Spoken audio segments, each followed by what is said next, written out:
Hey dreamers, thank you for choosing this therapeutic human-made bedtime story to fall asleep to. As we begin, the screen will fade to black and I'll start with a short relaxation process to help calm your mind and body. But if you're ready to jump straight into the story, feel free to use the chapters to skip the relaxation. And if you'd like to support what I do here, please consider letting others know about this channel and perhaps sharing a few thoughts in the comments. So just take a moment to allow your eyes to close and allow yourself to begin to relax. And as you begin to comfortably drift asleep, I don't know whether you'll drift asleep faster to the sound of my voice or whether it'll be to the spaces between my words. And as you comfortably fall asleep, you can take a moment to allow yourself to get comfortable and imagine a healing light softly, slowly and gently passing down from the top of your head to the tips of your toes, relaxing gently down through you as I count from 10 down to 1. And with each count, your mind can quieten and calm as the muscles soften and relax. And you can begin the process of drifting peacefully asleep. From 10, that healing light, relaxing the muscles around the top of the head, around the back of your head, gently, carefully, relaxing the muscles around the side of your head, around your temple, your forehead. And with each out breath, that relaxation can deepen so peacefully, so comfortably, as it flows down around the eyes and around the ears.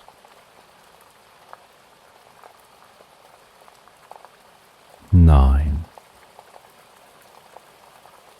That relaxation moving down around the jaw, relaxing that jaw, allowing the tongue to relax, the lips to relax, the nostrils to gently relax. With that relaxation moving carefully and slowly, as that healing light passes down the back of your neck, softening and calming those muscles around the sides of your neck, the front of your neck, down from your head, gradually moving that calming, healing light out across the shoulders, the shoulder blades, relaxing those muscles like a deep massage passing through your mind and body. 8. As that relaxation begins to move down those arms,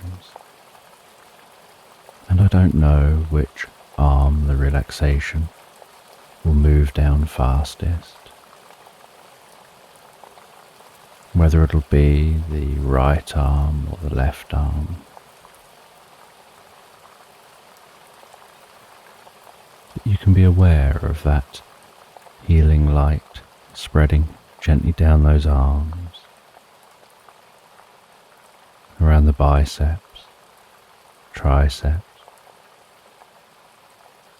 down into the forearms,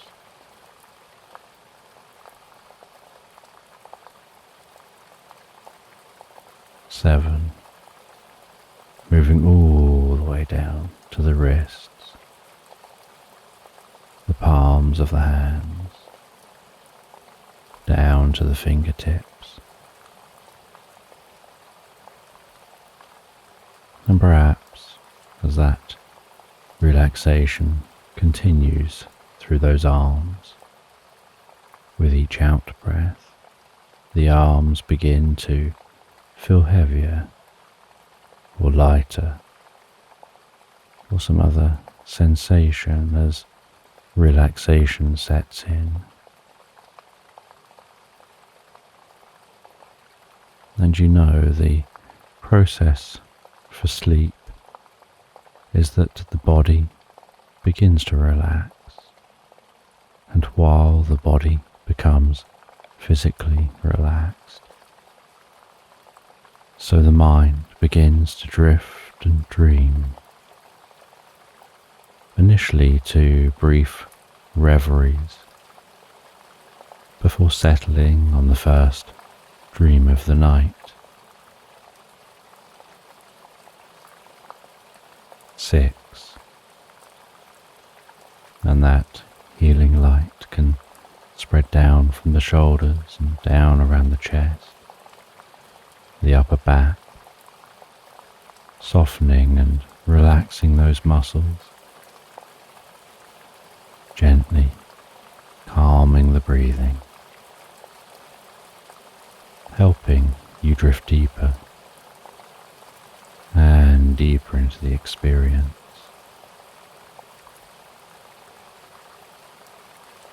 5.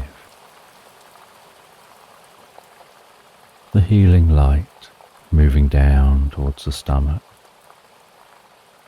the lower back, the sides, relaxing those muscles,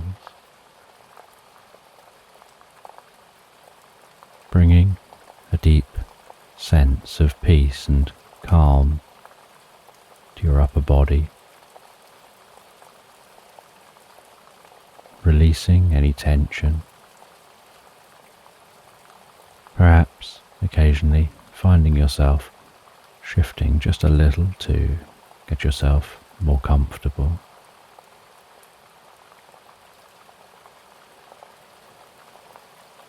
4.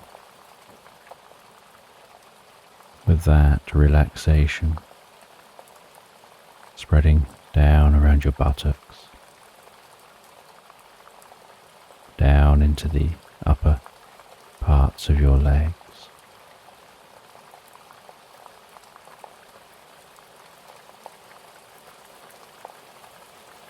3. Passing that relaxation down towards the lower part of your legs, perhaps those legs feeling heavier and heavier, maybe as the body becomes deeply relaxed and your focus drifts inside more on what's going on for you in your mind. You lose some awareness of your body as it becomes incredibly still.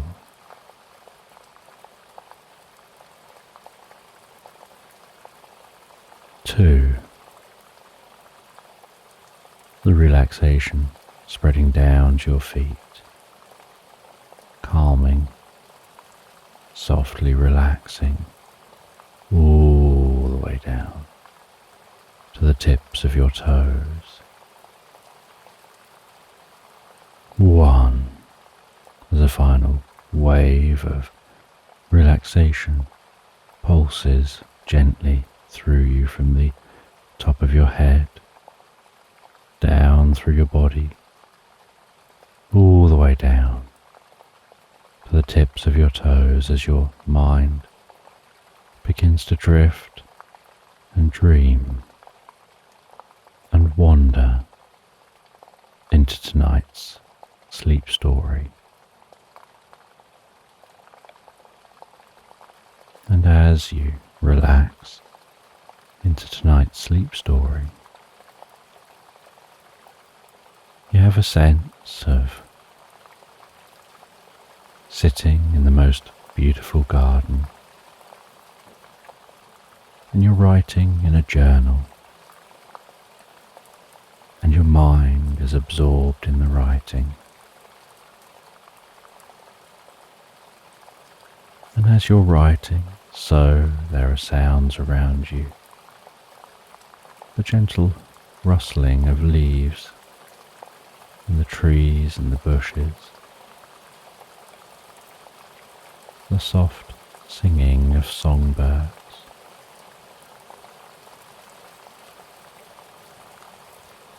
There's the tickle-touch sensation of that breeze on your cheeks,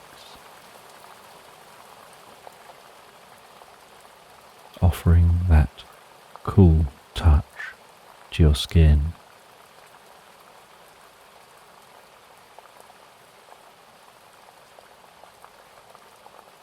There's the scent of the flowers in the garden that dances into your nostrils with each movement of that breeze.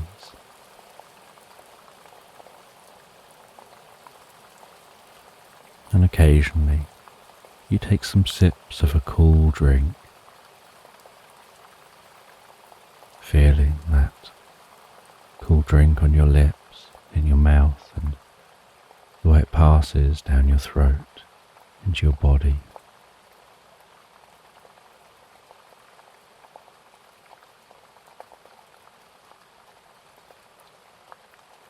And while you rest in your garden writing, some movement catches your attention out the corner of your eye. Movement along the edge.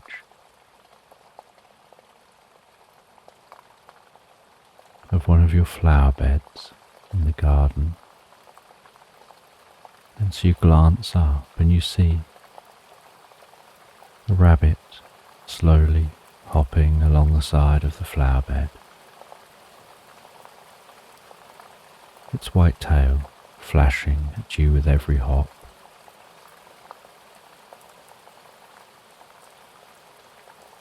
And you stop mid-writing, your eyes transfixed on that rabbit. And the rabbit stops and looks left and right, as if checking nothing's following it.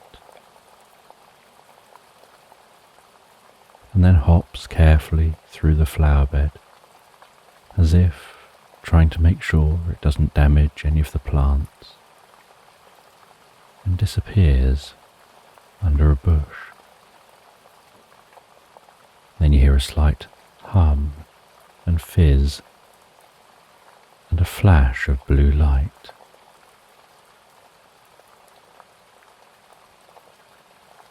And this really catches your attention.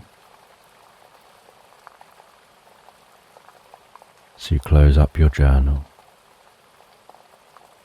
You place the pen down next to the journal.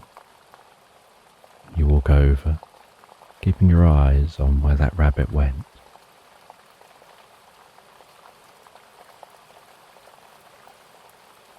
You crouch down by the flower bed. You tilt your head sideways and you rest on your elbow, with your cheek almost touching the grass, so that you can see under the hedge.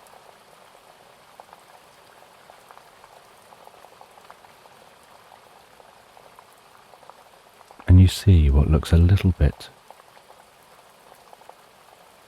like a stone circle.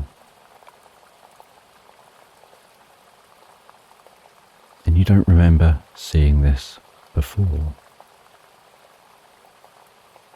It's back through the other side of the hedge, like a stone circle built against your garden wall. And so you carefully lean across your plants, Crouch down and try and get a closer look under your hedge. You take your phone out and you shine your torch under that hedge. And the centre of that stone circle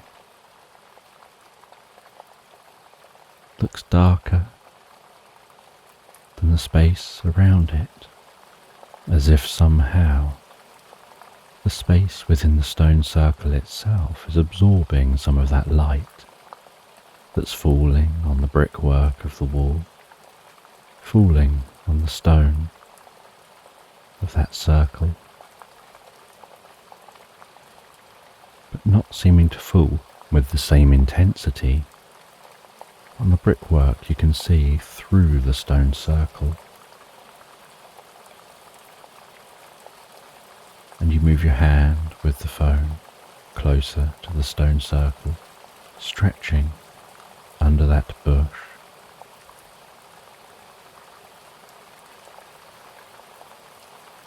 And your hand gets closer and closer to the stone circle. Then all of a sudden, you hear a fizzing and a whirring, and the space between the stone circle dances to life with electric blue light, looking like rough ocean waves with white horses dancing across their surface, swirling around and around.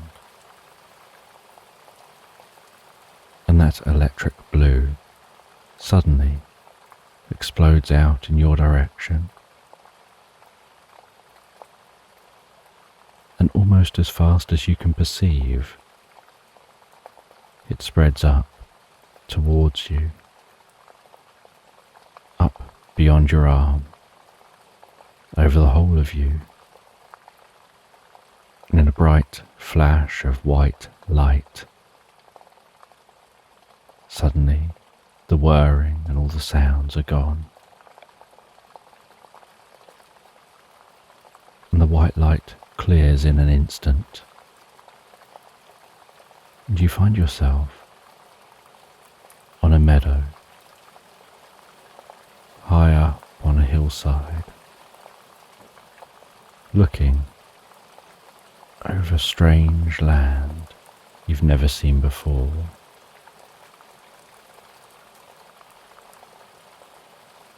You hear a screeching roar come from the sky, and look up in the direction of the sun. You squint and raise a hand to block some of that light, and you see a dragon flying through the sky, hearing the pounding of its wings. You turn around, looking around you, and behind you is what looks like the same stone circle, a small structure, not even up to your knee, just sitting on the grass, and you can walk around it, and you can look through it.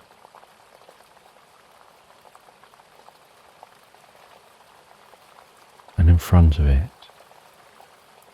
the grass almost looks slightly charred.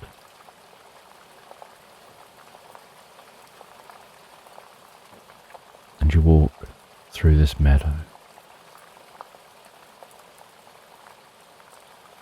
You can see different animals in fields. You can see what looks like a settlement off in the distance, hugging the side of a river. You decide to walk down towards that settlement, and a part of you is still wondering, is this a dream? Or is this real? But whichever it is, you know there's no way you're going to pass up an opportunity to explore this land.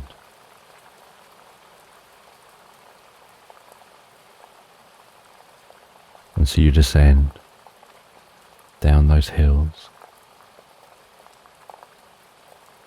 walking through the meadow.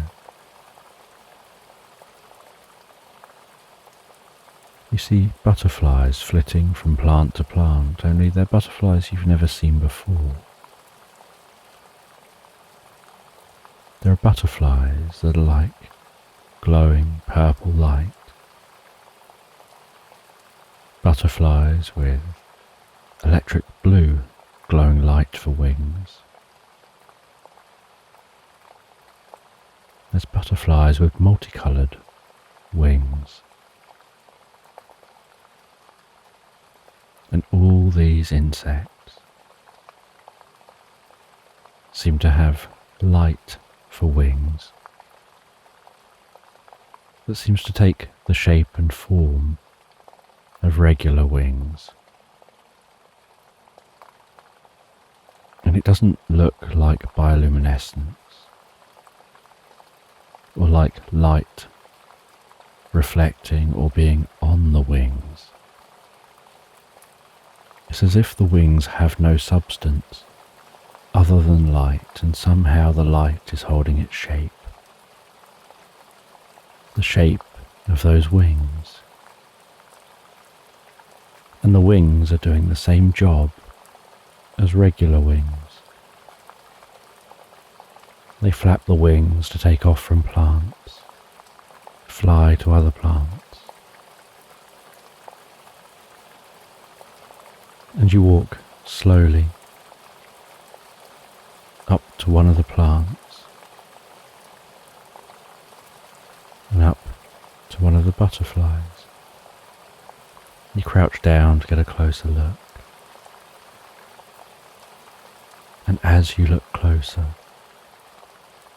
the body of that butterfly looks fairly typical, with its soft, gentle fluffiness. But the wings look like they're made up of millions of individual dots of light. Almost like every dot is an actual particle of light. And somehow, each particle of light is held together next to each other particle of light, making the shape and the colour of those wings. But you know that if it was particles of light,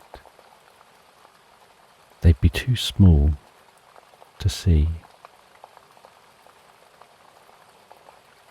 But as a way of describing them, that's the best way from your observations that you can think of.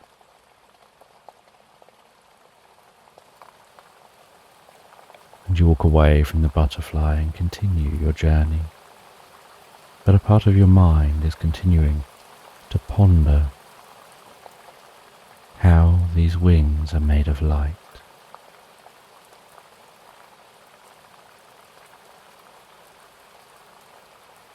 And as you walk,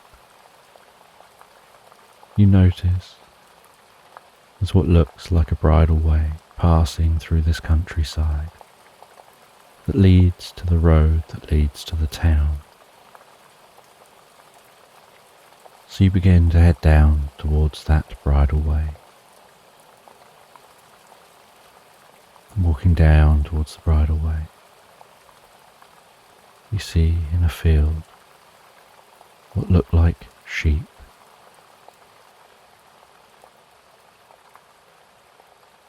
Only their wool is like strands of pulsing light in rainbow colours, just pulsing very gently, slowly and rhythmically.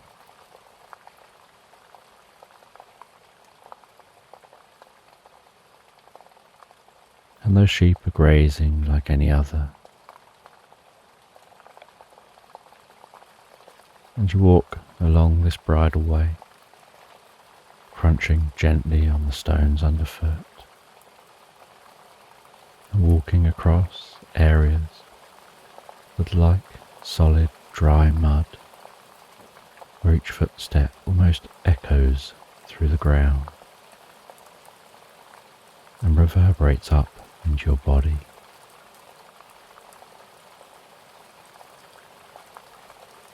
And you follow this bridleway, lined with hedges. You hear the sound of birds singing within the hedges,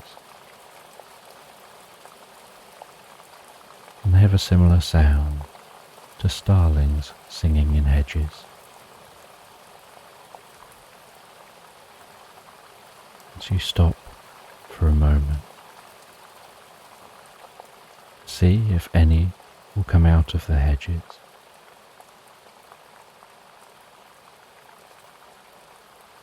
And after a short while, one of those birds darts out of the hedge and flies up to a tree just the other side of the hedge on the other side of the path, and perches on a branch in that tree, making fast hopping actions on that branch.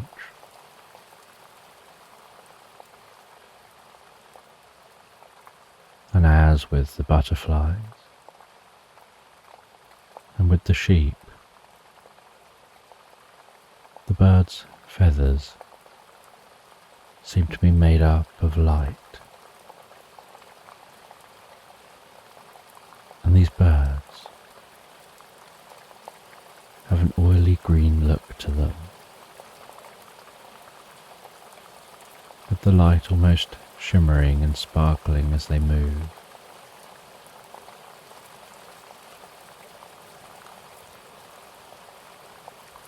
And you continue on until eventually you arrive at the main road that's leading into that settlement. And so you follow that road, and it carefully, very gently, curves around towards the nearby river.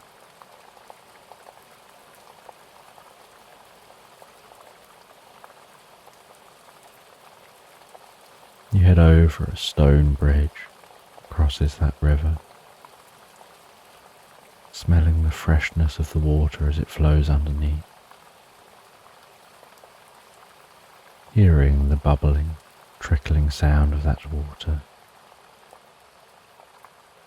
following the road down the other side of the river, the road now almost hugging the river, but the road raising up ever so slightly so that there's a bit more of a bank this side.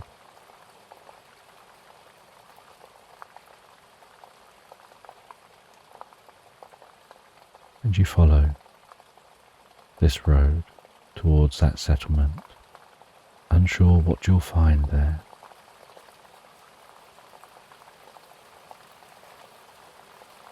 And as you approach the settlement, you can hear the hustle and bustle within this settlement. It's like a busy village or perhaps a small town.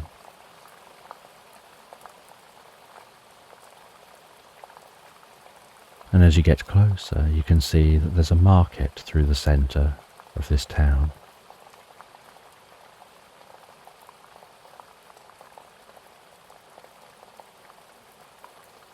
And just into the town, it widens out, and there's a few bridges back and forth across the river.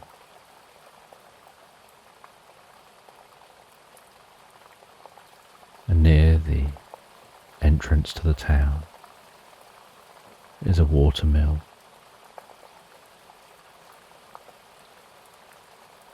You can hear that wheel turning in the water. Next to that is a bakery, and you can smell the freshness of the baked goods. And you wonder to yourself about what it's like to approach a place where the first thing that you perceive on approaching is the smell of baked goods, and how that perhaps could endear you to a town before you've even seen any of it. The same way that you might bake some food in a house when you're trying to sell the property.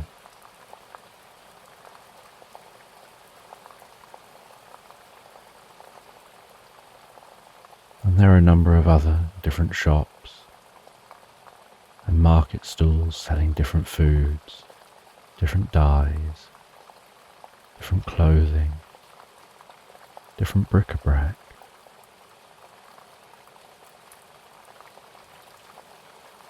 And at first you hadn't paid attention or really even noticed because you were too busy with your senses having to pay so much attention to everything which is new. But you notice none of these people that you can see look human.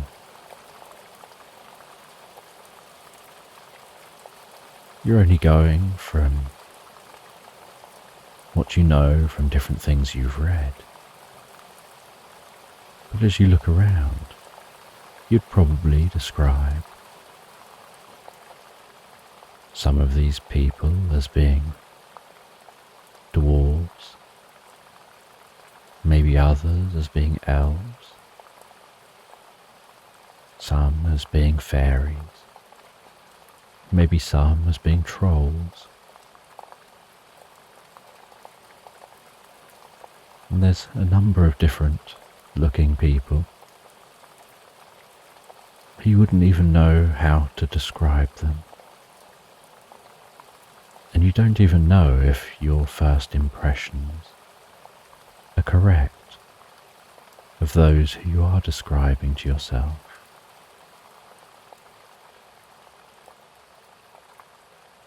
And as you walk through this town,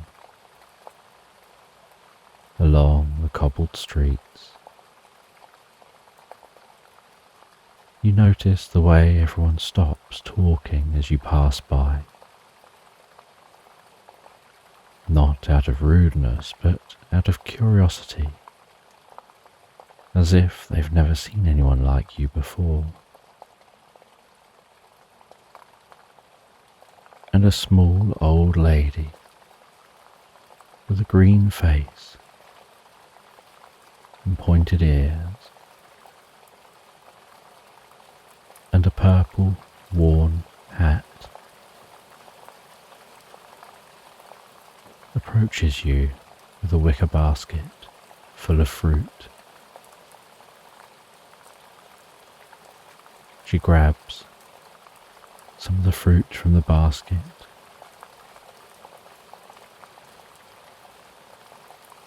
She looks at the different bits of fruit and then puts one of the bits back, as if choosing one of those bits of fruit. And this bit of fruit resembles a peach in texture, but an apple in size and look.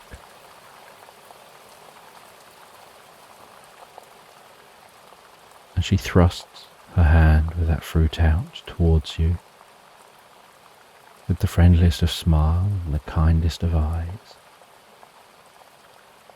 speaking in a way you can't understand. And she keeps bending her elbow and pushing that fruit towards you and looking at the fruit and nodding and looking at you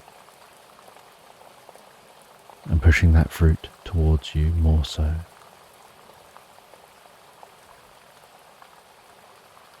until eventually you take the fruit from her. And then she smiles and nods and steps back and watches you, and you just hold the fruit and you keep saying thank you, trying to appear polite.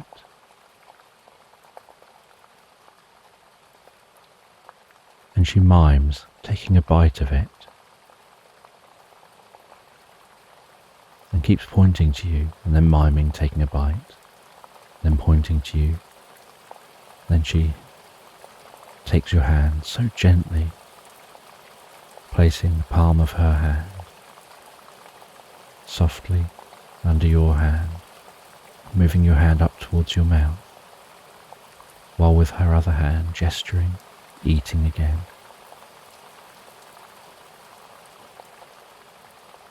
And so you tentatively move the fruit closer to your mouth. And the fruit doesn't smell like too much at this point. You place it to your mouth, carefully sink your teeth into it, noticing that it does have the texture of a plum and has a juiciness to it and the most pleasant taste that almost makes you want to just gorge on this fruit. As that taste rapidly enters your mouth and explodes across your taste buds, even though you're trying to take a very slow bite. You finish taking that bite and are chewing the food. And while chewing, the woman keeps talking. You have no idea what she's saying.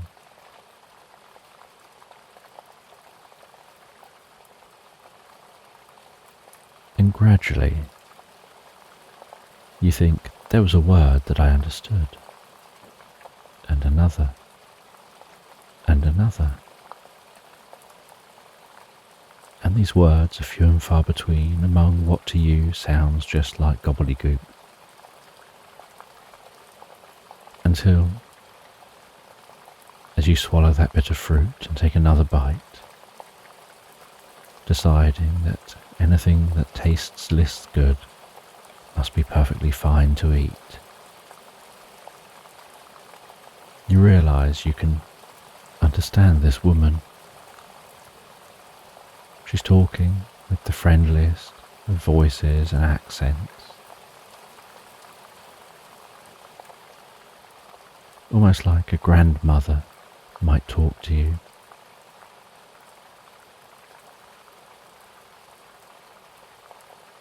And she's saying, that's it, eat up. Then you can understand us. Can you understand me yet?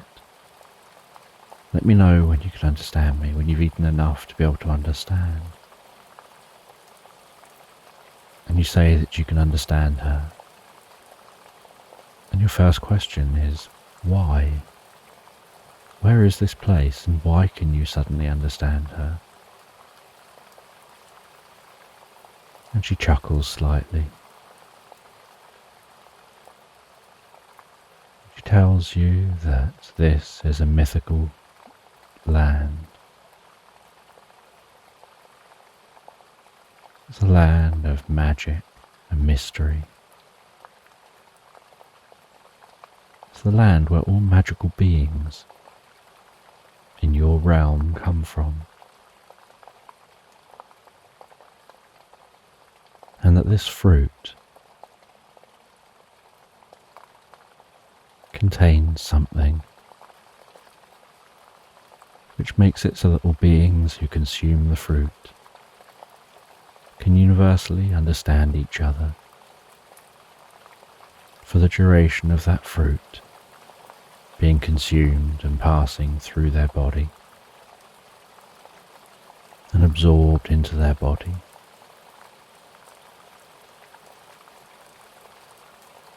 And she hands you some more of the fruit for for your journey and for your time here.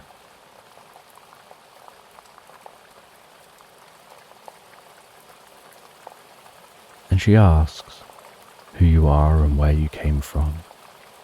And you talk about how you followed a rabbit. The rabbit did some curious behaviour.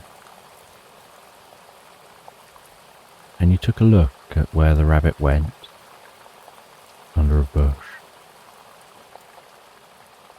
And you suddenly found a portal you've never seen before.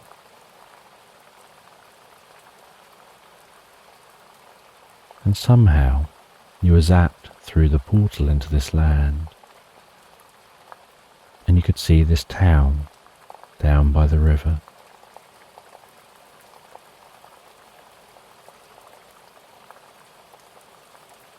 And the woman says that she hopes that you enjoy your time here and exploring this land.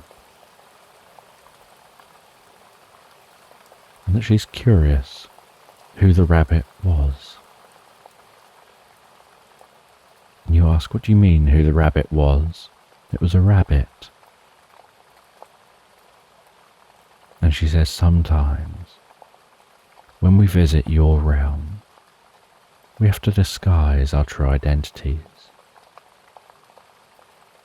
And so we'll cast magic spells upon ourselves to transform ourselves into a different form so that you won't get suspicious or notice us.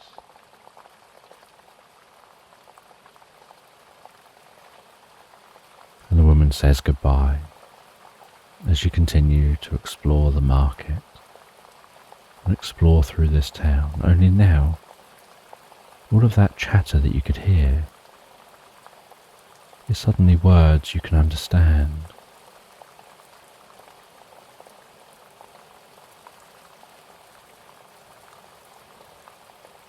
And while you walk, you discover there's a number of inns within this town.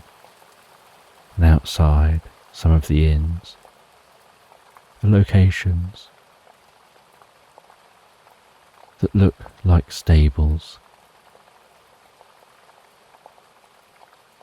And you can see in those locations a mix of what looks like horses, but also what looks like unicorns. And horses with wings, all sharing the same space,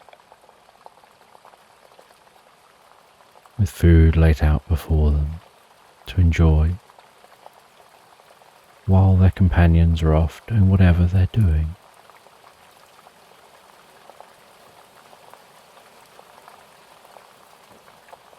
And you head into one of the inns, but you don't have any money.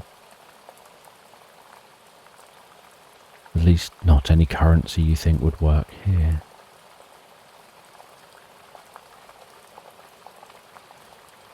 But you just want to explore. And in this inn is a bar and a being playing a piano. And this being has 4 arms. They're playing a 2-tiered piano using both sets of arms, playing a piece of music that's requiring all 4 hands to play independently of each other. And while they're doing this, you can see on their eyes, it's almost like they're hypnotized, like they're in some kind of a trance, to be able to let the hands play on their own, not trying to think about the playing they're doing.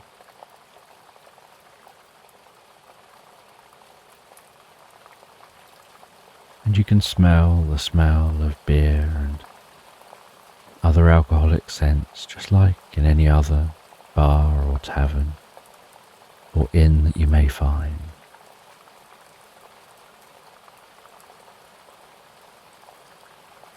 And even though it's a perfectly comfortable temperature outside,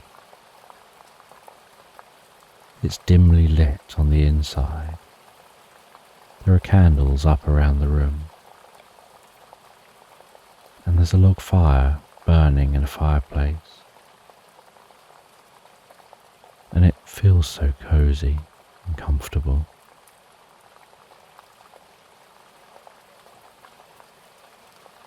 And a tall being with a large dark hat calls you over, not by name, but by looking at you, gesturing to you, and kind of almost hollering at you to get your attention, and gesturing for you to sit opposite them. As you head over and you sit down on the most comfortable seat, and they say they've never seen you around here before, and within seconds of you sitting down, someone comes over and asks if you want a drink, and you say you don't have any money, so you're okay, it's fine. And this being names something for you to drink, saying go and get this for them, and says it's okay, it's on me.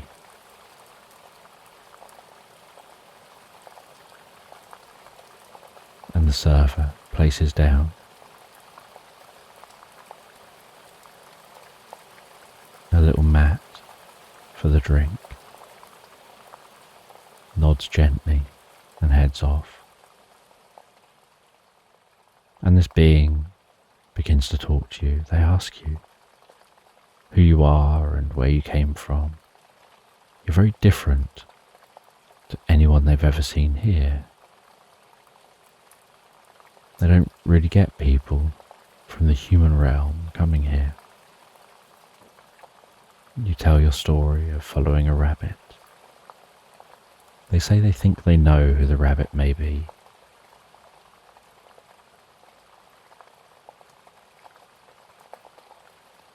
And the drink comes over, and it's a purple drink with bubbles gradually lowering down to the bottom of the drink.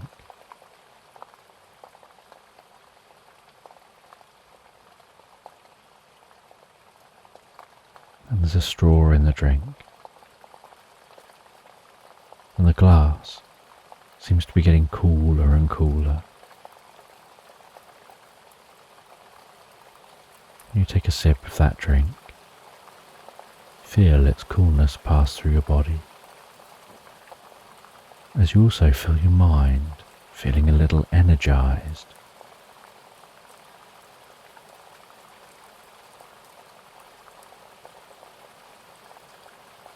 And this being introduces themselves as Matt Silver.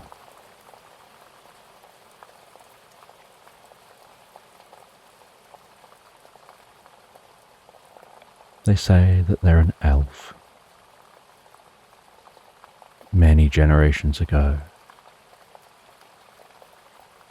their relatives worked in silver mines, and so that's where they'd got their name from.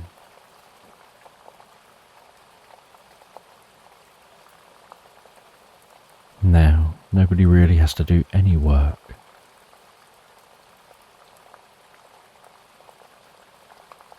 They've all found which different abilities they have and how their different abilities can complement each other.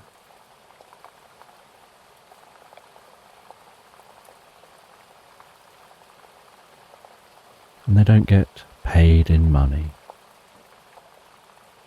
Everyone does a favour for someone else. And the understanding is that every favour is reciprocated with a favour, and the favour doesn't have to be directly back to the individual that did the favour in the first place. But everyone just has an attitude of helpfulness. So you can go to a venue and be served food, and the person who served you the food has done you a favour, and the person who cooked the food did a favour for the person who served you. And the people who supplied the food to the venue did a favour for those who cooked the food. And the people who harvested different fruit and veg, did all the farming, they all did a favour for the people who then took the items to the different venues.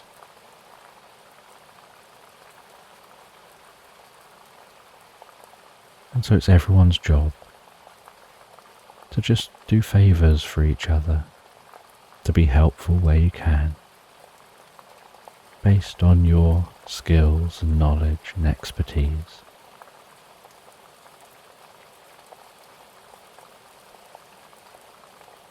And you've just been given a drink, and so you'll do a favour for someone in return. And when you do that favour, they'll do a favour for someone else. And so it'll go on.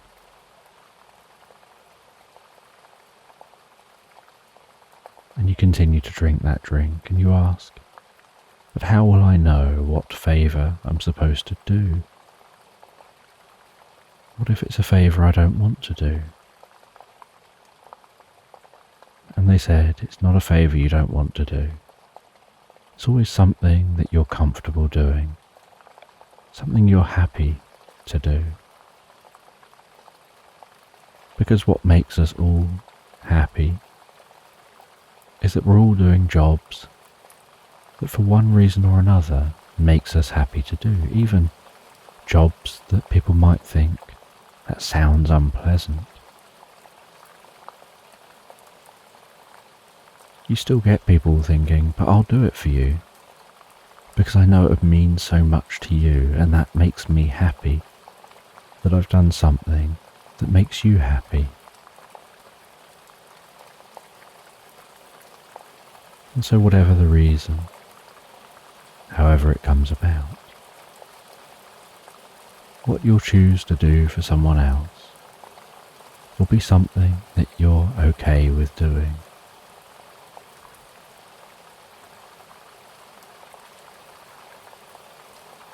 And you finish drinking that drink. You say you're going to continue exploring, and you head off out. You continue looking around the town.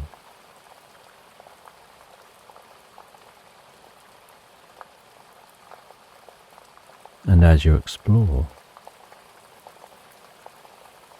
so you see some fairies flitting around, darting around from point to point, their wings leaving trails of fairy dust behind them. One of the fairies comes over and says they've got a favour to ask.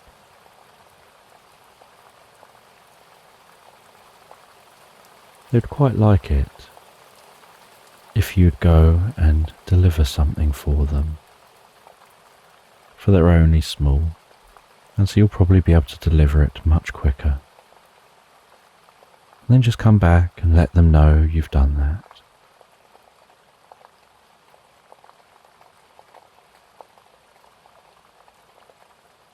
And you agree you'll be happy to do this.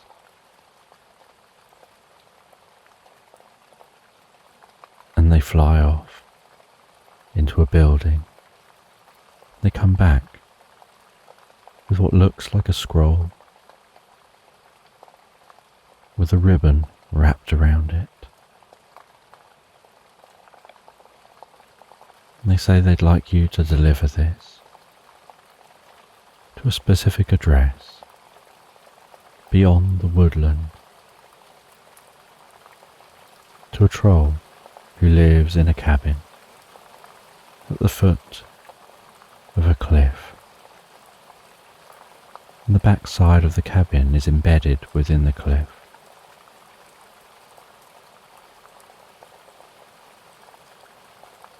And you say, how are you going to get there? Because it sounds like a long walk. And the fairy tells you to follow them. And they fly with you to a different venue.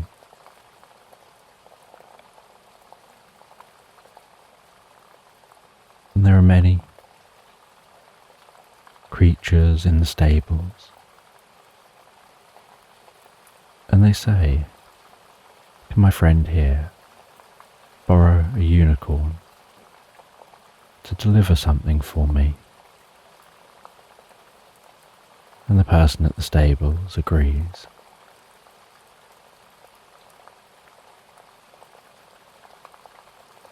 And so you climb on the unicorn, and this unicorn has a horn of light, and its hair is like tiny, sparkling strands of light, and its mane is like longer strands of light, and with each movement of its head, its mane flicks around and moves, and jingles like 1,000 of the softest bells. And its tail does the same, only the sound of the bells is a slightly deeper tone.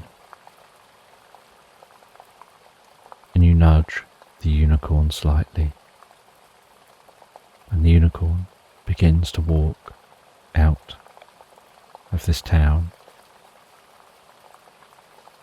And the fairy says, come find me when you've delivered the letter. And you nudge the unicorn a bit more, and it moves into a gentle trot, and then a comfortable canter. And you canter through the landscape, initially following the side of the river. And then the road splits in two, with one part continuing to follow the river, the other part turning towards the woodland. You follow the road round towards the woodland. You canter into that woodland, and then slow down to a trot as this road heads into the woodland, and the trees arch over the road, and the sun's light in this land is gradually beginning to descend in the sky, and the rays of light are stretching out through the woodland, where they manage to break through the canopy overhead,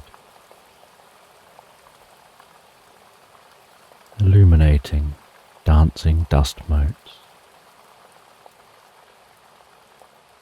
And the glow of the unicorn's hair and horn light the space around you so gently and comfortably.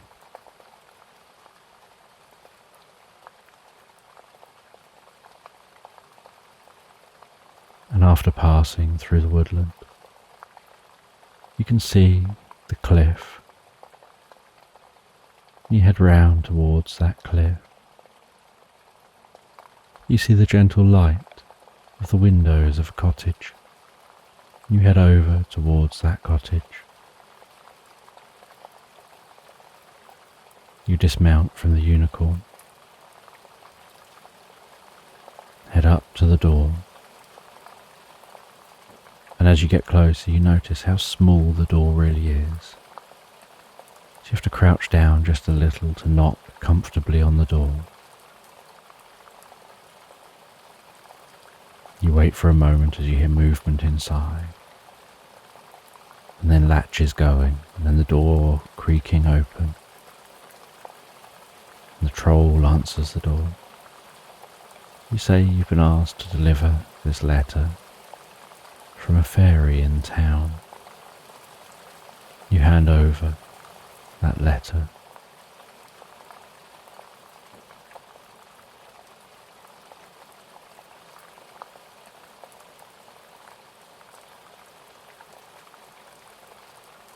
And the troll unspools that letter and isn't really saying anything to you, but just reads that letter, smiles, rolls it back up again, and then thanks you for delivering it.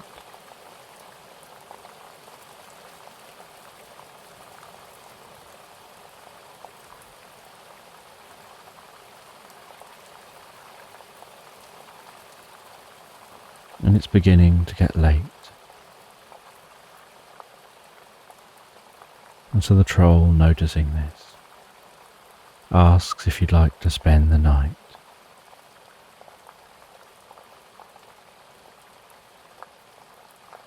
And you say that you would love to. And you ask them, is it okay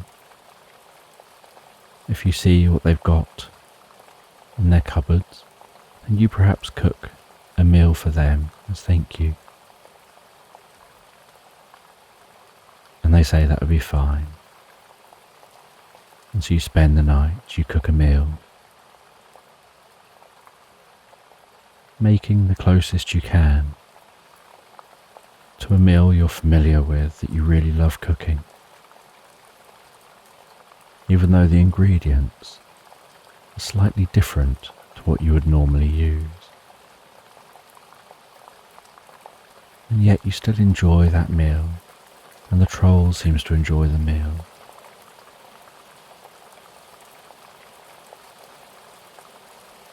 And you sit and chat by the fireplace as it gets later and later, till it's time for bed. You go and settle down in bed and drift peacefully asleep.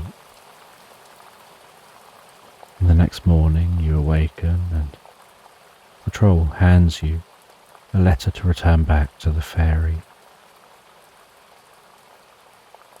And so you set off on the unicorn. It takes you a few hours again to make your journey back to the town. So you make that journey back the way you came. You head to the stables, drop off the unicorn and thank them for letting you borrow the unicorn.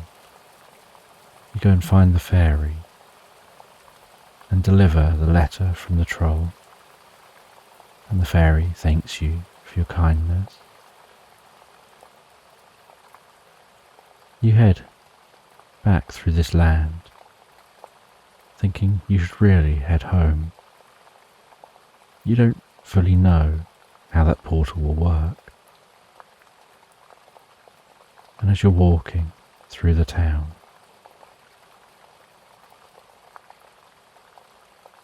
a slender man with long grey hair, friendly eyes, a friendly smile, and a purple hat and purple cloak, calls out to you. And they say they were the rabbit who you followed through here. Their name is Merlin, and they're a wizard.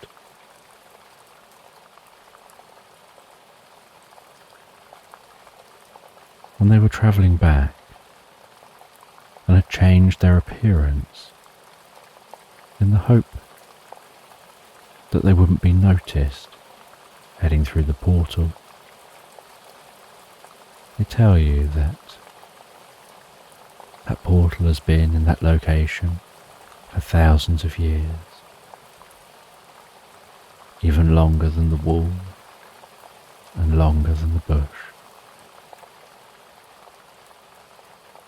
and that it was hidden in that location by the wall and the bush, by the builder of the property, to try and disguise that it was there, because many of the passages between the realms had been knocked down in the human realm, with humans not realizing what they were. And the builder of the property didn't want that to happen. So it's one of the safe portals to pass through. And that might be why you think you get a lot of nature in your garden, because there is a lot of magic that goes on there, a lot of beings that pass through the portal. And at any point, you can always travel back here by passing through the portal yourself. You've got some of the fruit, and that fruit, being magical, doesn't wither and wilt and die. You can keep it as long as you need, and eat it whenever you need, and you can always pick up more in the future. And all you have to do to travel through the portal is reach out to the portal, and as you touch the space between the portal, it zaps you in through the portal and into the other land.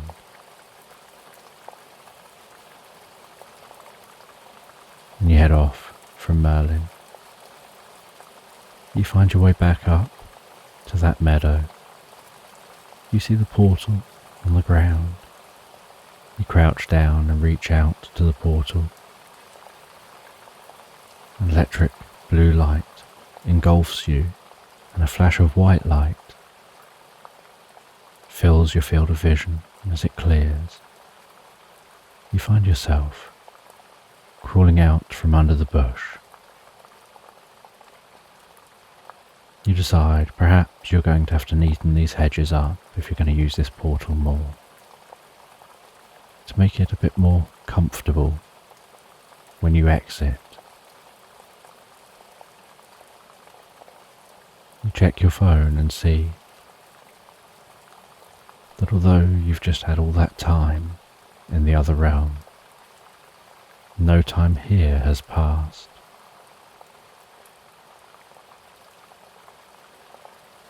You sit back down. You write your experiences in your journal. How strange the experience was. That evening, after you've eaten and settled down for a while, you head to bed, and you're still thinking of your experience, and of the thought of revisiting that other realm, seeing what else is through there. You drift and float so peacefully, so comfortably relaxed asleep, into Slumberland.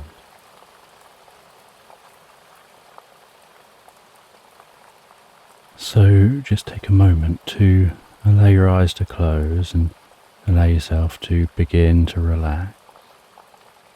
And as you begin to comfortably fall asleep, I don't know whether you'll drift asleep faster to the sound of my voice, or whether it'll be to the spaces between my words. And as you comfortably fall asleep, you can take a moment to allow yourself to get a little more comfortable and imagine a healing light softly, slowly and gently passing down from the top of your head to the tips of your toes, relaxing gently down through you as I count from 10 down to 1. And with each count, your mind can quieten and calm as the muscles soften and relax, and you can begin the process of drifting peacefully asleep. From 10, that healing light relaxing the muscles around the top of your head, around the back of your head, gently, carefully relaxing the muscles around the side of your head, around your temple, your forehead. And with each out breath, that relaxation can deepen so peacefully, so comfortably as it flows down around the eyes, around the ears.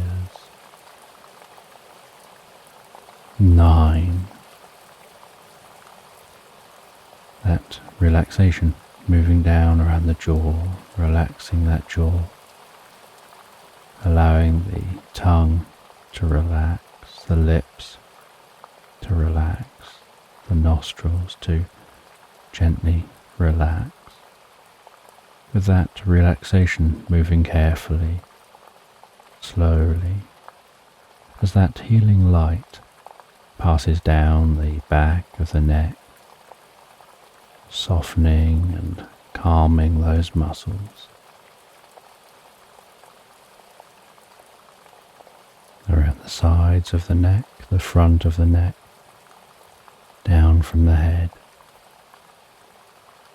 gradually moving that calming, healing light out across the shoulders, shoulder blades, relaxing those muscles like a deep massage passing through your mind and body. 8. As that relaxation begins to move down those arms, and I don't know which arm the relaxation will move down fastest, whether it'll be the right arm or the left arm, but you can be aware of that healing light spreading gently down those arms, around the biceps, the triceps, all the way down into the forearms.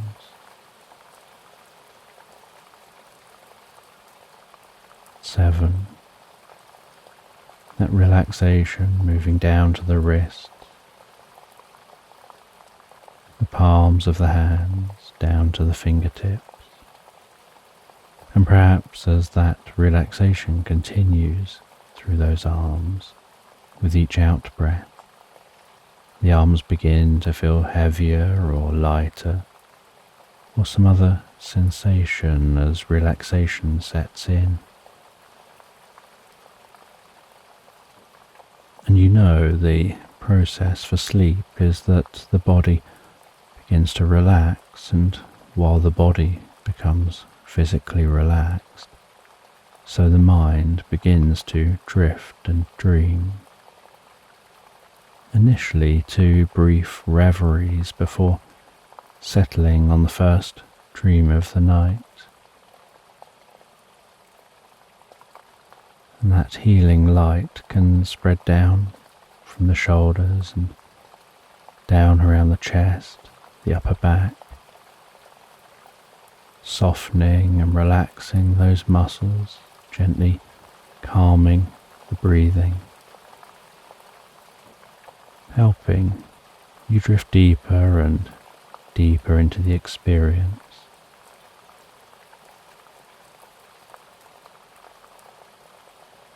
Five. The healing light moving down towards the stomach, the lower back, sides, relaxing those muscles as it goes, bringing a deep sense of peace and calm to your upper body.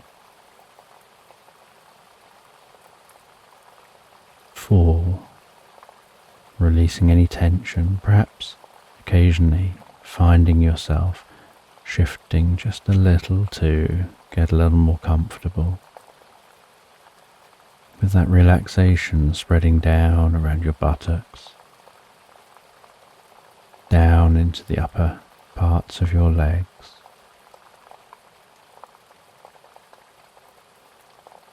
3. Passing that relaxation down towards the lower part of your legs, perhaps those legs feeling heavier and heavier, maybe as the body becomes deeply relaxed and your focus drifts inside more on what's going on for you in your mind. You lose some awareness of the body as it becomes incredibly still.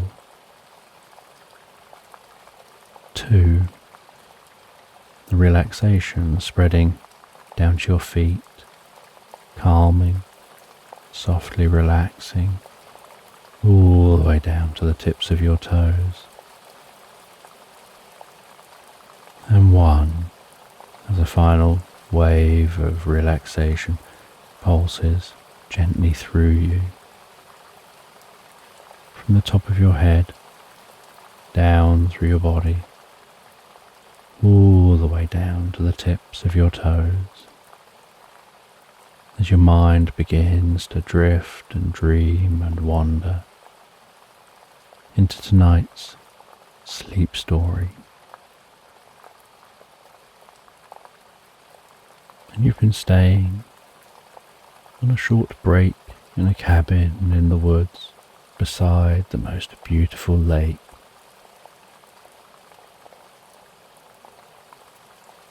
And every morning on waking up, you hear the sounds of the morning birds outside the cabin. The gentle rustling of the leaves in the trees.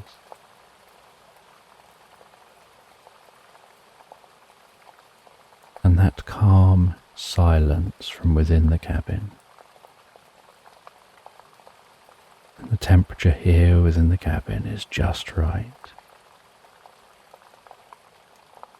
And every morning you wake up,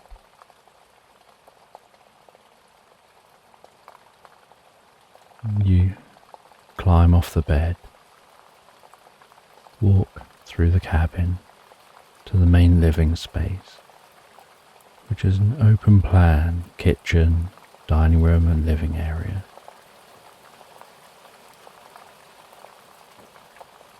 You prepare yourself some breakfast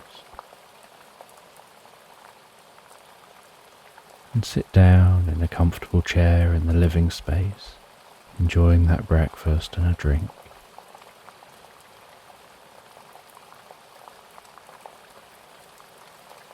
Still aware of the quiet within the cabin and the sounds of nature outside the cabin, and that stillness here in the cabin.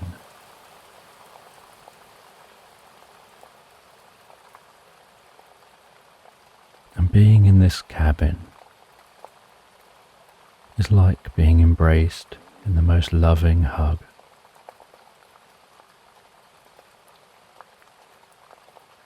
The cabin feels like a security blanket wrapped around you.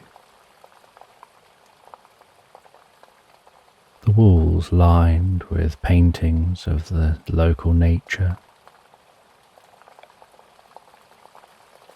Rows of books on old wooden shelves. A slight scent of wood wafting within the cabin every time you move your head.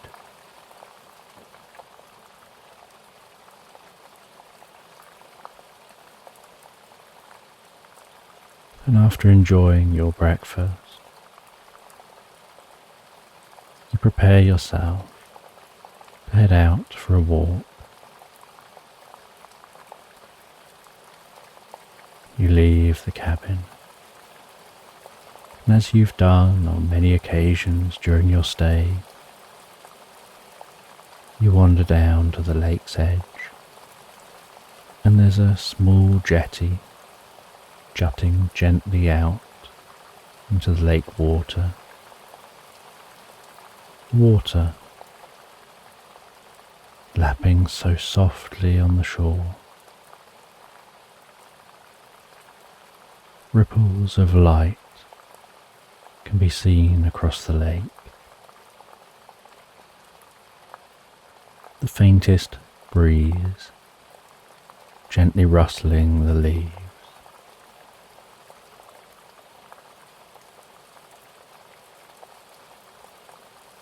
The occasional duck quacking on the lake.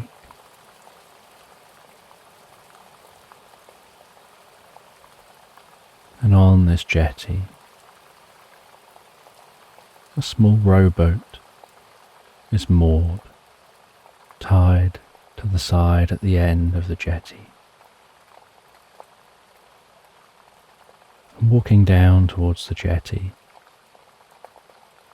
each footstep has a firm feeling and a solid sound, with the occasional slight crunch as you walk through bits of dry grass.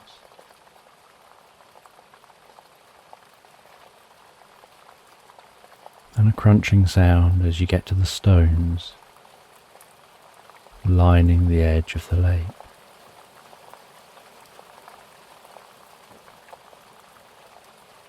And as you step onto the jetty, so each footstep echoes and reverberates through the wood.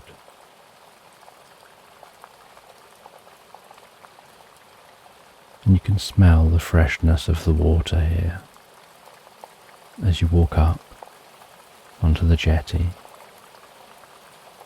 Walk to the far end of the jetty.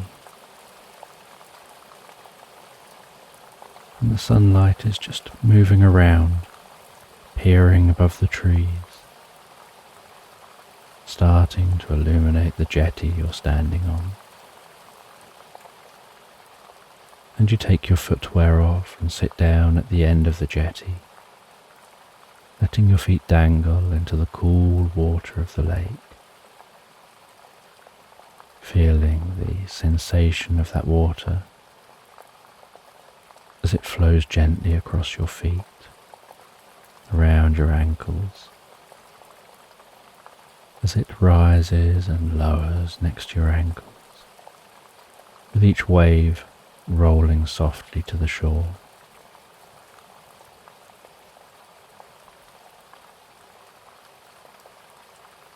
And after a while, as the sun continues to rise,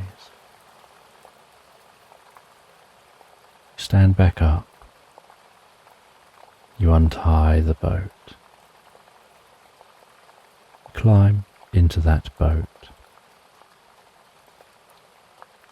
pick up one of the oars, push gently on the side of the jetty, nudging the boat to move away from the jetty. And with the faintest of splashes, you lower the oars into the water and begin to row.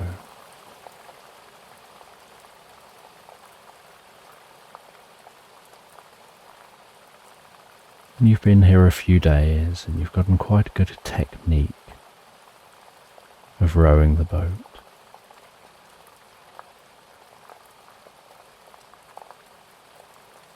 Of lifting the oars out of the water, turning the paddles to face horizontal to the water. As you lean your arms forward and your whole body forward, making the paddles move diagonally behind you lowering them down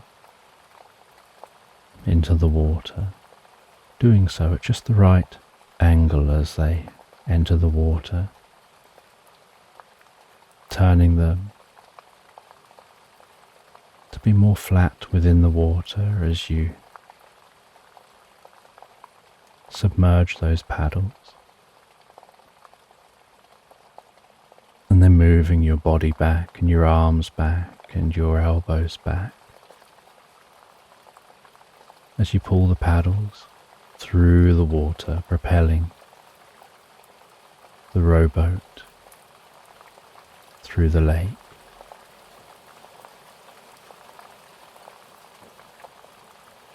Before lifting those paddles once more from the water,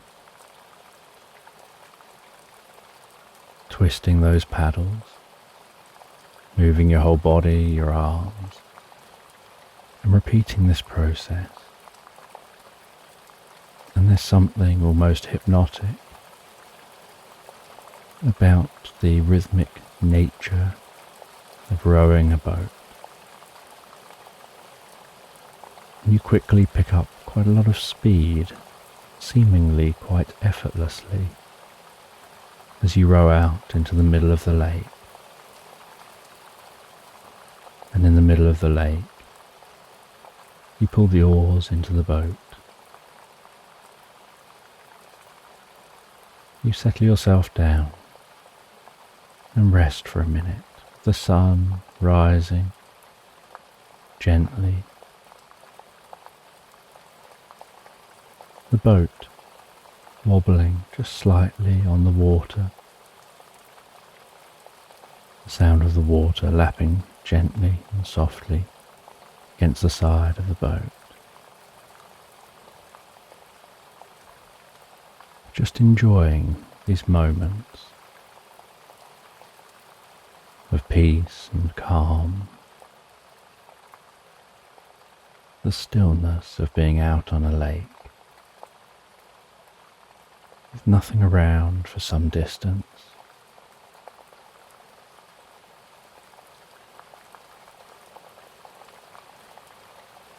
And as you rest here, so you find your mind drifts and dreams, wanders to pleasant thoughts.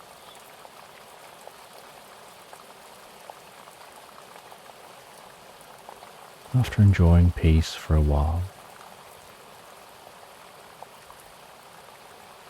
you take a book and begin to read. And you read that book, absorbing yourself in the story.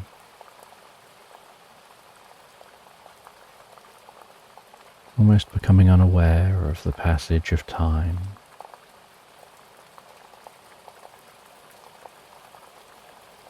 And then when you find a good spot to stop in the story,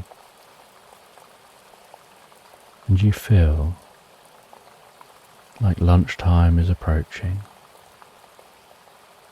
you stop reading the book, place a bookmark within the book,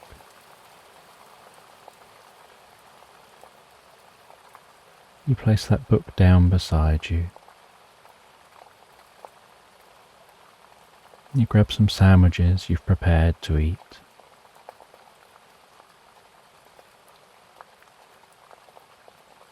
And you just absorb yourself in the moment of eating those sandwiches. No other distractions, just being present in this moment.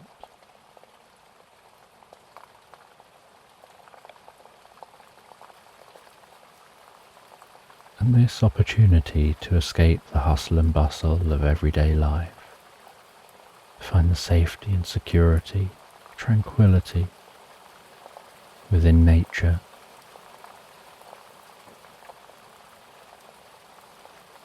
is almost like a reset for the soul.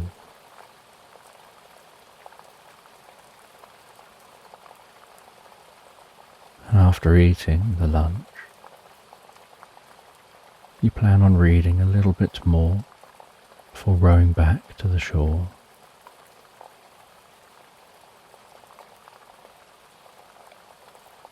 And you've done this pretty much every day that you've been here. You've woken up. You've gone for a wander in the woodland. And after exploring the woodland,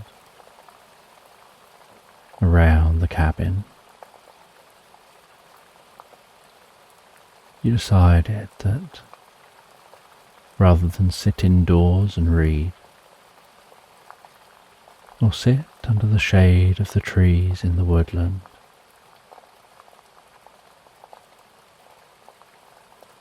you'd go out on the rowboat and relax in the sun on the lake.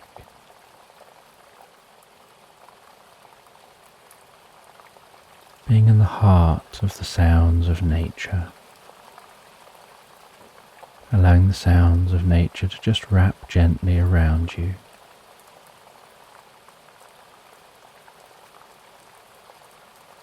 And as you pick up the book and find the page that's marked, so you start to hear a gentle humming sound, and it seems to be coming from somewhere beneath you, as if it's coming from within the lake itself. And you notice as you look around that the ripples around you have changed, as if there's something vibrating somewhere beneath you, sending out regular ripples from your location. And then those ripples get closer and closer together as the humming sound increases in pitch.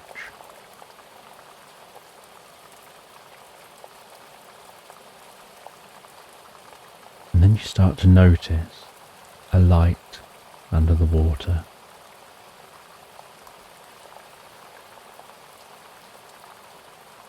And although the shore is crystal clear, out here in the heart of the lake, it very quickly becomes murky. And so that light is rising, seemingly getting larger and larger as it approaches the surface. From within that murky water. And then you notice that whatever's rising through the water looks humanoid. And as it approaches the surface, you notice it looks like a female. And then as it breaches the surface of the water in a splash, you see the most beautiful woman with piercing blue eyes and flowing hair, the water running off her hair, across her skin.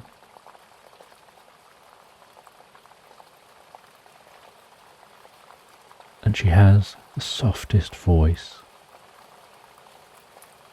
as she says that she's the lady of the lake.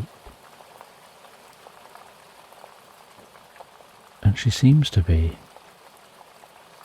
hovering half out of the water, somehow managing to have far more of her body out of the water than you would be able to if you were treading water.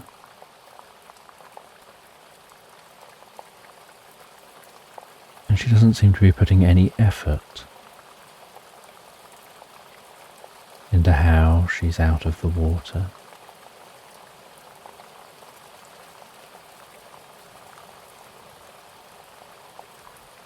And she tells you that there's something she needs your help with, something she can't do herself.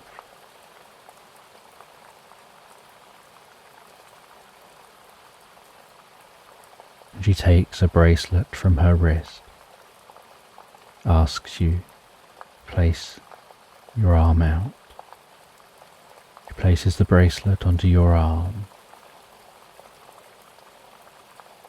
and tells you she needs you to seek a monastery, and within that monastery is a labyrinth, and in the heart of that labyrinth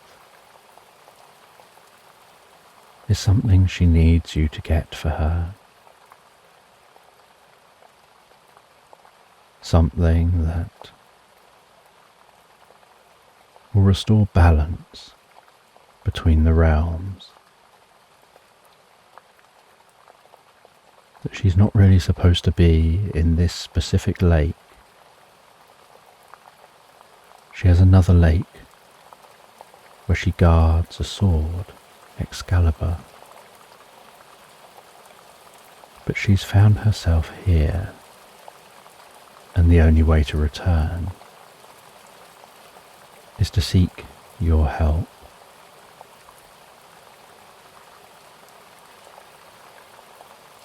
And in the heart of the labyrinth will be a blue crystal. And that blue crystal will fit within the gap, within that golden bracelet that she's just placed on you. And when you return that, it'll help her to be able to get back to her own realm. And you ask her why she can't do this journey herself. And she seems to leap from the water and dive headfirst under the water. And you notice she has a tail rather than legs, and she rises back up again.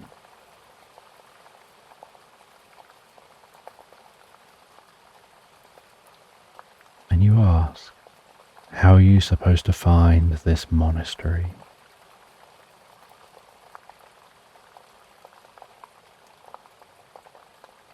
And she gives you some directions,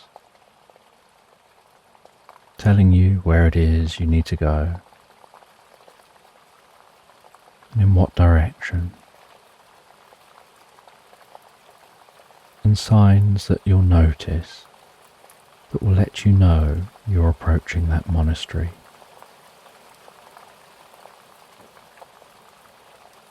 You agree to help her,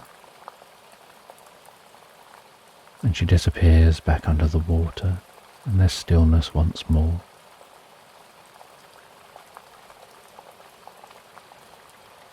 And you look at the bracelet, more to confirm that that experience you've just had was real.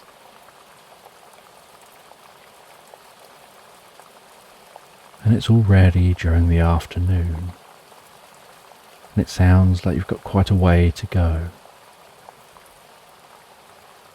But you'll need to get to the other shore on the other side of the lake.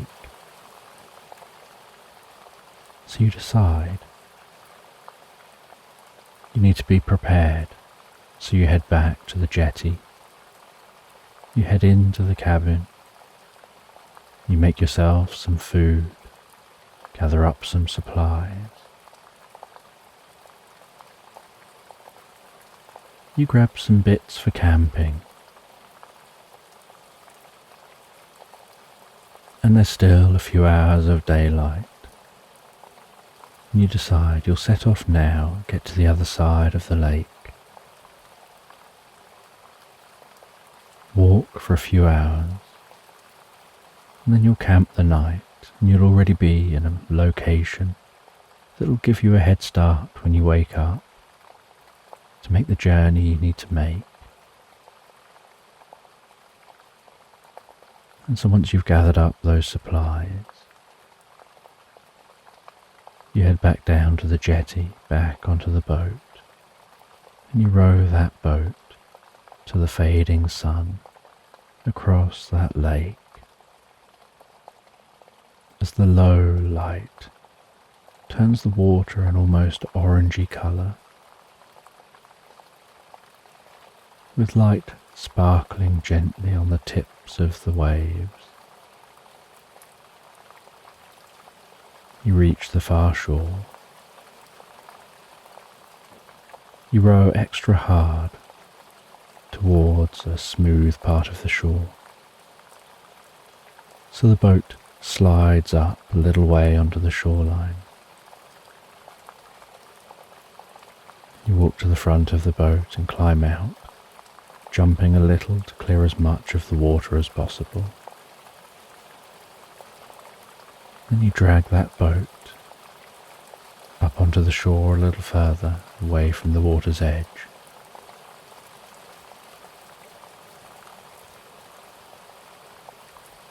And then you set off a little way into the woodland this side of the lake. The sun rapidly setting. You're looking for an ideal place to stop and camp.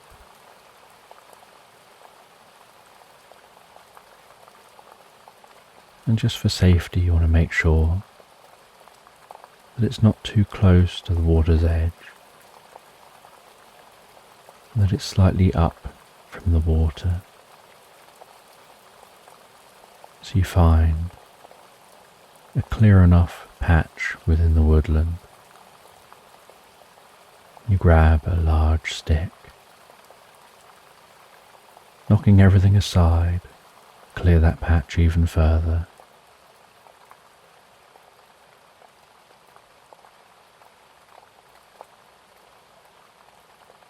Then you pitch your tent. You dig a small pit. You make a small fire. You have something to eat. You sit awake in the tent as the fire burns down to the most gentle glow. And once the fire is just a gentle glow, so you relax back into the tent and comfortably, easily and effortlessly fall asleep.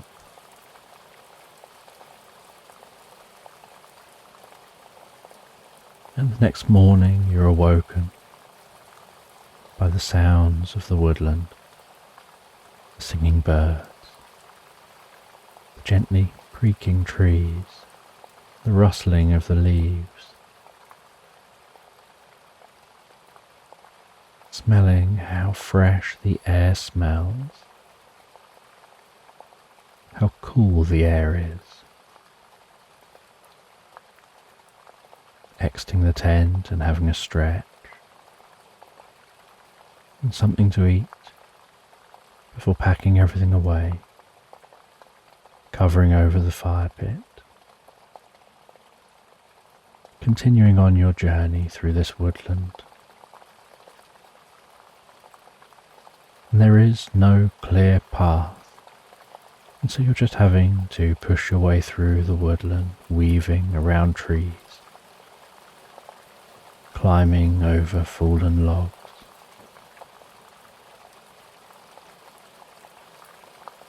checking whenever you see rays of light cutting down through the canopy overhead, that you seem to still be on the right track. And it takes most of the day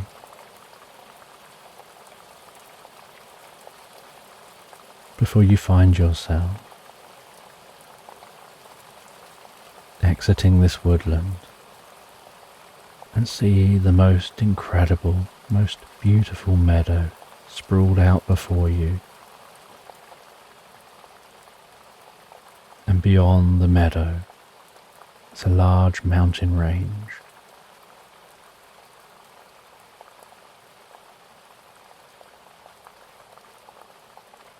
So you begin to walk through this meadow. And as golden hour sets in, so you take in its beauty and stop once more to set up camp and rest for the night.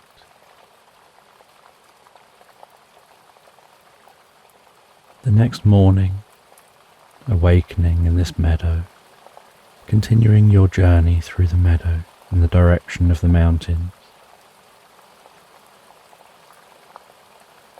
And as you approach the mountains, so you hear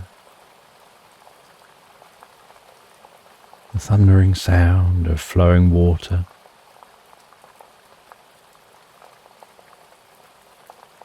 And it sounds like so much water you can even begin to smell it in the air, although you're yet to see that water. You continue on, walking in the direction you need to travel, finally coming to a rough river. The water from melted ice, travelling down the mountainside, picking up speed, gathering up more melted ice, and then thundering through the landscape.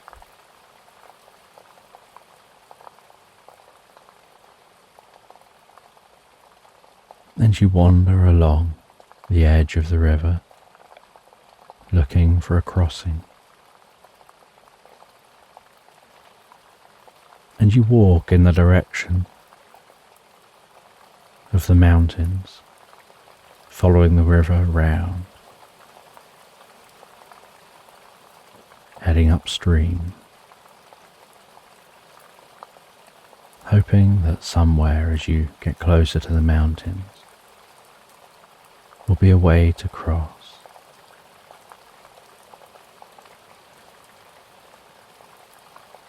And butterflies are flitting from plant to plant here in the meadow, as well as the smell of the fresh water. There's the scent of different wild flowers and lavender that wafts within your nostrils.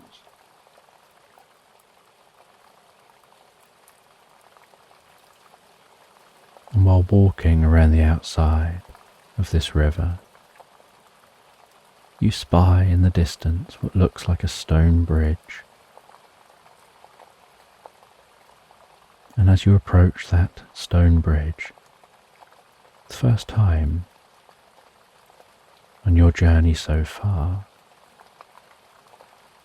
you see there's some kind of road or path leading to the bridge and then leading on over the bridge and then towards the mountains. And so you walk down to that path, up and over the stone bridge. You follow that path, the other side of the stone bridge, continuing on towards the mountains.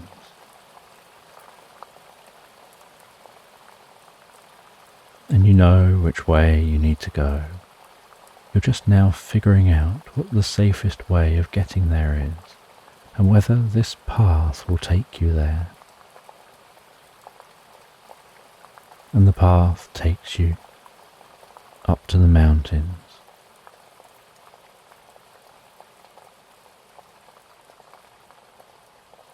And it begins to ascend the mountains. And so you start by following the path. But at some point you have to go off of the path to get back onto track. You've made it as far as you can on the path first. And you can now see that monastery on a ledge up this mountain. A tall stone wall covered in snow, encircling the monastery.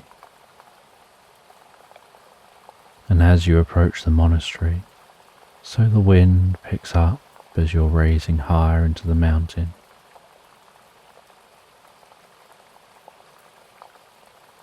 And among the sound of the wind, you hear the sound of bells being struck. You approach that monastery.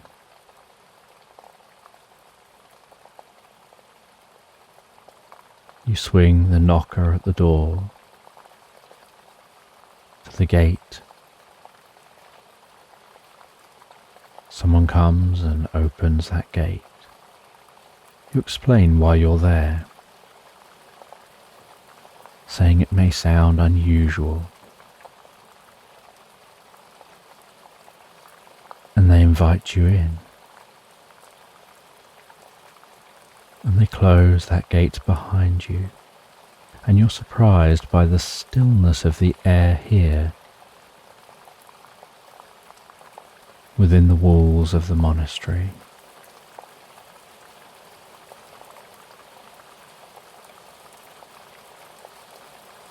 And you walk through the most beautiful gardens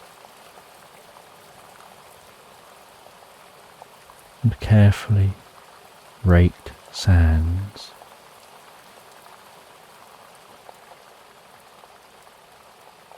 heading towards a large stone building that's partially embedded within the face of the mountain.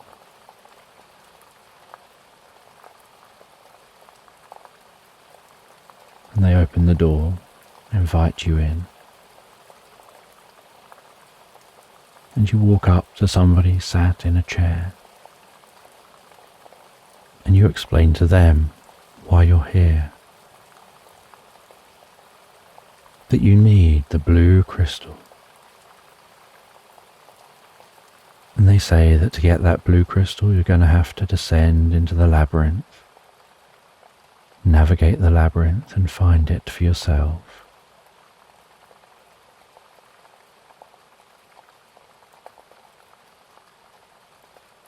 And you're curious if they know why this rift between the realms has opened up. But you choose not to ask, feeling that they'll tell you what you need to know. And they show you to a door at the back of this space, and this door leads into the mountain itself. They open the door, they gesture for you to descend. So you descend those steps, going deeper and deeper into the mountain, before you find yourself in a vast labyrinth. And this labyrinth is lined with mirrors.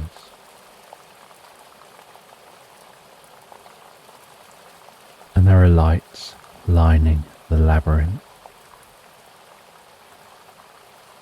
And those lights are just flames with a concave metal reflector behind them. So that allows you to direct the light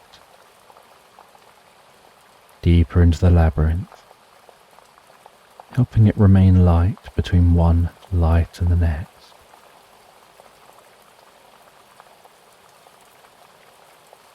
And so as you walk into this labyrinth, you position each light to shine and reflect off the mirrors until it reaches the next light. And then when you get to that light, you do the same again. And there are times when you're offered multiple different routes to take. And you find that you occasionally take a route that leads to a dead end and have to backtrack. But because you're bouncing the lights down to each other light,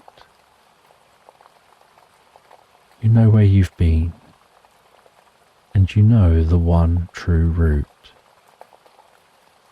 Because each time you backtrack, you direct the light down a different path, bouncing it down that path to the light down that path. And if you don't return because it's the correct route, the light remains showing the way. And you're surprised by the silence here within this labyrinth. There's a slight rumbling sound, which could just be the sound of the wind hitting the mountains and that reverberating through the land. But other than that, there's just stillness and quiet and a dull thud of each footstep you take. And after quite some time, you find your way to the heart of the labyrinth, where you see a plinth, and on that plinth there's a sparkling blue crystal. You pick the crystal up and place it within the bracelet, and the whole bracelet now shines with light, as if it's gathered energy. You follow your light trail back out of the labyrinth. You head back to the main area of the monastery, and you find that it's now night time, and so they invite you to stay for the night rather than risk descending the mountain in the dark. They show you to a room, and it's a very simple bed in a very simple room, and yet something about it is so comfortable and deeply peaceful as you fall asleep.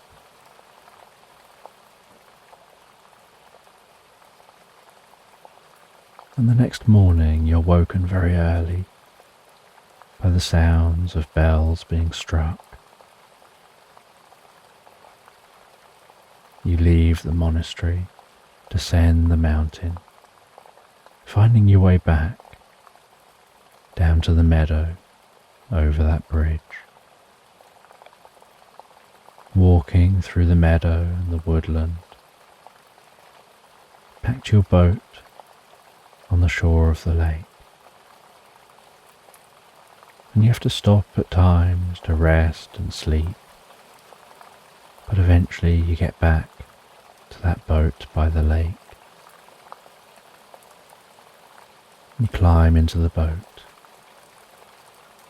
You row out into the middle of the lake. You don't know what you're supposed to do, so you just wait. After waiting with nothing happening quite some time, you call out, "Lady of the Lake, please reveal yourself."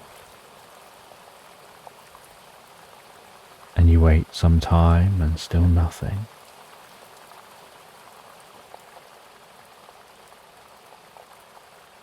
Until eventually you hear that humming again. You see the surface of the water vibrating and rippling. Then the Lady of the Lake breaches the surface of that water. You say that you've done the task. You hold out your arm with that bracelet on it, and the blue crystal embedded in the bracelet, and that bracelet gently glowing. And the Lady of the Lake removes the bracelet from your wrist, places it onto herself, and a flash of blue wraps around her, almost like a blue force field passing from her wrist out, around her hand, then up her arm, and then around her whole body. And once it's covering her whole body, then it just disappears.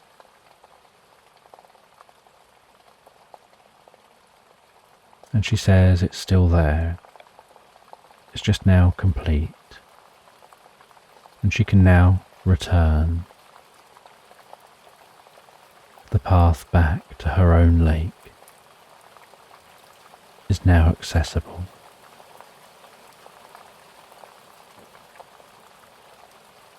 She takes off a ring and says as a thank you, have this ring. This ring will help you to see reality in a whole new way.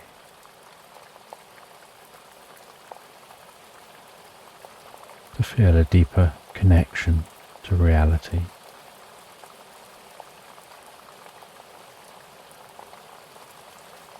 And to perceive things in a way you normally just feel.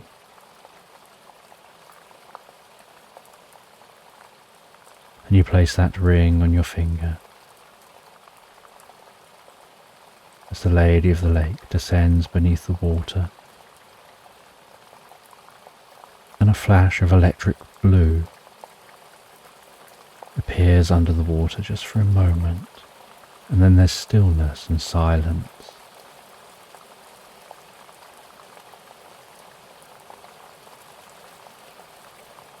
And you row back to the shore. You moor the boat back up again. You head back into the cabin. You have something to eat. You flop back onto the bed, legs still hanging off the bed. Taking a deep breath, feeling like you've earned that relaxation. Closing your eyes for a moment. Reaching over and touching that ring. And feeling a deep connection with the world around you. Like you can understand and notice there is more here in this world that you've felt for a long time, but now you're aware that it's there. As the sun sets, you look out the window from the bedroom into the forest. Do you think you notice something moving within the forest, and you see there are fairies flying around, flitting in streams of sparkling light?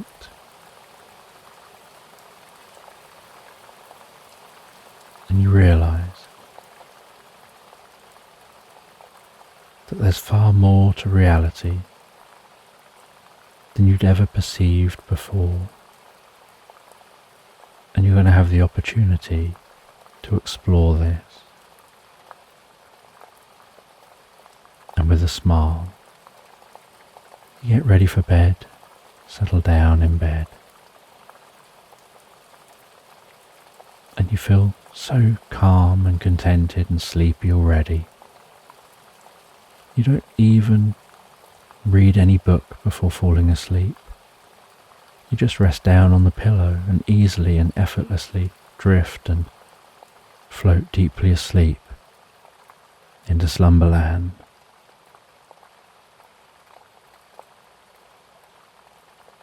So in tonight's sleep story, you follow Raven the hedgehog as she meets a curious goose called Faith, and they set off together on a quest, travelling through meadows and woodland to a mountain monastery where Raven engages in a magical ritual that brings a deep connection to the world around her before journeying back home, changed and with a new purpose in life. So just take a moment to allow your eyes to close and allow yourself to begin to relax. And as you begin to comfortably drift asleep, I don't know whether you'll drift asleep faster to the sound of my voice, or whether it'll be to the spaces between my words. And as you comfortably fall asleep, you can take a moment to allow yourself to get comfortable and imagine a healing light softly, slowly and gently passing down from the top of your head to the tips of your toes, relaxing gently down through you as I count from 10 down to 1. And with each count, your mind can quieten and calm as the muscles soften and relax. And you can begin the process of drifting peacefully asleep. From 10, that healing light relaxing the muscles around the top of the head, around the back of your head, gently, carefully relaxing the muscles around the side of your head, around your temple, your forehead. And with each out breath, that relaxation can deepen so peacefully, so comfortably, as it flows down around the eyes and around the ears. 9. That relaxation moving down around the jaw, relaxing that jaw, allowing the tongue to relax, the lips to relax, the nostrils to gently relax. With that relaxation moving carefully, slowly, as that healing light passes down the back of the neck, softening and calming those muscles, around the sides of the neck, the front of the neck,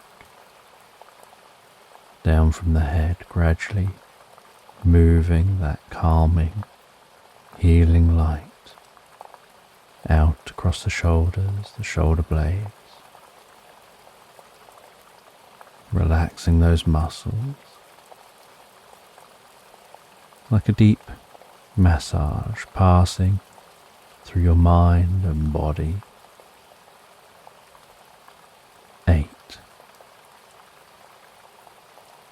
As that relaxation begins to move down those arms, and I don't know which arm the relaxation will move down fastest, whether it'll be the right arm or the left arm. But you can be aware of that healing light spreading gently down those arms, around the biceps, the triceps, down into the forearms. 7. Moving all the way down to the wrist, the palms of the hands, down to the fingertips. And perhaps as that relaxation continues through those arms, with each out breath that you take, the arms can begin to feel heavier or lighter or some other sensation as relaxation sets in. And you know the process for sleep is that the body begins to relax. And while the body becomes physically relaxed, so the mind begins to drift and dream. Initially to brief reveries before settling on the first dream of the night. 6. And that healing light can spread down from the shoulders and down around the chest, the upper back, softening and relaxing those muscles gently, calming the breathing, helping you drift deeper and deeper into the experience. 5. The healing light moving down towards the stomach, the lower back, the sides, relaxing those muscles as it goes, bringing a deep sense of peace and calm to your upper body, releasing any tension. Perhaps occasionally finding yourself shifting just a little to get more comfortable. 4. With that relaxation spreading down around your buttocks, down into the upper parts of your legs. 3.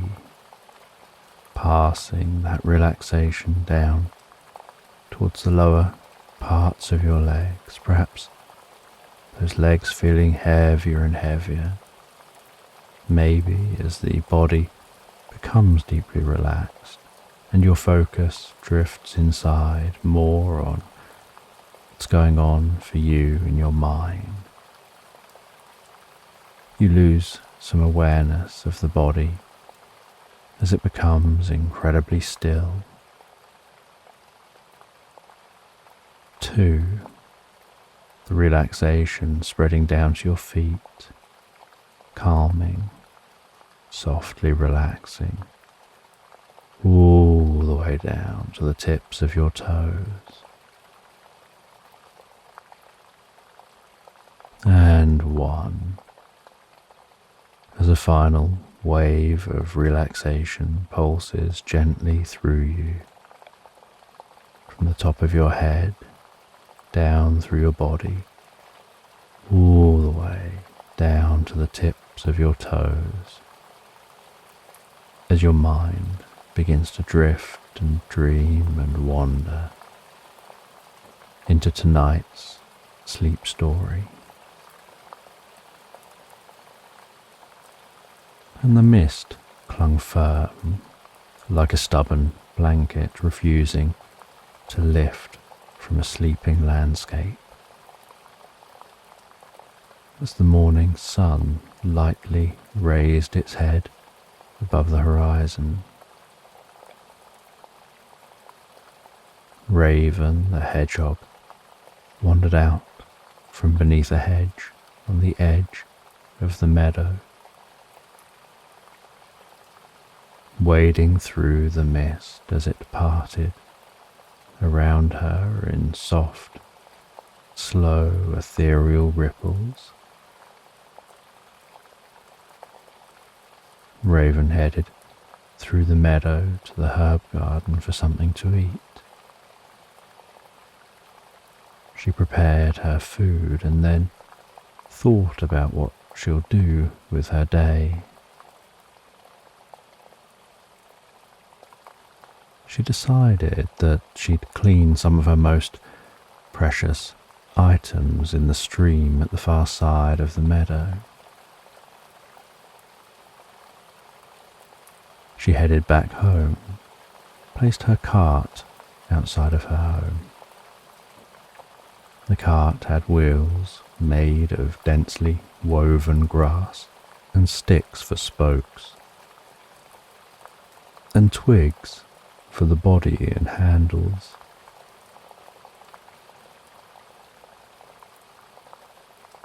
She gathered up the items in the cart and set off, pushing the cart across the meadow. The cart leapt about as it went over the uneven grass. The dewdrops, which had been happily clinging to the grass, spraying everywhere as the cart pushed through that grass, parting the mist. Water droplets rode Raven through the meadow as she continued down towards the stream. The items in the cart clattering and clanging. The mist slowly beginning to rise like a curtain caught in a breeze as the sun climbed the celestial dome.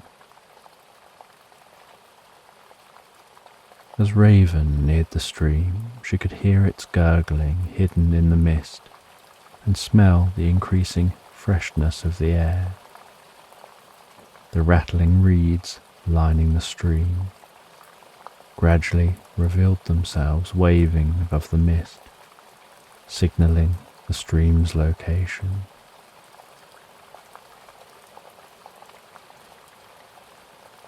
Raven slowed as she approached the stream. Along with the items it carted to the stream to clean, Raven was doused in the meadow's moisture.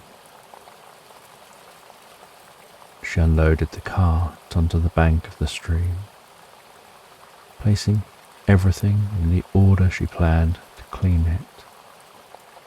Largest items first, so that they could be the first items placed back into the cart. Smallest items last, to go back on top in the cart and to fit into the nooks and crannies of the other items. By the time she'd unloaded the cart and organised the items, the mist was letting go of its final hold over the land. The sky was bright, blue and clear. The meadow was clear in all directions as far as the eye could see. Butterflies and bees had now come out to dance from flower to flower. Raven began cleaning the first items, moving them into the edge of the stream, the water splashing around the items as she shimmied around them, rubbing and cleaning them in the flowing water. Then moving the items near to the cart to dry out in the sun, ready to be placed back into the cart to take back home.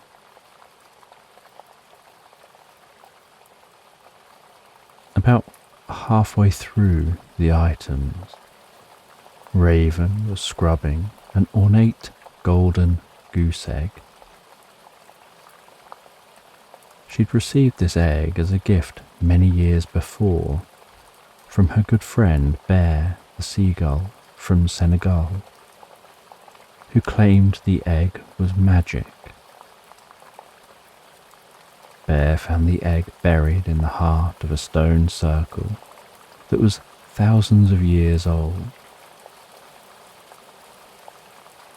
Raven had left the egg as it was given, in a silk pouch and covered in mud.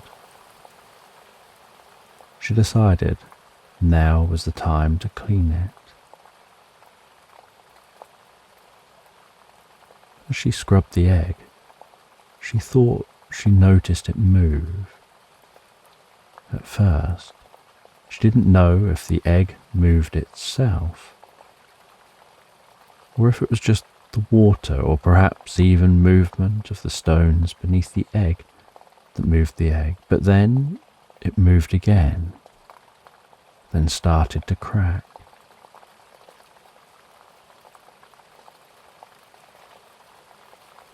Raven wondered if perhaps she'd accidentally broken the egg by getting it wet. Maybe it was warmed by the sun and then has started to crack as it cooled in the water. While Raven stepped back, she watched as that egg cracked. She noticed the beak of a bird breaking through the shell, followed by more of the shell breaking and the most beautiful coloured feathers poking through. Another flex from within the shell, and a larger crack appeared, with a piece of shell falling into the stream and, like a boat floating on the surface of the water, pirouetting with the currents sailing down the stream and out of sight. So much for the present, thought Raven as she watched the shell breaking apart. Within just a few minutes, the only shell remaining was the piece the colourful and majestic goose was stood on. It stretched and flexed its wings, as if waking from the deepest, most pleasant sleep. The goose didn't look young. It came from the egg looking already like an adult goose. In a moment of surprise for Raven, the goose spoke, and she could understand. The goose introduced herself as Faith. She said, everyone's got to have a little faith in their lives. Geese can't smile, and Faith said this with absolute sincerity, so Raven couldn't tell if Faith was trying to be funny or not. Faith continued to explain that she's a legendary goose. There are 5 legendary geese. They live to guide, and then, when it's time, they build a golden cocoon around themselves and enter the deepest state of meditation, which allows them to enter a timeless and spaceless place. Some might describe as a spiritual plane, a place where they have access to all knowledge and can recharge for when they next emerge from their cocoon. Once the cocoon has fully formed, they'd be buried deep in the mud within a stone circle. The stone circle would be made of specific stones and of specific sizes and erected in a specific way, that a resonance would be formed in that location on a crossroads of ley lines which would channel the earth's energy to form a bubble of spiritual energy. This energy would help deepen the meditation and would protect the egg from harm. Usually, once it's time for the goose to return, the people would carefully dig up the egg, let the egg settle for a while, before gently, reverently, and mindfully washing the egg. This process stimulates the breakdown of the cocoon and the awakening and returning from their meditation of the goose.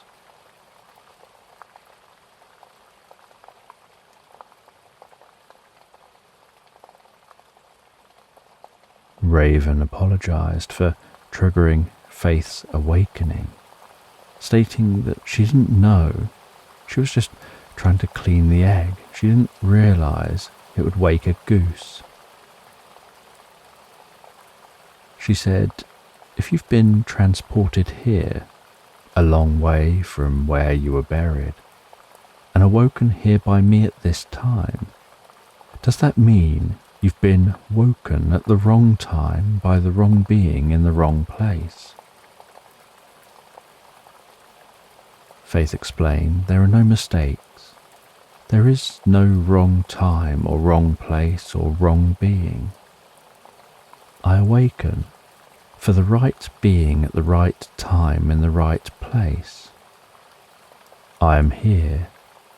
The time is now. This is the present. This is your present. While talking, Raven begins to carry on washing the other items. So, if now is the right time for you, then why now and why me? You've got to have a little faith, Faith responds. All will become clear in time.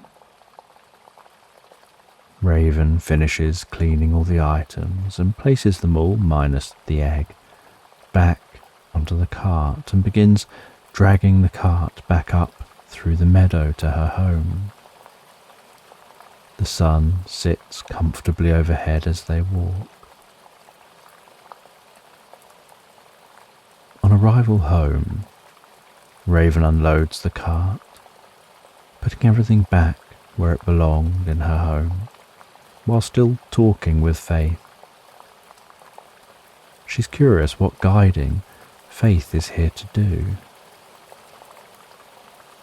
Faith explains that is for Raven to find out. She just knows she wouldn't be here if she wasn't going to be a guide, so she must be needed as a guide. There's a meditation that Raven can do that can find out how Faith is needed at this time. So after putting everything away, including the cart, Raven says that she's interested to experience this meditative process, which will reveal why she might need a guide.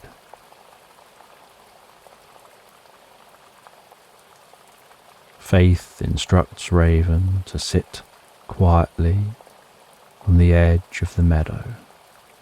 Close your eyes and take a moment to center yourself with a few deep, comfortable breaths.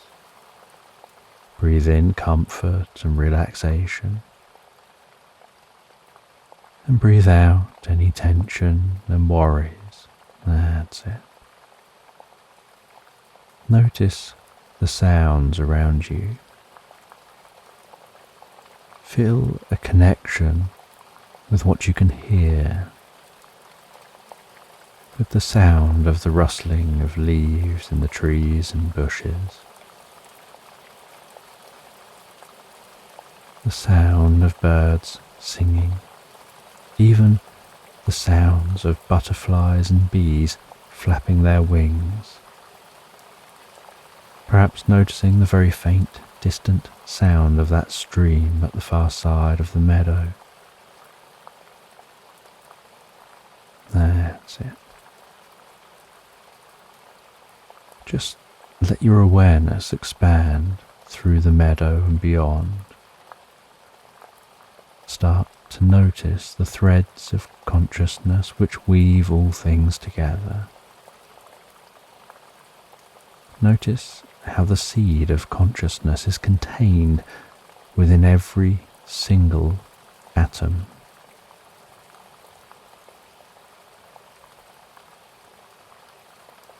Begin to understand that consciousness is about the flow of information. Consciousness arises when enough information can move. And there's a difference between consciousness and conscious awareness. Something can have consciousness and not be aware of that fact. The awareness requires a feedback loop and a state of slow decay.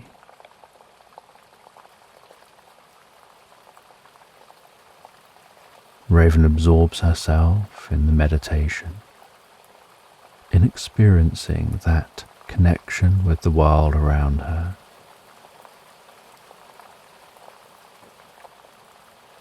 Faith continues, and you can begin to drift on the river of consciousness,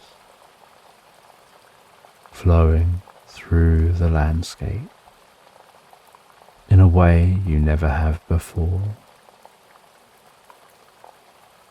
And if you let go and give in to the experience, you can flow through all consciousness at once, following all paths and experiencing all possibilities.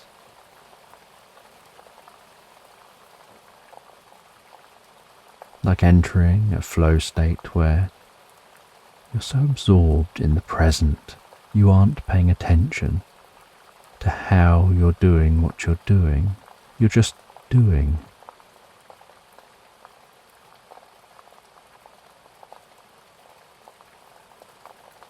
Raven takes time to absorb herself easily and effortlessly in the experience, as Faith quietens down in the background for a few moments.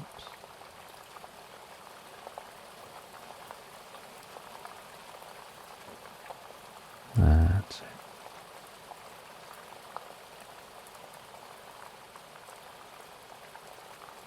You can notice among the threads of consciousness one path becoming brighter than the others, illuminating a path and a destination.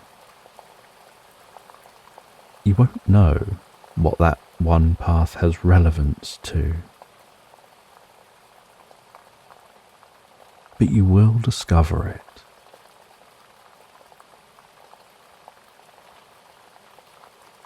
Raven notices out of all the gently pulsing and humming strands of light which surrounds her, one strand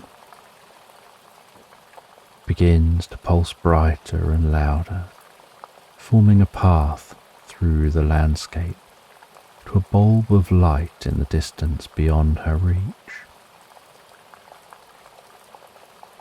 Hold on to that, Faith says, as you begin to drift back to the here and now. That's it. And Raven drifts back and opens her eyes, feeling so deeply calm and peaceful, while also still having a sense of that path of light in her mind's eye. That path you've discovered is the one to be taken. I'll travel with you on your journey to help guide you. At the end of the journey, you'll meet with the elders where they'll give you a magical elixir. That elixir will do what is needed for you. Once my work here is done, you'll engage in a ritual which will return me to the earth until the next time that I'm needed.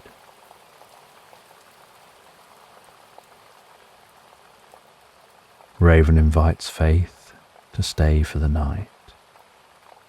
She prepares dinner and engages in discussing Faith's long life and her many experiences and encounters. She shares about her time in Egypt, where she had to help a young prince to find what they needed to become the first pharaoh. She helped a farm boy to learn how to lead a community and prepare to weather a drought. She helped a fisherman discover a new land for his people.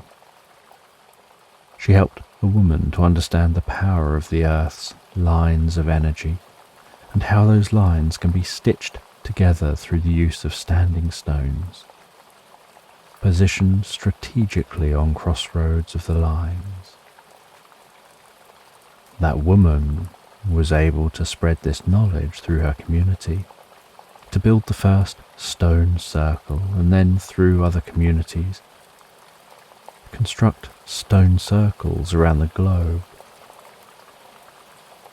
This gave Faith many places which she could settle down to rest. Prior to this, There were limited locations. There were select pyramids designed and aligned to channel the Earth's power where she could rest, and a few natural locations.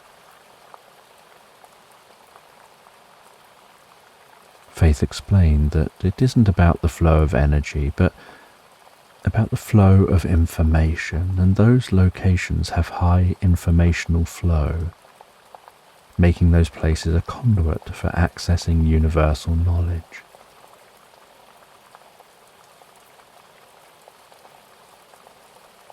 The next morning, Raven and Faith set off on a journey, following that glowing strand of light.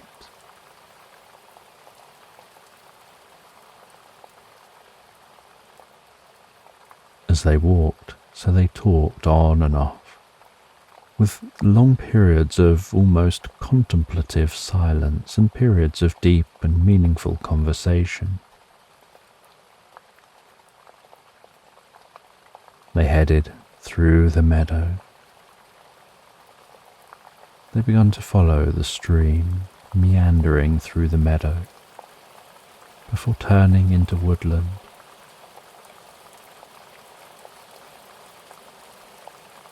Raven may have smaller feet and legs.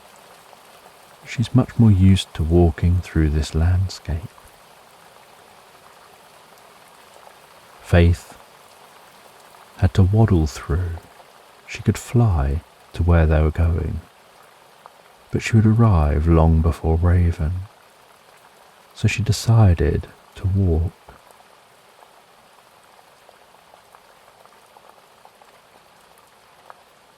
As night began to blanket the sky with a dusting of specks of light,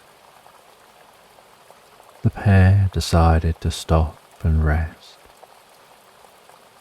Faith shared more tales, but also wanted to listen to Raven's stories to learn more about her.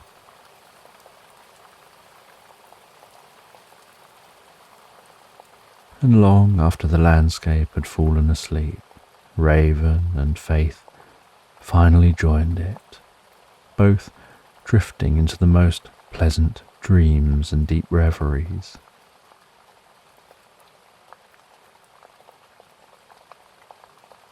They woke up to the gentle warmth of the morning glow spreading across the landscape. They took a moment to stretch and have something to eat before continuing on their journey.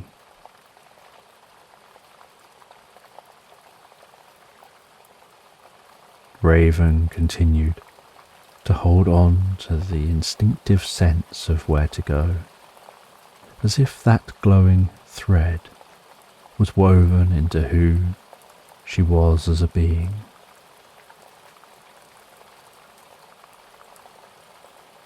They continued walking through the woodland, listening to the echoing sound of birds singing, the sound of a woodpecker drumming away on a distant tree, and watching the dancing streams of light filtering through the dense canopy overhead. After many hours of walking, the bright light of open countryside became the backdrop to the far side of the woodland.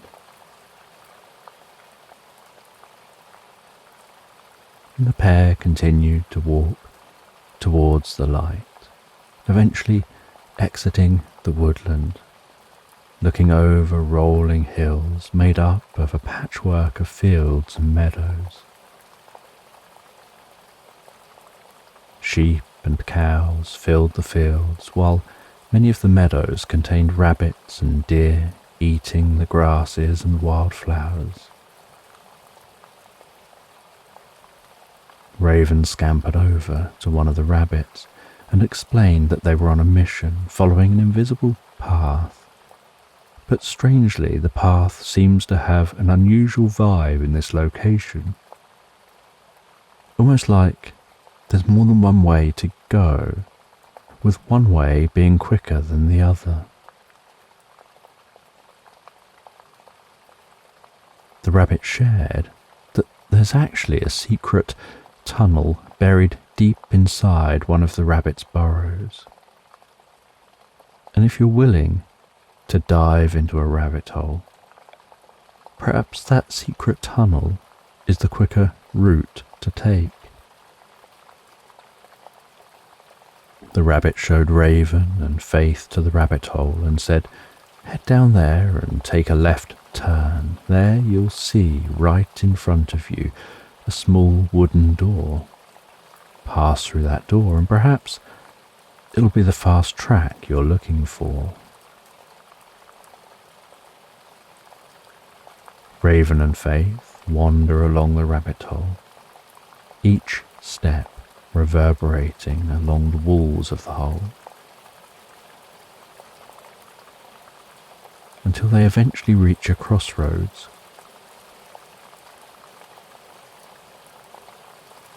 At the crossroads, they turn left and walk to the door they see in front of them. They pause for a moment before slowly and carefully opening the door with a creak, getting a waft of air that gave the feeling this door hasn't been opened for a very long time. They walk through the doorway, closing that door behind them, and this secret tunnel is different to the mud-walled rabbit hole.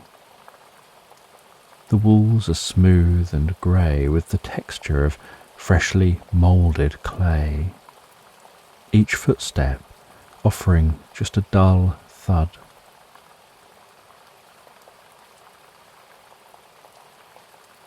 Raven continues to feel the pull in the right direction as they walk. Lining the walls of this path are torches which seem to almost pulse to life as they approach, their light flickering and dancing in the eddies of air caused by their movement through the otherwise still tunnel.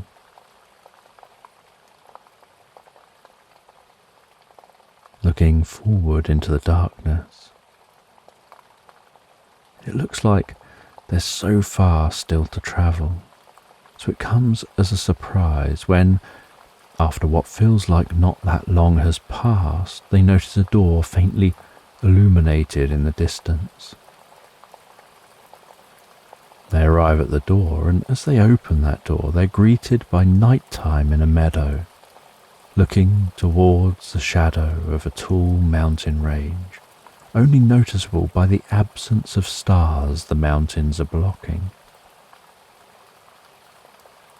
They walk out from the secret tunnel, turning to close the door behind them, noticing that the door is embedded in the wide trunk of an ancient tree. Raven mentions, "We're nearly at our destination. It's just up in the mountains ahead." As it's night here, they decide it's better to rest for the night and finish the trip in the morning, rather than trying to ascend mountains in the dark.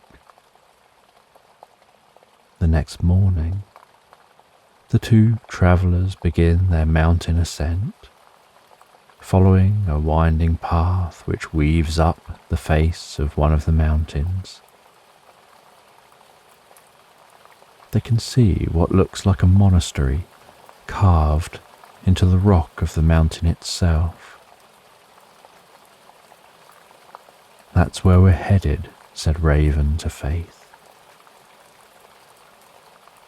Faith could fly on ahead, but continued to decide to just walk along with Raven, travelling at a hedgehog's pace. And the higher up the mountain they climbed, the stronger and colder the mountain wind became. Eventually, they reached the monastery.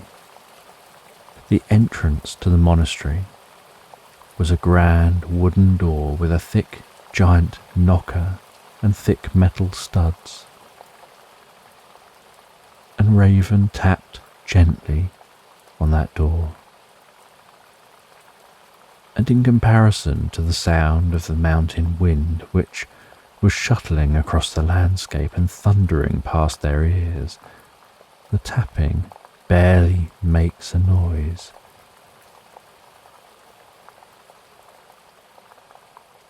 They wait for just a moment before the door slowly and calmly swung open, and they were greeted by a monk. And this monk didn't say a word, they just gestured for the two travellers to enter. Raven and Faith entered the monastery, the door being closed behind them. They followed the monk down a cold grey stone corridor, footsteps reverberating around the walls, and into a chamber in the heart of this monastery.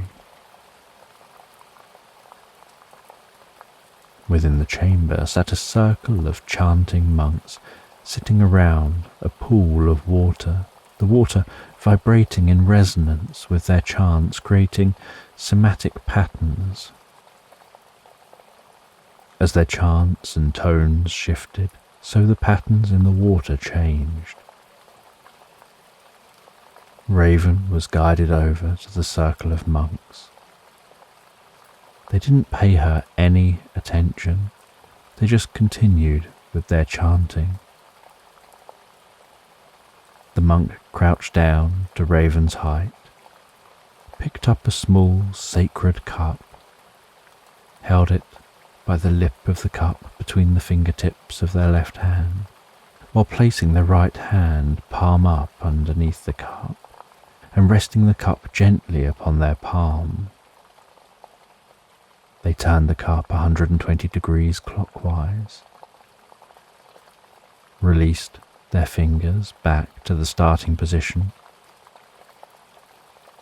turned the cup 120 degrees clockwise again,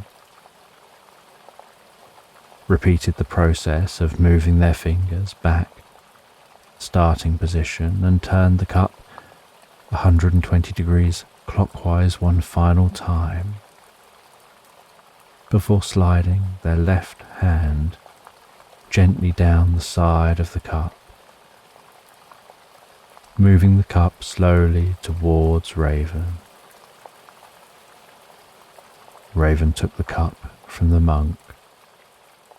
The monk gestured for Raven to head to the pool of water, then gestured for her to dunk the cup into the vibrating water.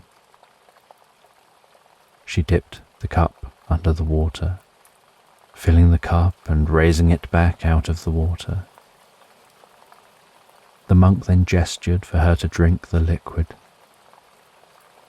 As Raven drank, so she could feel the coolness of that mountain water flowing through her body. She could feel her senses expanding. The water in the pool started to soften until it was as still and reflective as a mirror. Raven couldn't tell if this was in her mind or in reality. She looked into the water and could see herself reflected, but that reflection evolved and shifted. It stopped reflecting what is, started reflecting what could be. It reflected a Raven who was connected to all things, who understood the world on a much deeper level, who was a teacher of knowledge, sharing that knowledge and how to find deeper connections with other animals, helping to deepen and enrich their lives.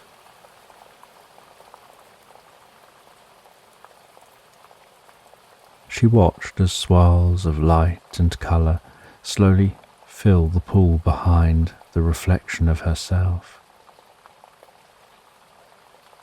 The moment feels timeless, almost like a moment outside of time. As the moment begins to fade, Raven began to notice the sound of the chanting returning, the movement of the water returning and a sense of time returning. She backed slowly away from the pool, and she could feel that something had shifted inside of her. She handed that cup back to the monk,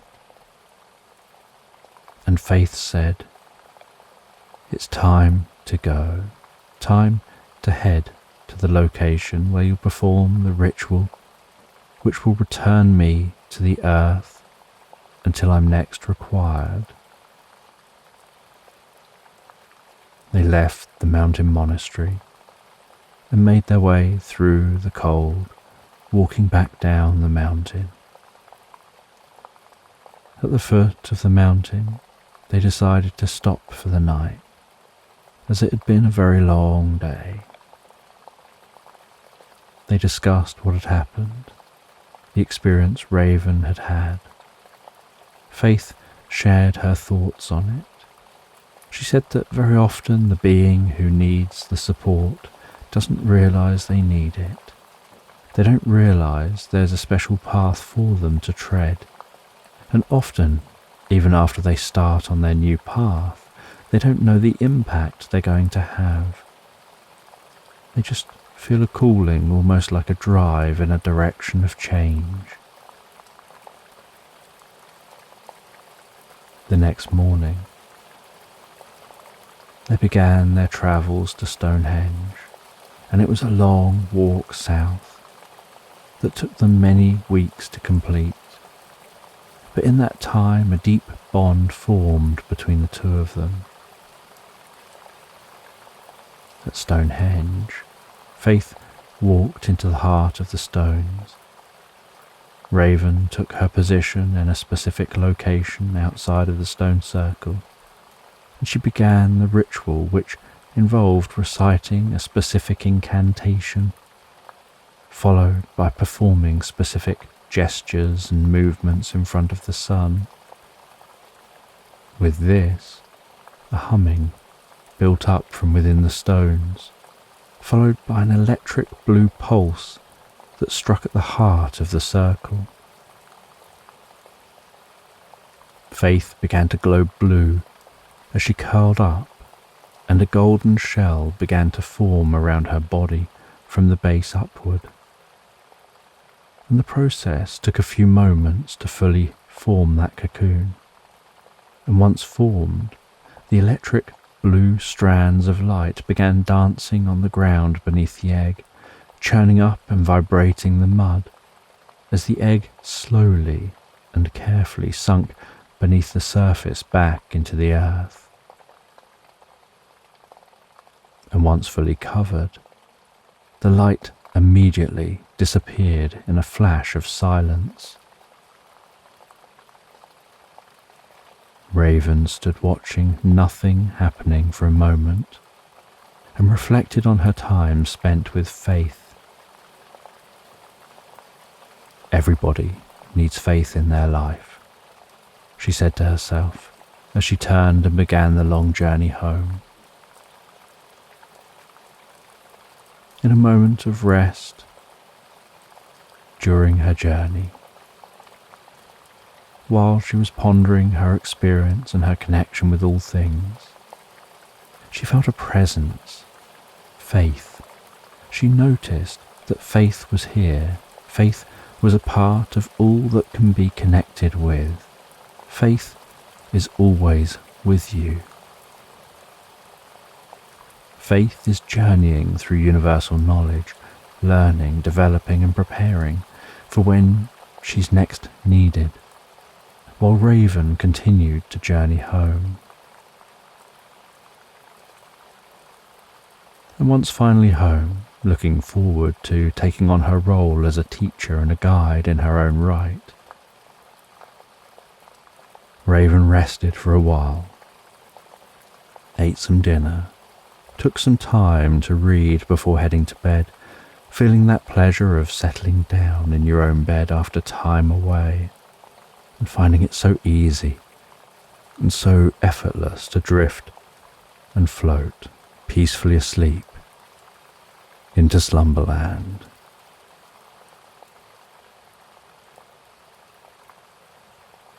So in tonight's sleep story, you go out for a walk through British countryside, hearing a telephone ringing, sending you on a quest to meet a wizard in the heart of the woods, who asks for your help to open the magical portals, to reconnect the realms of the dwarves and the humans. So just take a moment to allow your eyes to close and allow yourself to begin to relax. And as you begin to comfortably drift asleep, I don't know whether you'll drift asleep faster to the sound of my voice, or whether it'll be to the spaces between my words. And as you comfortably fall asleep, you can take a moment to allow yourself to get comfortable and imagine a healing light softly, slowly and gently passing down from the top of your head to the tips of your toes, relaxing gently down through you as I count from 10 down to 1. And with each count, your mind can quieten and calm as the muscles soften and relax. And you can begin the process of drifting peacefully asleep. From 10, that healing light, relaxing the muscles around the top of the head, around the back of your head. Gently, carefully, relaxing the muscles around the side of your head, around your temple, your forehead.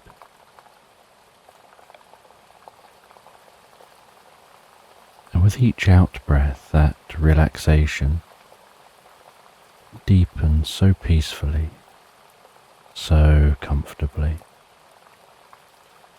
as it flows down around the eyes and around the ears.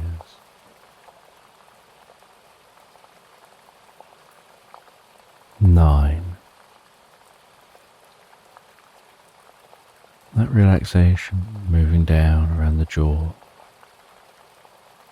relaxing that jaw, allowing the tongue to relax, the lips to relax, the nostrils to gently relax. With that relaxation moving carefully, slowly, as that healing light passes down the back of your neck, softening and calming those muscles around the sides of the neck, the front of the neck, down from the head,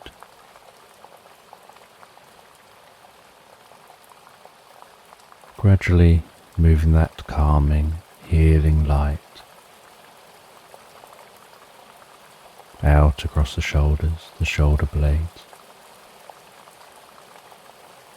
relaxing those muscles like a deep massage passing through your mind and body. 8.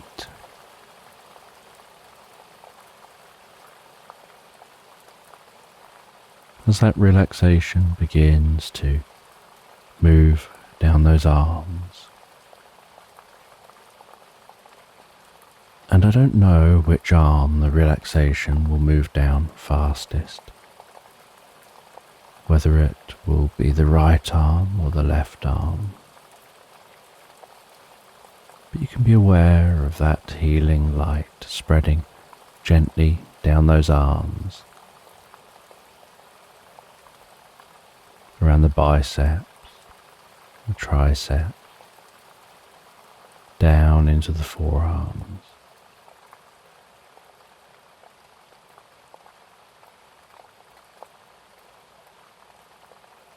7, moving all the way down to the wrists,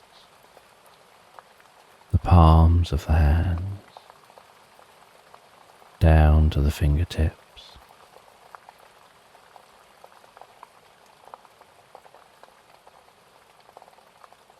And perhaps as that relaxation continues through those arms with each out-breath,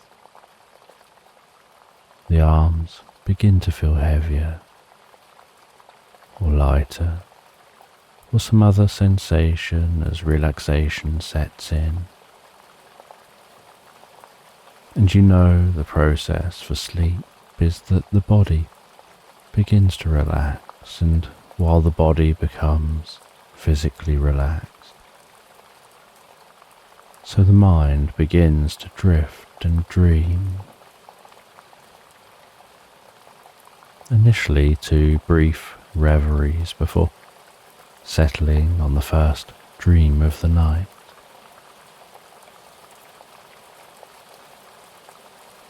Six, and that healing light can spread down from the shoulders and down around the chest, the upper back, softening and relaxing those muscles, gently calming the breathing, helping you drift deeper and deeper into the experience.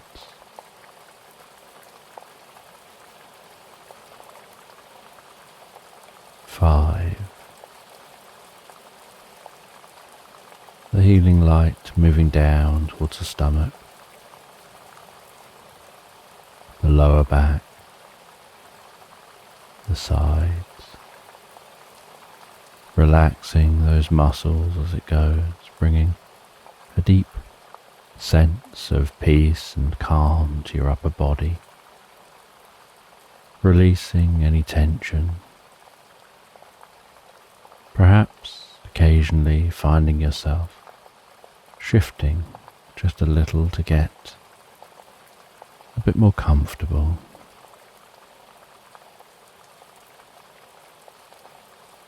4, with that relaxation spreading down around your buttocks, down into the upper parts of your legs. 3, passing that relaxation down towards the lower parts of your legs. Perhaps those legs feeling heavier and heavier as the body becomes deeply relaxed and your focus drifts inside more on what's going on for you in your mind. And you can lose some awareness of the body as it becomes incredibly still. 2, the relaxation spreading down to your feet, calming, softly relaxing all the way down to the tips of your toes. And 1, as a final wave of relaxation pushes gently through you from the top of your head down through your body, all the way down to the tips of your toes, as your mind begins to drift and dream and wander into tonight's sleep story. And as you relax into the sleep story, you find yourself wandering down a country lane. And as you wander down this country lane, the road meandering through the countryside, birds singing cheerfully within the trees, clouds ambling across the sky.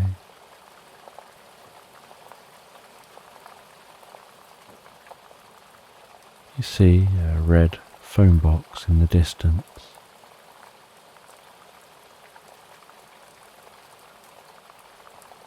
And each footstep along the road gives a gentle crackling sound.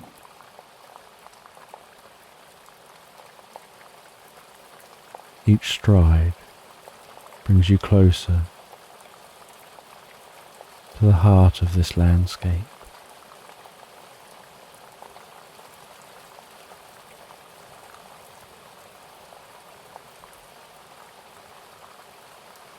And while you walk through the landscape, that phone box getting larger and larger as it gets nearer and nearer. You can feel the gentle breeze on the side of your face, the warmth of the sun on your cheeks.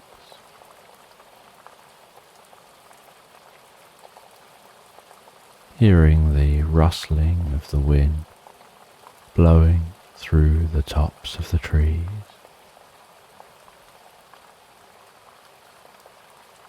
Starlings singing in the bushes that line this road.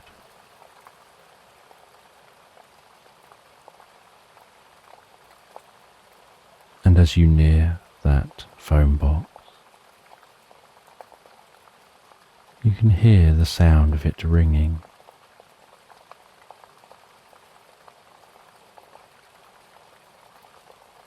And as you approach, so that ringing gets louder and louder. And it doesn't seem to stop. And so when you arrive at the phone box, out of curiosity, you open the heavy door to that phone box. Squeeze yourself inside the phone box, that door swinging shut behind you.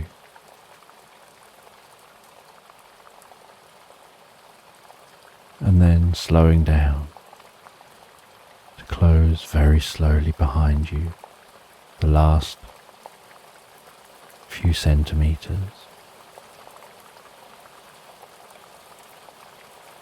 That phone ringing before you. A stillness to the air within the phone box.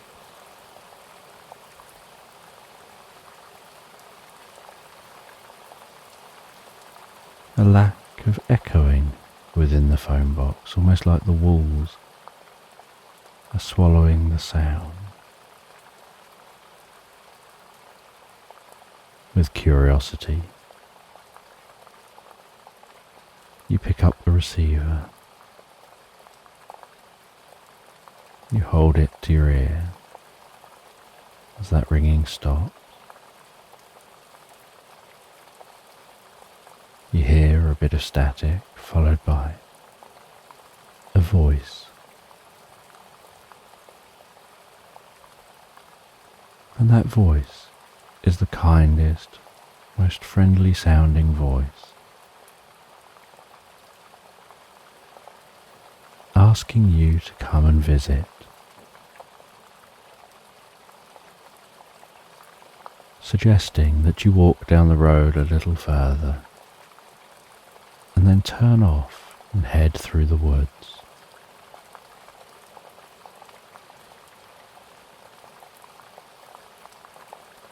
And then the phone hangs up.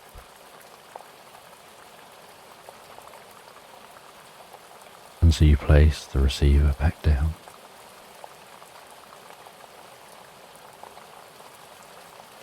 Push your way back out of that phone box and continue on your journey. And although you're still admiring nature around you, a part of your mind is on that message.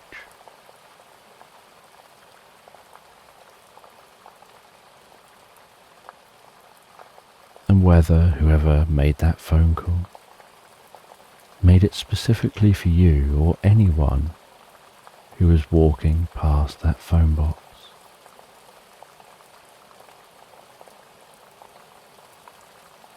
And whether you should follow the instructions or just continue on the path you are taking.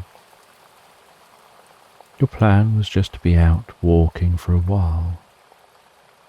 You're staying in a nearby bed and breakfast within a local village, and you're out on a country walk. You are following this road on this country walk. But do you continue to follow the road?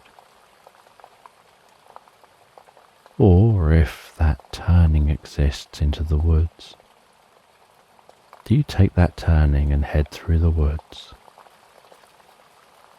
to visit the person who made that phone call?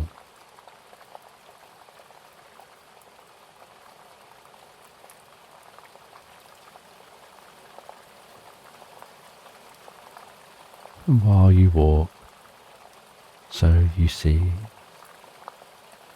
a large bird circling gracefully overhead, observing the landscape below. You see a family of deer in a field. You bob up and down slightly as you walk, so that your head, each time you bob up, can see over the hedge alongside you, until you reach a gate into the field, and you stop for a moment at that metal gate. Head over to the gate. You rest your arms on top of the gate and your chin on top of your arms, looking out across the field, watching that family of deer. How peaceful and still they seem. Just enjoying some food.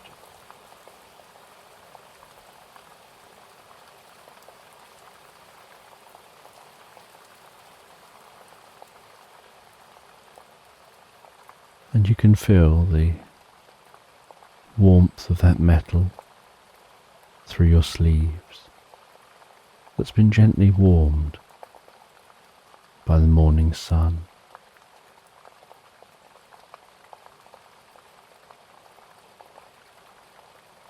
And after watching those deer for a while, you continue on along the side of these fields, heading towards a wooded area. You can see the way that at the wooded area, the trees arch over the road from both sides, almost locking fingers in the middle, creating a comfortable, cool tunnel.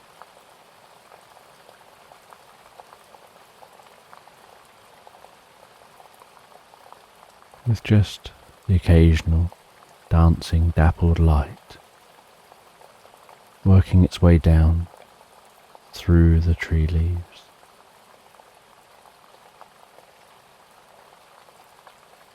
And as you approach the edge of the wood,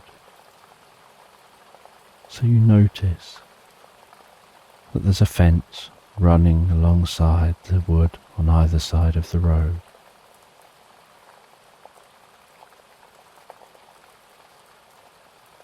And in the middle of that fence is a stile on both sides of the road, and a muddy footpath cutting into the woodland.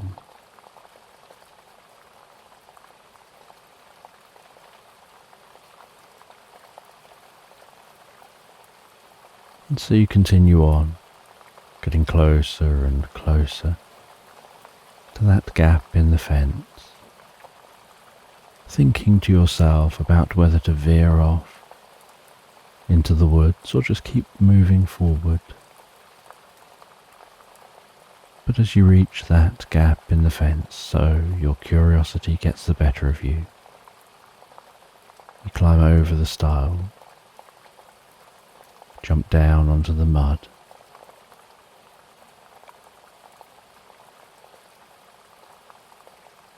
and begin to walk into that woodland.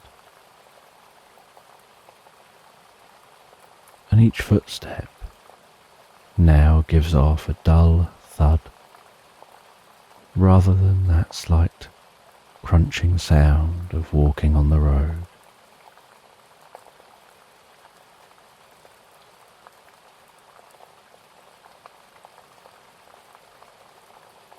And birdsong echoes through the woodland, making it hard to pinpoint exactly where within the woods the birds singing are situated.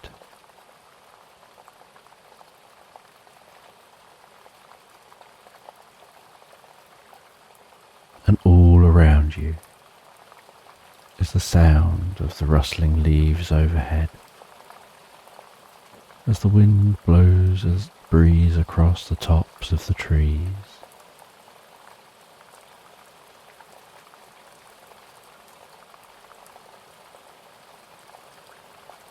And you follow this path, initially the path being very straight, and then it begins to weave and turn, as if it's been created to avoid causing harm to any of the trees, placing the path where it can go,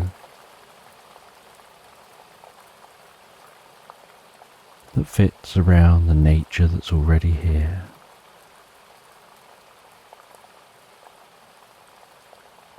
And you notice off of this slightly broader path occasional narrow, deeper seeming paths,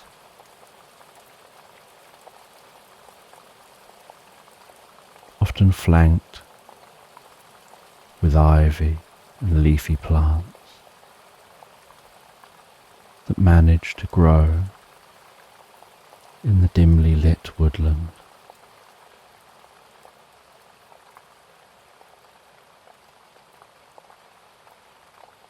And you recognize that these are trails from centuries of animals finding their own paths through the woodland, which sometimes cross the human path.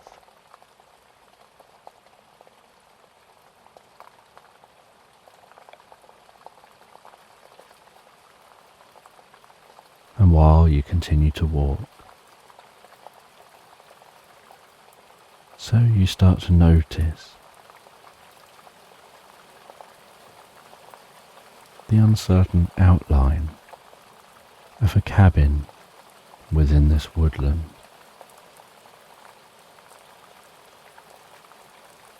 Its clear lines broken by the trees and branches between you and it.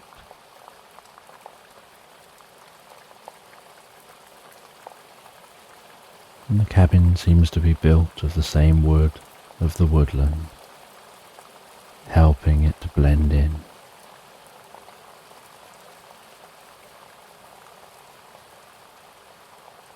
And you meander towards that cabin.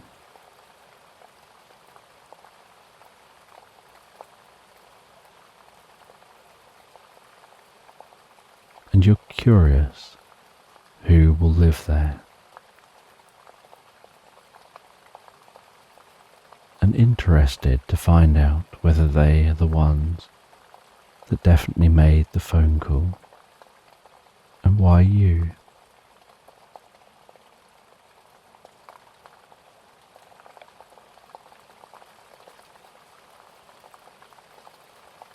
and the cabin as you head out into a slight clearing. Looks like it's growing out from the woodland, like it's a part of the woodland rather than apart from it.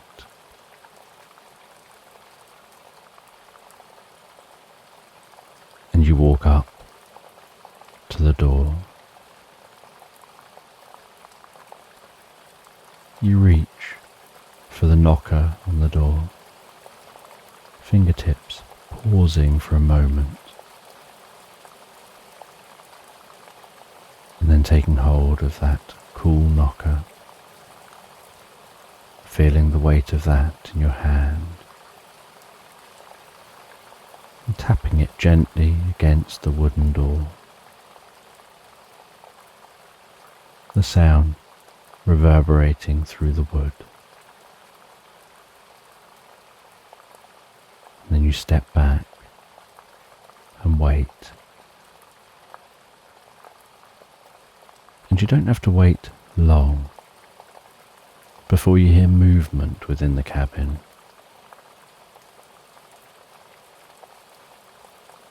And then a latch going on the other side of the door.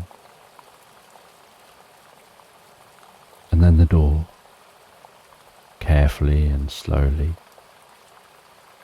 being swung open to reveal the friendliest looking old wizard, the eyes having lines, showing years of smiling and laughing, and their face instantly lighting up on seeing you, and they invite you in a very enthusiastic and excitable way. They gesture for you to go and sit down on a comfy seat in the living space, as they head into the kitchen space, put the kettle on and offer for you to have a cup of tea, and you accept the offer for a cup of tea. And they're talking and almost mumbling in an excited kind of way, as you hear the sound of clanking china while they grab a couple of teacups and a silver spoon.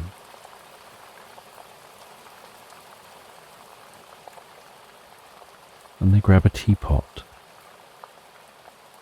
and they make up that tea in the teapot. They place the teapot onto a tray and a tea cosy over the teapot. They place those cups onto the tray and the spoon. And then, with a slight bit of fidgeting, they carry the tray over to the living space. They place it down onto a table beside the chair you're sitting in. They pull around a larger coffee table, placing that between two seats. Then put the tray onto that table. They head back to the kitchen, saying they've just forgotten something. And you hear them pottering in the kitchen space as they place some biscuits onto a small plate. And then they bring those biscuits through and place them down next to the tea.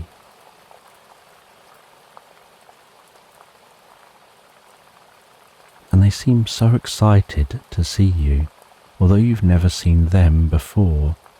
You're pretty confident you don't know them and they shouldn't know you.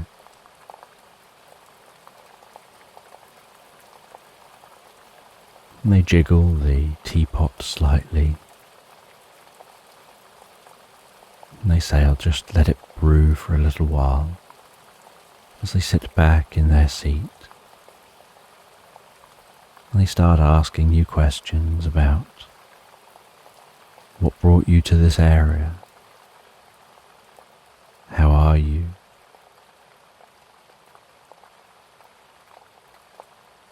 What do you think of the weather?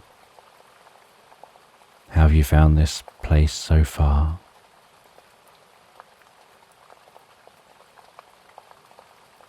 And after 10 or 15 minutes of them just engaging in some basic chatter,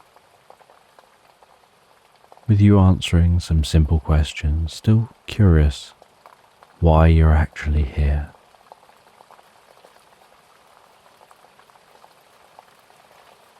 they lift up the teapot, resting the 3 middle fingers of their other hand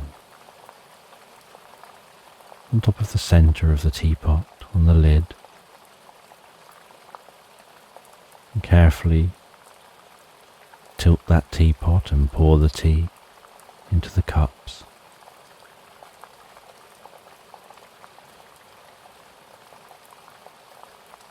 They offer you some milk with the tea, some sugar if you want it, some biscuits if you'd like those. And now that the tea has been poured, they feel that they can sit back and really just take their time to engage in conversation. No longer a need to make small talk to fill the time between sitting down and pouring the tea.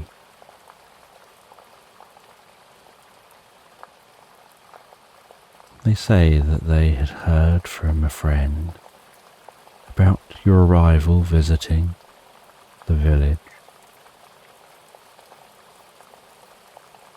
and that friend who'd seen you in the village recognized something about you that you perhaps wouldn't know about yourself. A deep quality that you have that most others never really cultivate.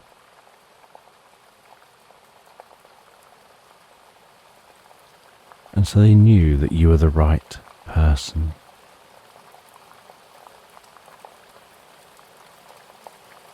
And they came and told the wizard of your arrival. And they told the wizard what you looked like.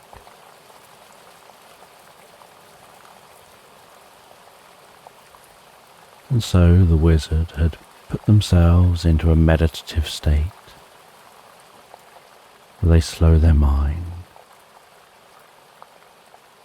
They synchronize the frequency of their mind with the frequency of the nature around them.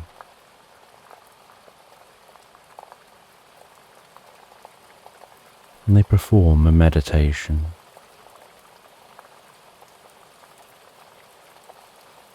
where they connect with all living things in this area.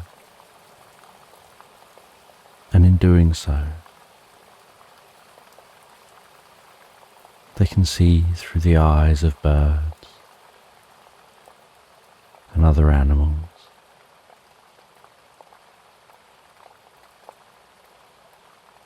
And so flying high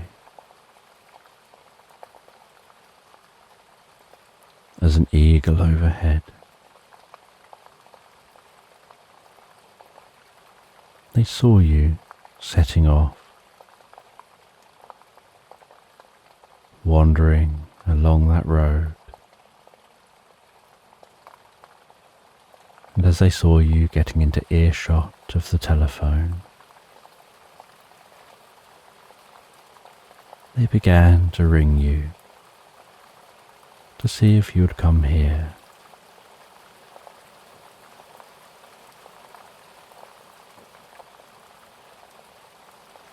And as the wizard continues to talk, they stand up from their chair while placing their teacup down on the table.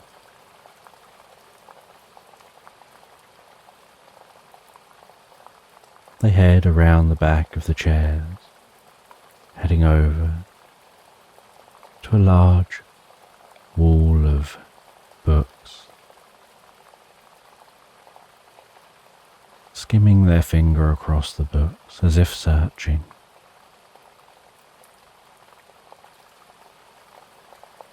Making an acknowledgement of discovery before plucking one of those books off the shelves. They carry the book back to the seat, still continuing to talk while flicking through that book and finding what they're looking for.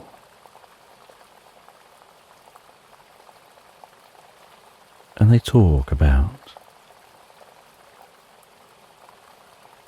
how there was a dwarven realm, and one of the access points to that realm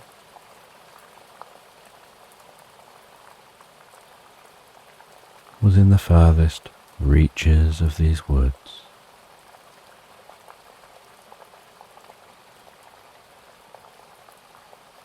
And then a wizard, a long time ago, cast a spell, sealing the portal to that dwarven realm,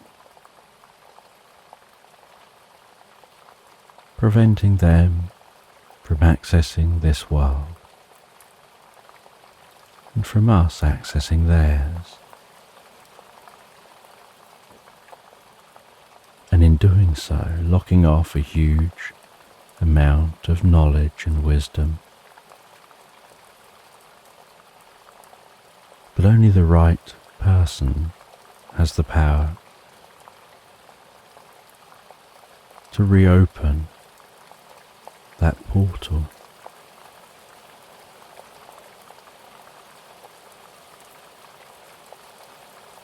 And you are that person. You have the qualities you need, and unknown to you, you have the lineage that's required.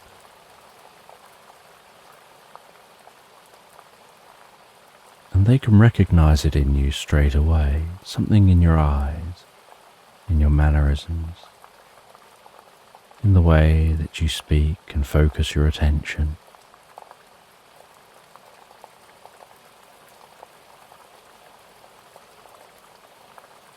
And while they're talking, they're pointing at points in the book. And they're saying everything in their own words. But you can tell that they're talking about what it is that they're reading.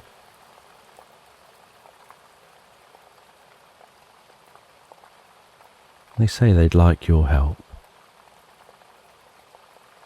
to reopen that portal. And in doing so, it'll reopen all the other portals that were closed at the same time in all the other locations. It will allow beings from both worlds to interact and communicate once more.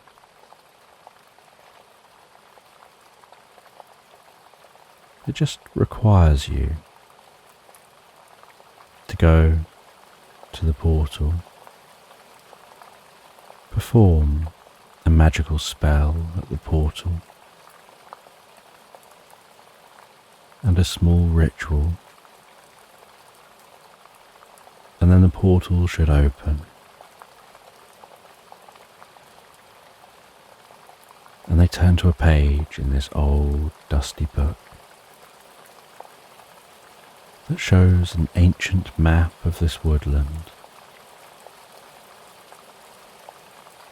They point to where this cabin is, on that map. And there are no paths marked on the map.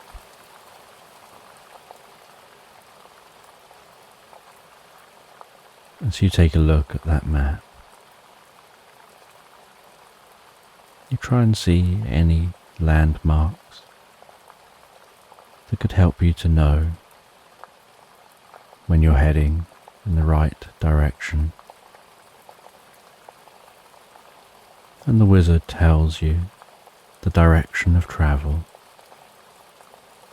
That as long as you're heading in that direction, then you should find your way. And they then say that they've got an idea to help you further. They close their eyes. They rest their hands around the teapot. They begin to deeply and comfortably chant a magic spell. And some faint blue steam comes out the spout of the teapot.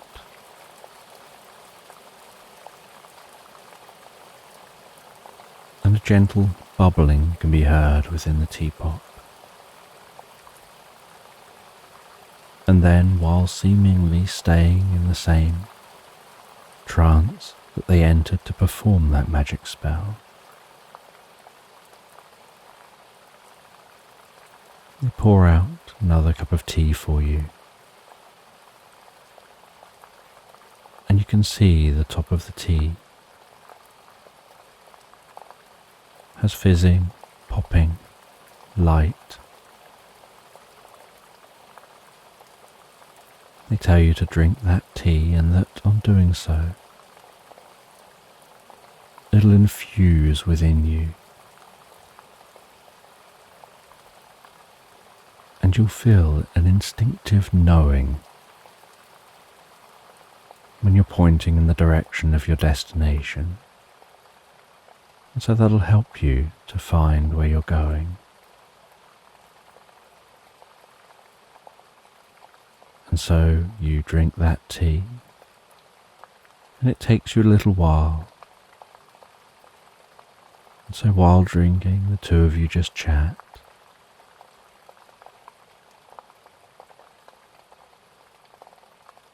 And after drinking, you set off from the cabin.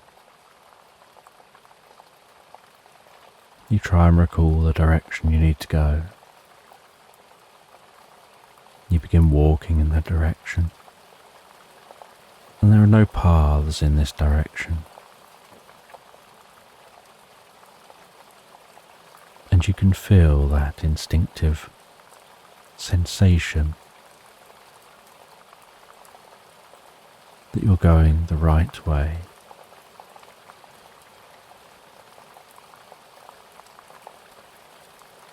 And while walking through this woodland,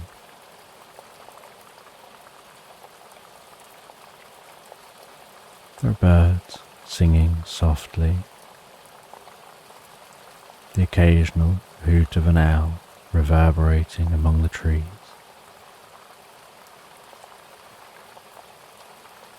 The pulsing of the rustling of the leaves as the wind blows a breeze, sometimes stronger, sometimes the breeze almost comes to a standstill.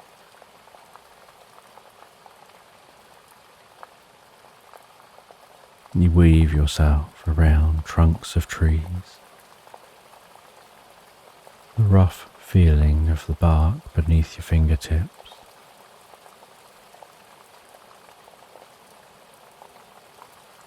Different types of trees dotted through the woodland, each with its own unique scent.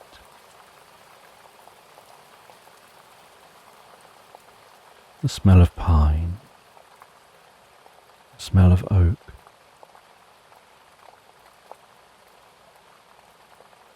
the scent of the undergrowth,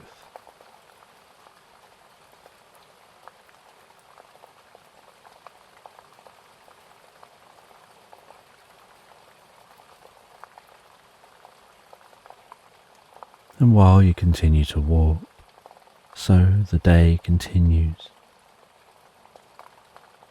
to plod on towards night.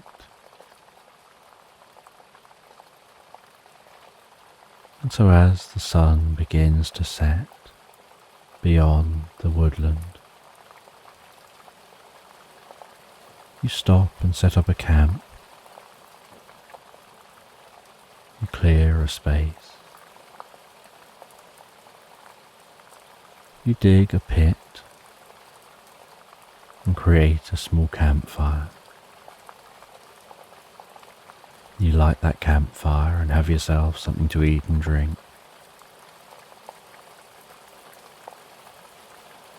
You make a shelter from some branches and leaves. You place many leaves down in your shelter, add some smooth padding,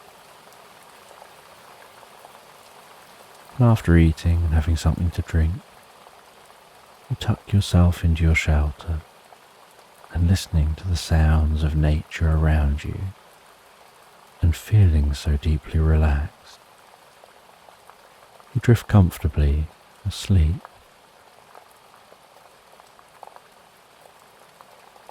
And the next morning you awaken feeling so refreshed and revitalized.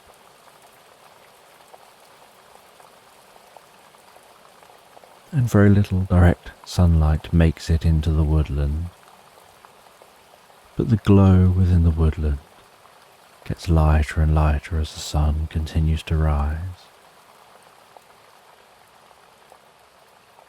And a mist within the woodland gradually dissipates, rising up through the trees, revealing the depth of the woodland once more. You clear everything away, continue on your journey,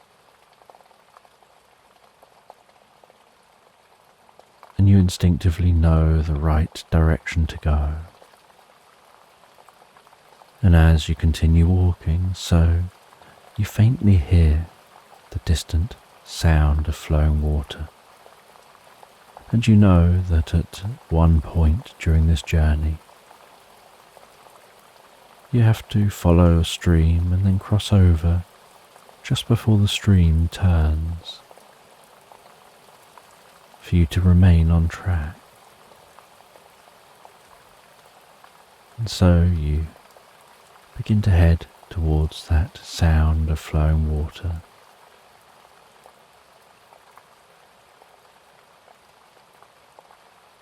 Until eventually you arrive at the stream, and this stream cutting through the woodland allows a bit more light from overhead. And you can notice along the edge of the stream the fluffy patches of grass and other wildflowers, making the most of this light here. And you follow the stream,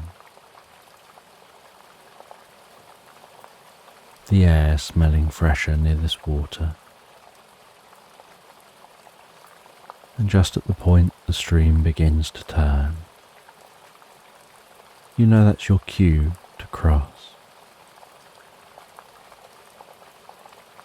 And so you give a little leap to the other side of the stream, continue on your journey. The sound of the stream gradually fading into the background behind you.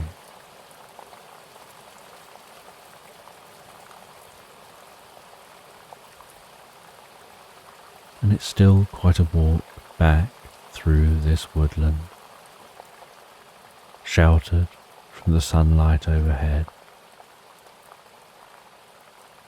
still feeling yourself being on the right direction.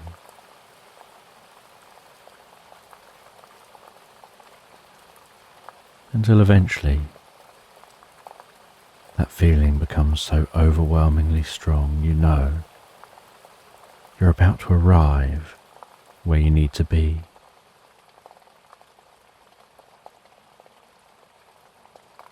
And you see this grand old oak tree within this woodland, with its gnarled trunk,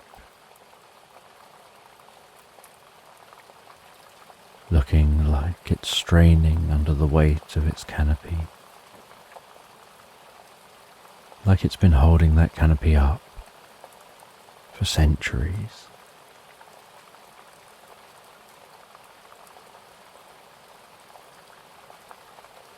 You clear a space in front of that old oak.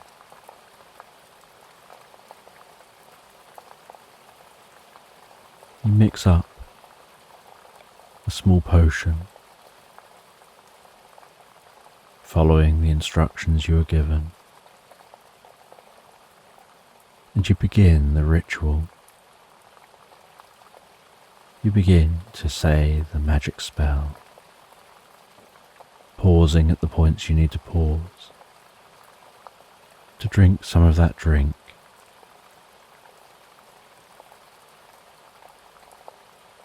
and the drink and the spell help connect you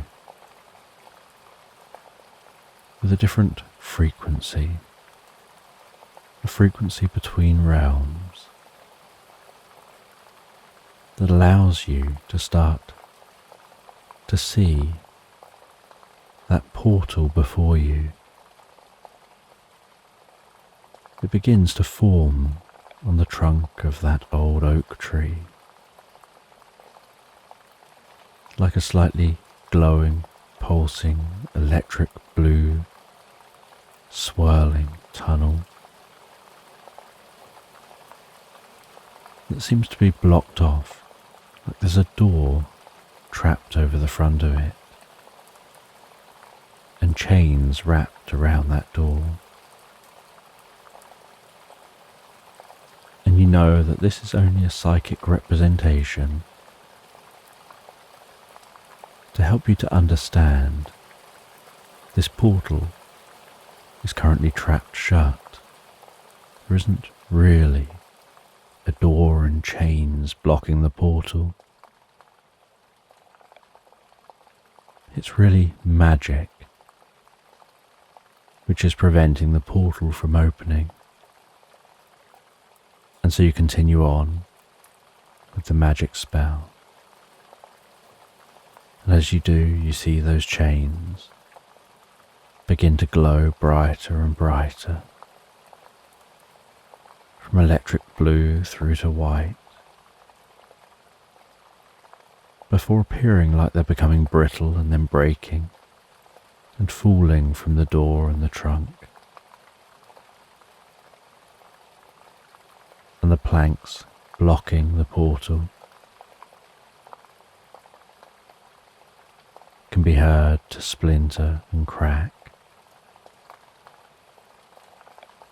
before shattering and falling away. And the large wooden door blocking the portal begins to crack and splinter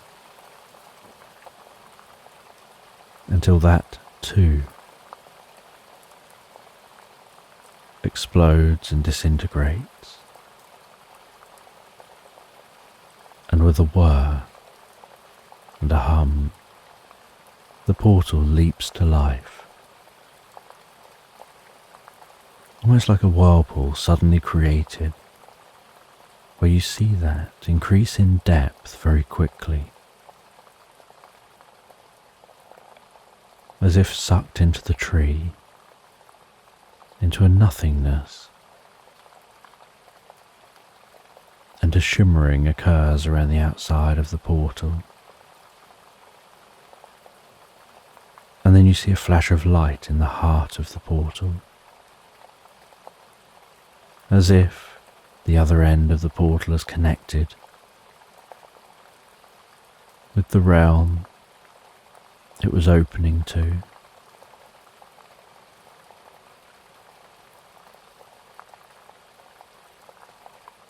And then you see somebody through the portal, peering in. And they're wearing a red hat, green clothes. They seem short, but well built and strong. And one of those people steps through the portal. And although when you look through the portal, they look so far away, like they're at the end of a long tunnel, when they step through, it's like they're just stepping through a doorway. And as they step through, so they look around, with a big smile on their face, looking up and around the landscape. They see you, engaging in that ritual and that magic spell. They come over as you finish the spell, and the portal's now open. And they reach and grab your hand and shake your hand and thank you for opening the portal. And then you see more come through. And they say that the other portals have also opened. The two realms are now reconnected again. They can come back to bringing magic to this world and sharing knowledge between the realms. And they invite you to a party in the realm of the dwarves to celebrate the opening of the portals. They take you through the portal to a land which seems strange, where trees seem to grow upside down,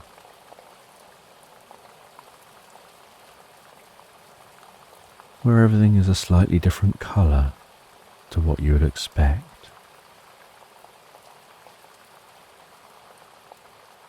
Where the gravity here seems to make you feel heavier than the gravity where you've come from.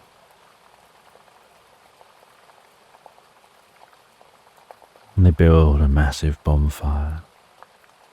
They place log seats around the bonfire. They cook up a massive barbecue and have a feast fit for a king as they celebrate your help in opening up those portals. And you engage in that feast. And different dwarves come and sit next to you and share their knowledge and wisdom and answer your questions about dwarven society, about this place here, about their history, until eventually it's getting late and they let you stay with them for a while, and the next day you head back through the portal. You set off early, finding your way through the woodland. You head back to the wizard. You tell them about how you've helped. The wizard already knows.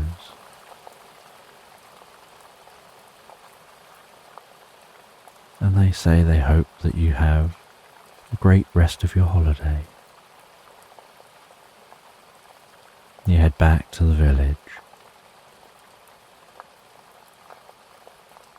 And back at the village you're greeted as if you're some kind of a hero. As if somehow everyone here knew who you were, what you've just been and done. And you head to the bread and breakfast. And you head to bed, settling down so comfortably on your bed, feeling a deep sense of sleep waft over you. So happy to be in an incredibly comfortable bed rather than sleeping on the ground. And pondering the experience you've had. You drift and float, so deeply relaxed asleep, into Slumberland.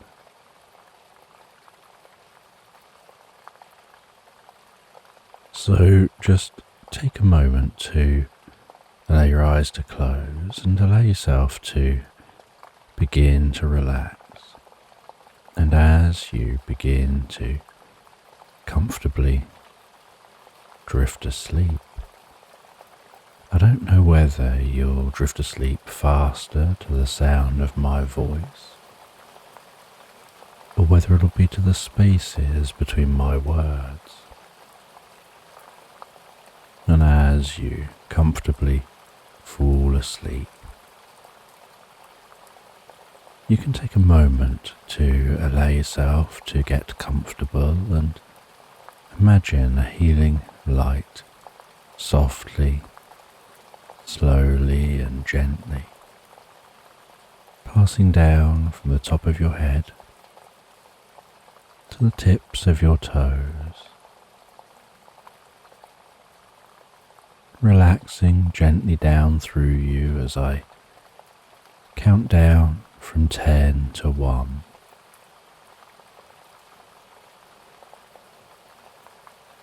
And with each count, your mind can quieten and calm as the muscles soften and relax. And you can begin the process of drifting peacefully asleep. From 10, that healing light relaxing the muscles around the top of the head, around the back of your head, gently, carefully relaxing the muscles around the side of your head, around your temple, your forehead. And with each out-breath, that relaxation can deepen so peacefully, so comfortably as it flows down around the eyes and around the ears. 9.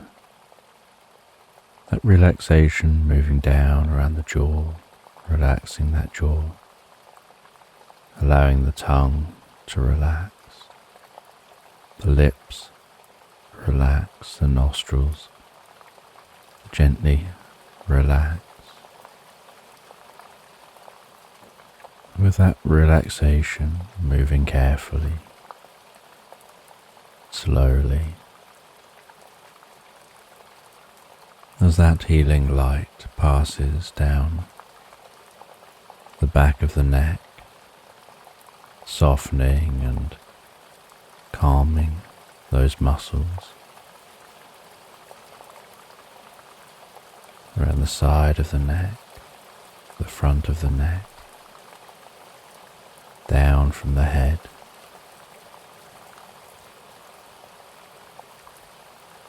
gradually moving that calming, healing light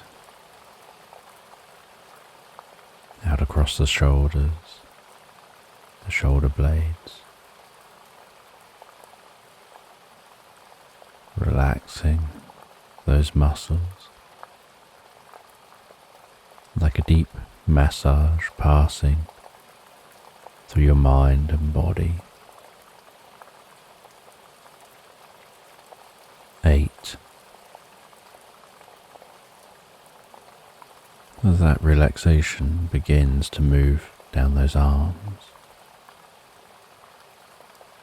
and I don't know which arm the relaxation will move down fastest, whether it'll be the right arm or the left arm, but you can be aware of that healing light spreading gently down those arms, around the biceps, triceps, down into the forearms. 7.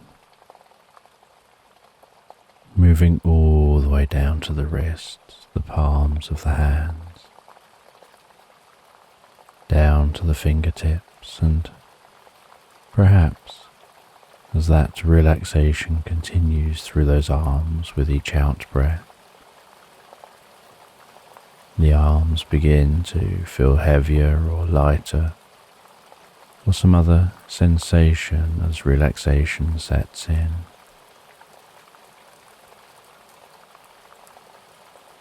And you know the process for sleep is that the body begins to relax, and while the body becomes physically relaxed, so the mind begins to drift and dream, initially to brief reveries, before settling on the first dream of the night.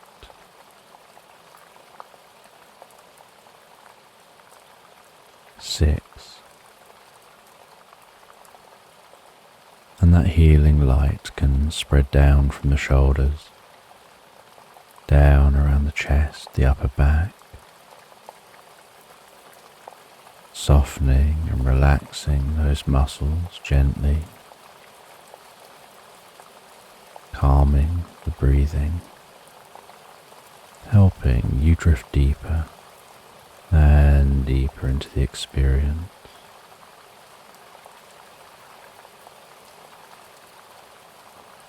5. The healing light moving down towards the stomach, the lower back, the sides, relaxing those muscles as it goes, bringing a deep sense of peace and calm to your upper body, releasing any tension, perhaps occasionally finding yourself shifting just a little to get more comfortable. 4. With that relaxation spreading down around your buttocks, down into the upper parts of your legs.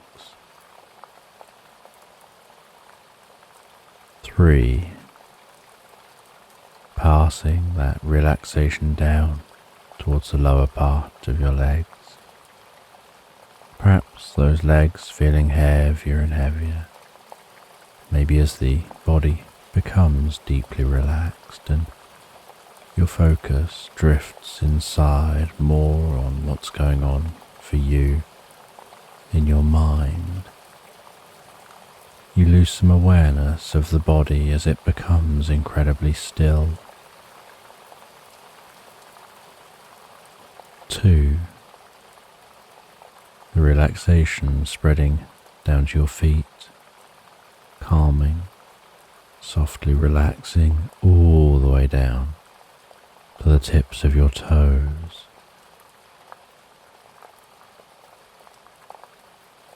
And 1, as a final wave of relaxation, pulses gently through you from the top of your head, down through your body, all the way down to the tips of your toes as your mind begins to drift and dream and wander into tonight's sleep story.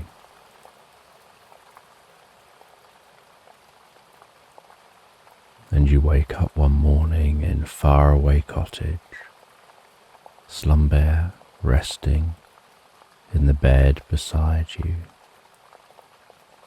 You say good morning before getting out of bed, making your bed and tucking your teddy Slumberland comfortably into the bed.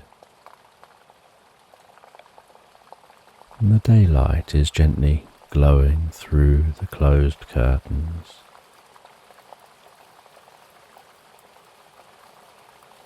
You head over to the curtains. Reach forward and open those curtains. First, lightly taking hold of one curtain, the fabric between your fingers, the weight of that curtain hanging down. And as you pull the curtain slowly and gently open, it slides across the curtain pole, the rings tapping softly against each other. Once open, you place a magnetic curtain tie around the curtain and take a moment to neaten the curtain up. Before opening the curtain on the other side, repeating the process slowly and carefully, sliding the curtain open, the sound of the curtain sliding across the curtain rail, the rings tapping against each other, placing a magnetic curtain tie around the curtain before smoothing and neatening it up. The light of day filling your bedroom.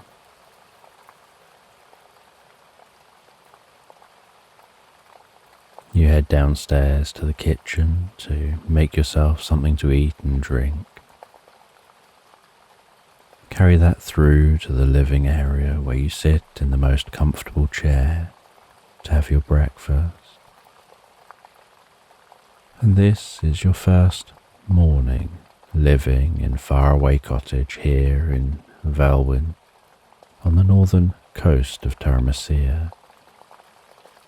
Songbirds sing softly in the early morning sun just beyond an open window. The net curtain over the window waving gently in the slight cool breeze as it finds its way into faraway cottage.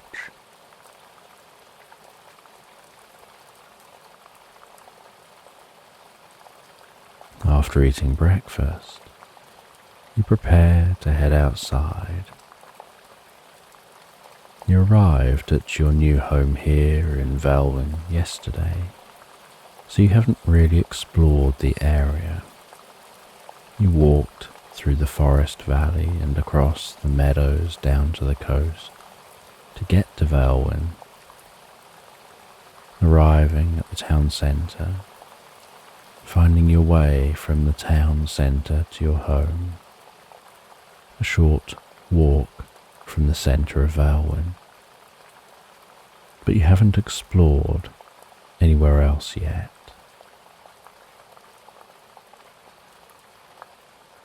You say goodbye to Slumberland before picking up your bag and heading out of your cottage, walking through your front garden to the gate, opening the latch on the gate clanking as it closes behind you, then setting off to explore for a while. You look at a map of the area and see that there's a nearby lake. So you turn left out of your gate, following the road around in the opposite direction.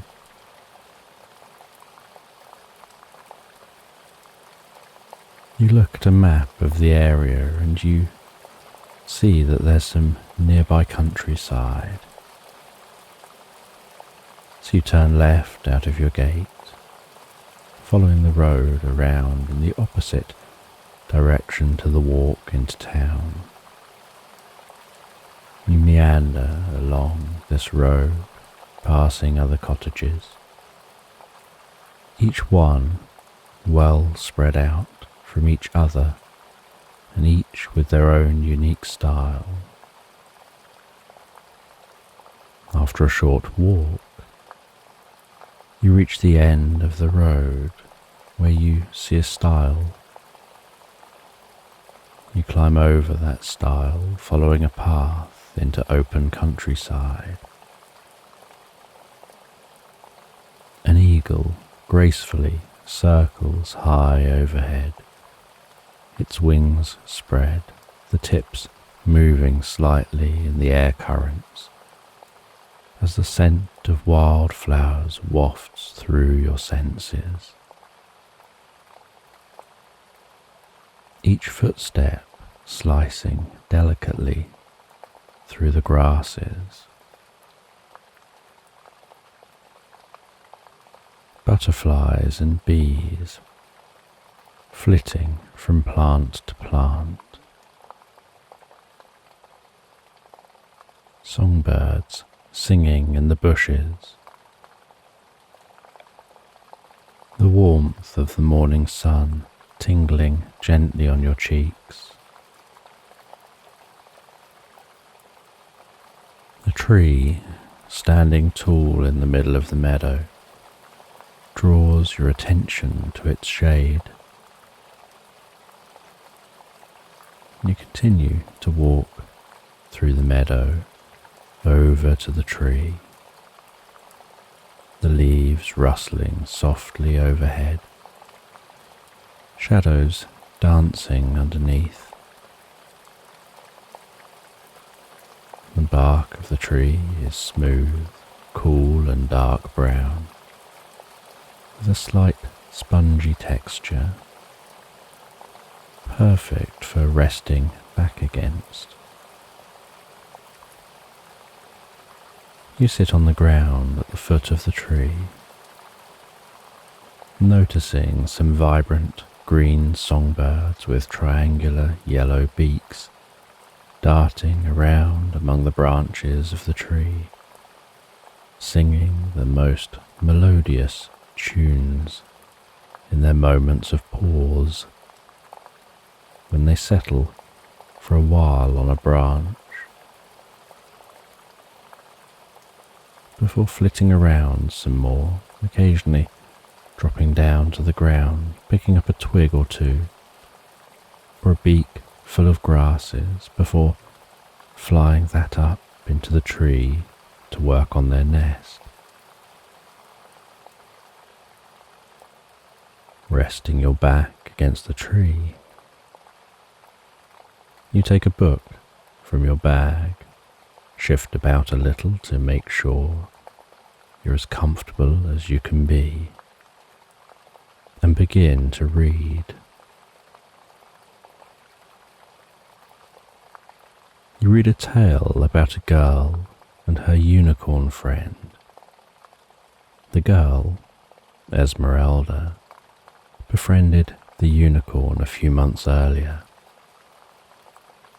She'd set off from her home, carrying a wicker basket,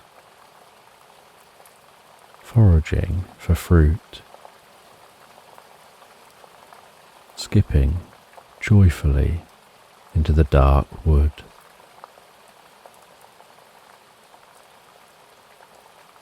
She always found herself mesmerized by the dancing shards of light piercing down through the canopy overhead, with particles floating and glinting in the light.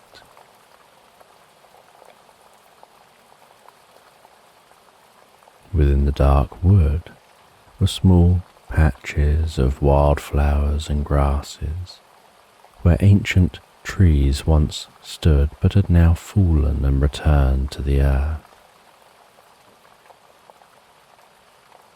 In some cases, trunks of trees could be seen in various states of decay as nature reclaims the trees. Other times the trunks had recently fallen, and so she could sit on the trunk when she takes a break from exploring. And other times the trunks had completely disappeared, leaving a beautiful, small, meadow-looking space within the dark woodland. These areas were like oases of colour within an otherwise dark wood. The light in these spaces was almost magical. A soft, almost ethereal glow, where the edges of the light were frayed by the myriad of leaves on the trees around the outside of the spaces, and shimmering slightly as that light passed through water vapour rising from the surrounding trees. With the lighting often indirect due to the height of the trees, only catching direct sunlight at certain times of the year when the sun was high overhead.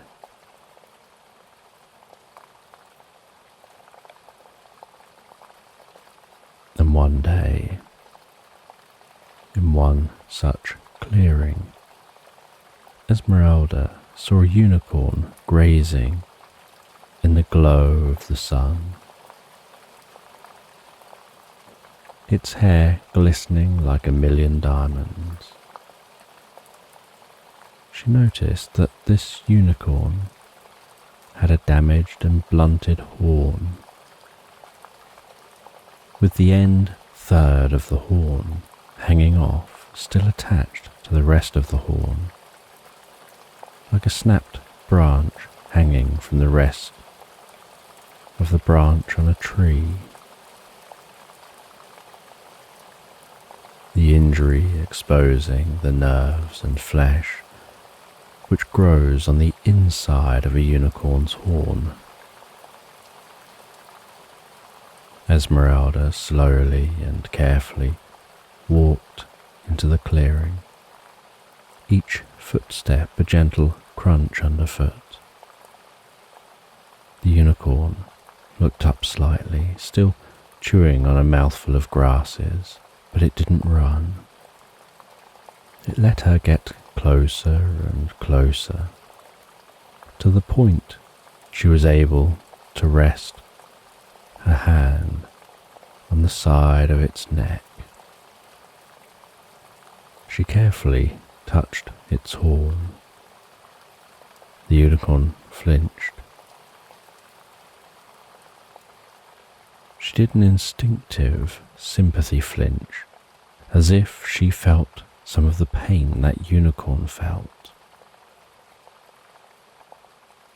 Esmeralda said softly, "Let me help you." She carefully reached for the horn, cutting the end of it fully off. And the outside of the horn is like dense intertwined strands of hair, forming a tough structure, and so removing the bit of horn that was hanging off is no different than cutting your hair or fingernails. The bigger issue was the open wound at the end of what was left of the horn. Esmeralda gathered up some plants and herbs from the surrounding area and broke off the bark of a specific nearby tree. With another tree, she pierced the bark and gathered some of the thick, white, gloopy sap which flowed from the hole in the bark. She placed all of this into a small pot, heated it gently over a campfire which softened the sap before removing it from the heat, resting the pot on a large stone, and using a pestle, she crushed and ground up the mixture to turn it into a paste before returning it to the heat.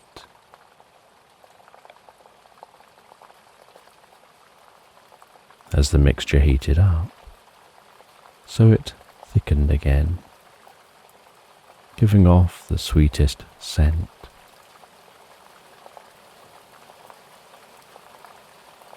She removed it from the heat, let it cool just a little, before asking and gesturing for the unicorn to lower its head.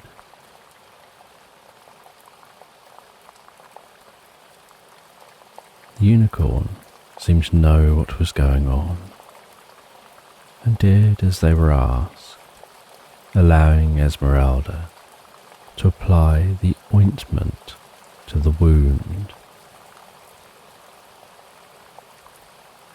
She carefully smeared it over the end of the horn, over the open wound. The unicorn flinched in pain but allowed her to continue. She applied the white paste fully within the wound and around the edges of the horn. As the mixture continued to cool, so it firmed up and stuck fast to the unicorn's horn, taking on the texture of rubber, protecting the end of the horn with that healing ointment. It would take a few weeks for the unicorn's horn to grow over the wound before gradually taking back its shape. But in the meantime, the wound would be protected and healing promoted by the mixture. Esmeralda gently petted the unicorn on the side of the neck, while reassuring them that they'd be fine.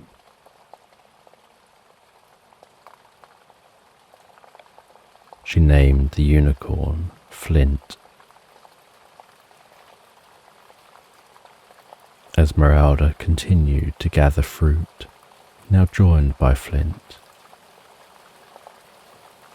Wherever Esmeralda went, Flint followed, and the two of them became best friends, having many adventures together. Esmeralda was still often expected to head out to gather fruit and herbs, but Flint would often join her. There were times when they'd get distracted by a mystery and go explore. Unknown to most, but unicorns can grow wings and fly. They just need to breathe in pixie dust. Breathing in pixie dust sends a pulse of sparkling light down through the unicorn's body, which gathers near the shoulders of the unicorn, before the light spreads out, initially forming the scaffold of the wings, like a skeleton made of light, which then fills in to be wings of light, which feel as soft to the touch as bird wings and feathers. As unicorns set off to fly, they pick up speed to a gallop and then launch into the air on an ever-changing bridge made from specks of light, which appear before the unicorn and fade behind it.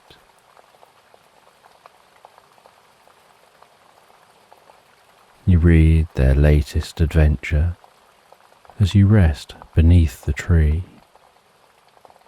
losing awareness of your surroundings as you delve deeper and deeper into the book. As you read, so the sun continues its journey across the sky, with the clouds telling their own stories marching slowly and quietly as they blend from scene to scene.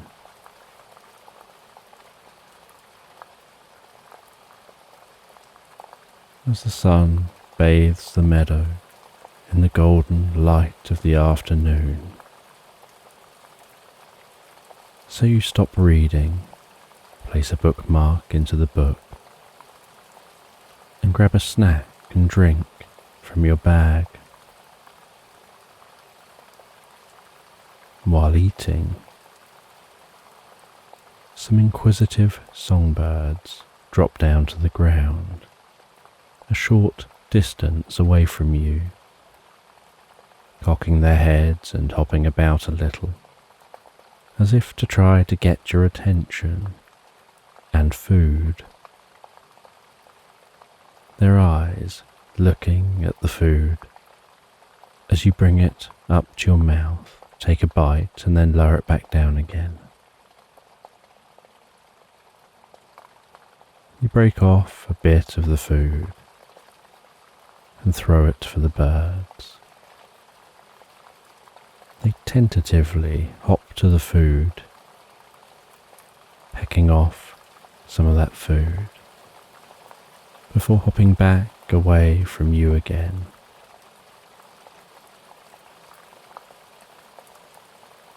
You smile gently as those birds nibble at the food, continuing to eat your food. And after eating, you wipe your hands and prepare to continue reading. The birds are getting a little more brave now, hopping closer to you. You softly apologize to them, stating you don't have any more food left, and open the book, removing the bookmark, placing that bookmark into the front of the book and continuing to read.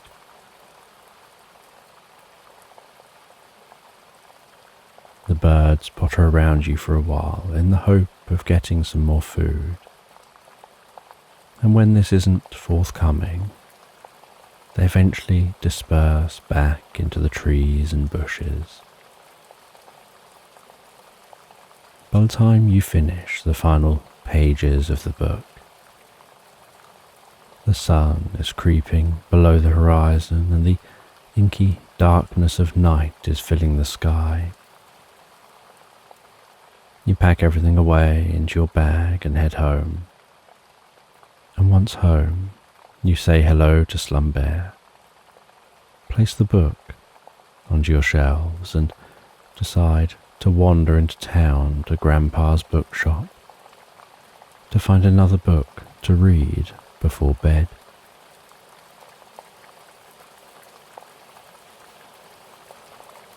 The street lights glow the most delicate orange, the light reflecting off of damp cobblestones, horse and cart clopping over the cobbles, the sounds of people milling around, most heading to the taverns. You walk to Grandpa's bookshop, the front of the shop emitting a cosy glow, the bell above the door tringing as you enter. Each footstep within the shop is the quietest dull pat on the rugs, dust motes hanging in the air around the soft lamplights, stirred by your movement through the shop. Grandpa relaxing, reading a book in a comfy seat near the till.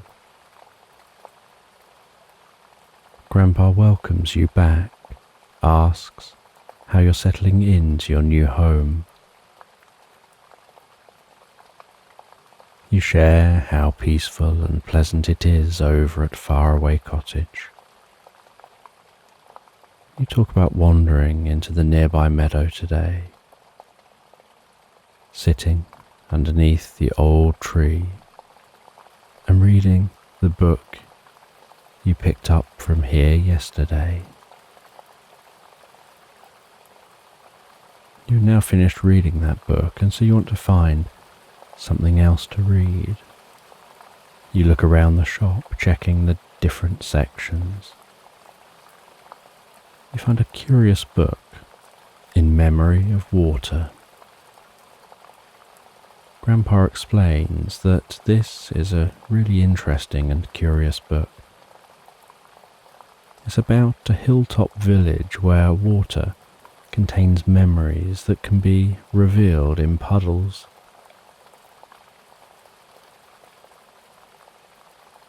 You decide to purchase that book.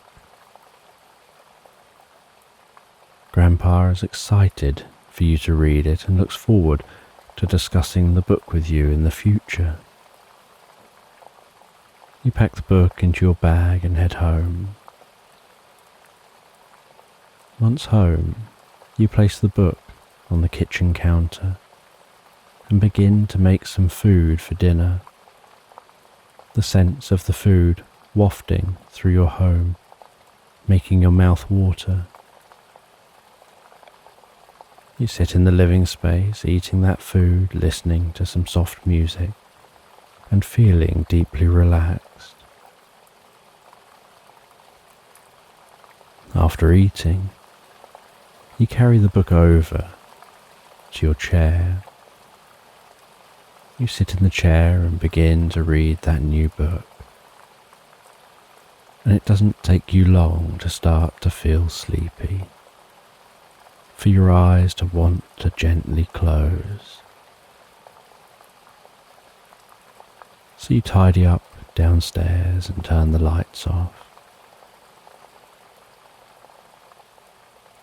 You head upstairs and get ready for bed.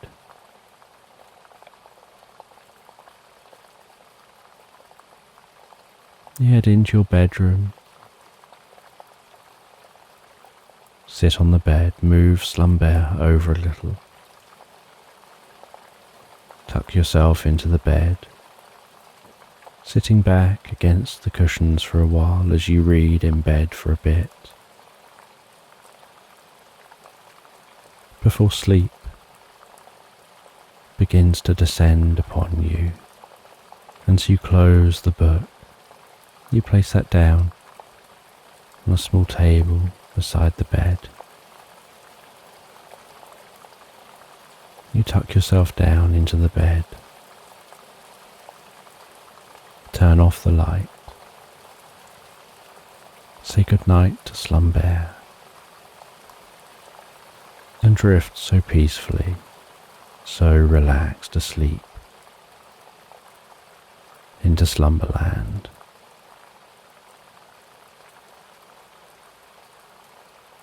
So just take a moment to allow your eyes to close and allow yourself to begin to relax. And as you begin to comfortably drift asleep, I don't know whether you'll drift asleep faster to the sound of my voice, or whether it'll be to the spaces between my words. And as you comfortably fall asleep, you can take a moment to allow yourself to get comfortable and imagine a healing light softly, slowly and gently passing down from the top of your head to the tips of your toes, relaxing gently down through you as I count down from 10 to 1.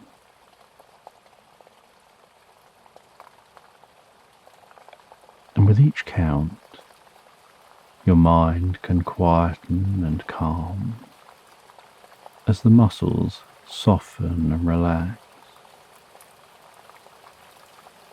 and you can begin the process of drifting peacefully asleep. From 10, That healing light relaxing the muscles around the top of the head, around the back of your head, gently, carefully relaxing the muscles around the side of your head, around your temple, your forehead. And with each out-breath, that relaxation can deepen so peacefully, so comfortably, as it flows down around the eyes and around the ears. 9. That relaxation moving down around the jaw, relaxing that jaw, allowing the tongue to relax, the lips to relax, the nostrils to gently relax. With that relaxation moving carefully, slowly, as that healing light passes down the back of the neck, softening and calming those muscles.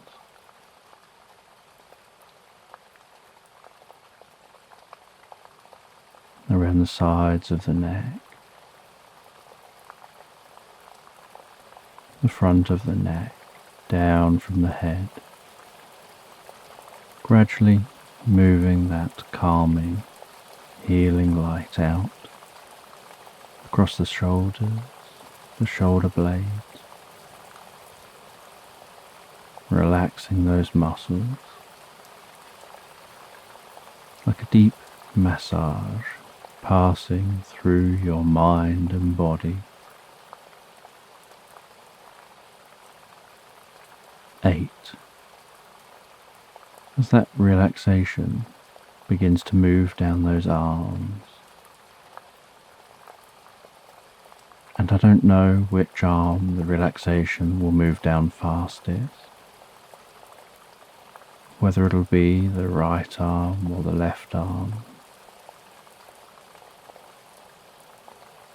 But you can be aware of that healing light spreading gently down those arms, around the biceps, the triceps, down into the forearms.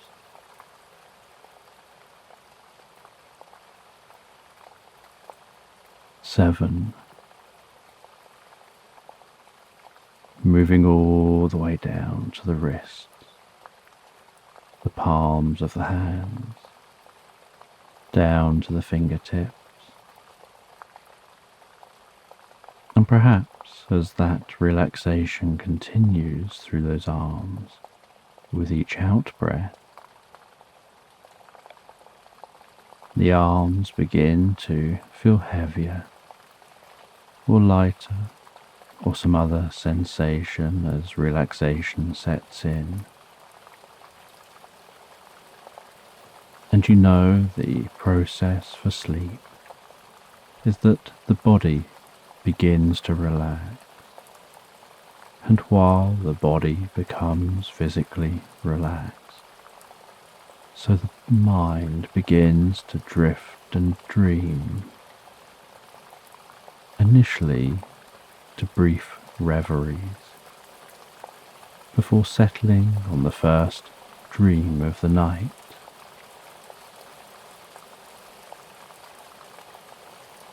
6. And that healing light can spread down from the shoulders and down around the chest, the upper back, softening and relaxing those muscles, gently calming the breathing, helping you drift deeper and deeper into the experience.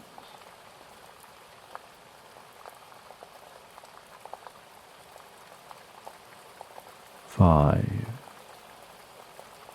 The healing light moving down towards the stomach, the lower back, the sides, relaxing those muscles as it goes,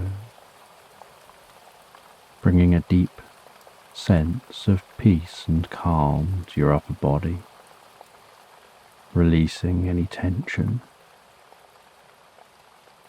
Perhaps occasionally finding yourself shifting just a little to get a little more comfortable.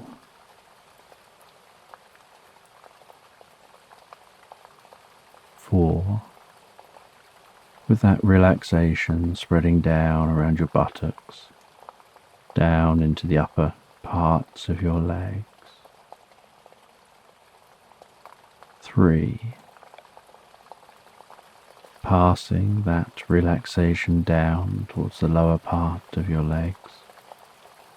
Perhaps those legs feeling heavier and heavier.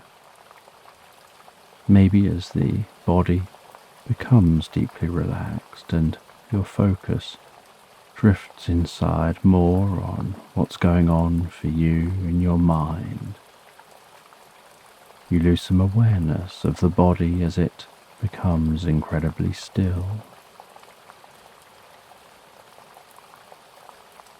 2, the relaxation spreading down to your feet, calming, softly relaxing, all the way down to the tips of your toes. 1,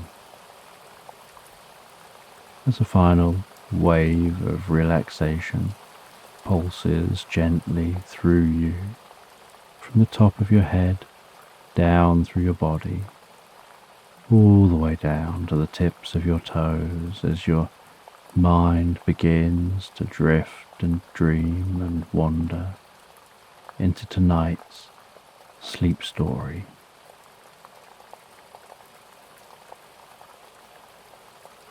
And you find yourself on the most peaceful morning, just before the sun creeps into view,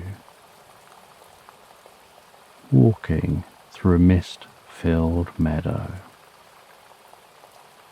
The mist wrapping around your ankles like water on the calmest seashore. The tops of spindle-like stems of wildflowers carrying flashes of colour out of the mist. Colour carefully being painted across the morning sky.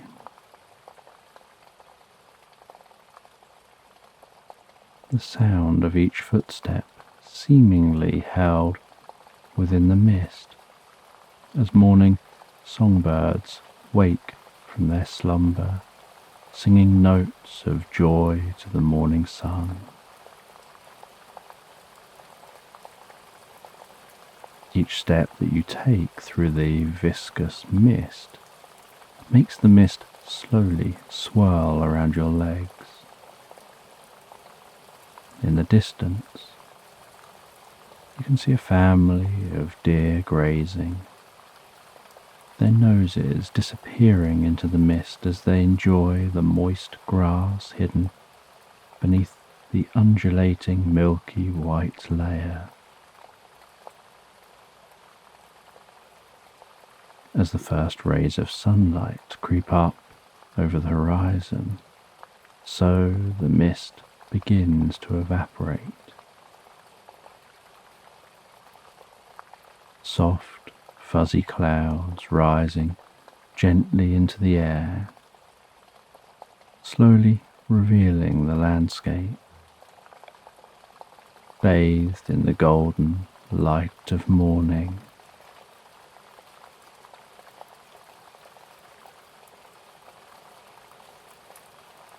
In the heart of the meadow is the most beautiful, raggedy old tree that looks like it's stood on this spot for an eternity.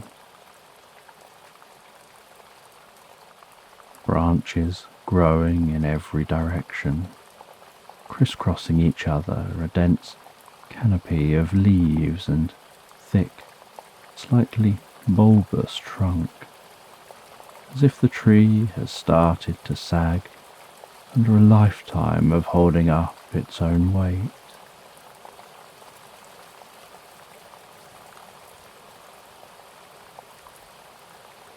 You walk towards the tree, the mist still dispersing. As you approach, you can hear a soft bell-like hum with the faintest twinkling sound which increases ever so slightly in volume the closer to the tree you get. Each time the wind delicately blows, the leaves on the tree rustle gently. The air is slightly cooler in the shade of the canopy, creating the calmest, cool breeze, cooled further by the tree's evapotranspiration. You reach out slowly, touching the bark of the tree with your fingertips, running your fingertips carefully around the trunk of the tree,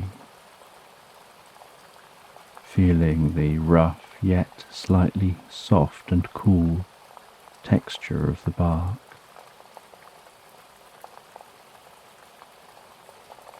Noticing how it has a slightly squidgy feel to it, not solid and firm as you were expecting.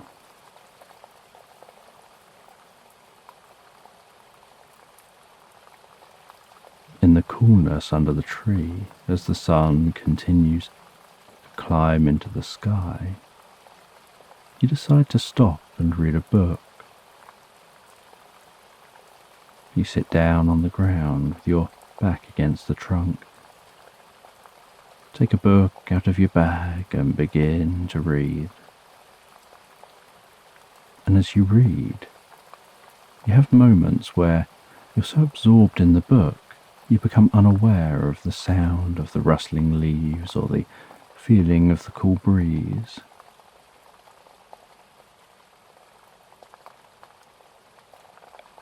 From time to time, often at the end of chapters, you gaze up and look out across the landscape, noticing how it changes slightly as the sun continues to arch its way across the sky.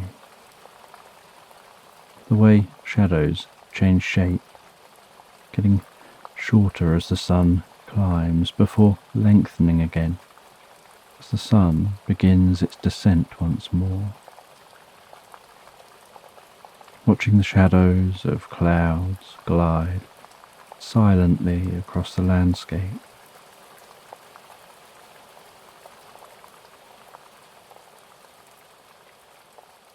You can find that as you read, so you become so absorbed in the story that you lose track of time. It feels almost like time stands still while reading. Yet real-world time is ticking along with its usual regularity.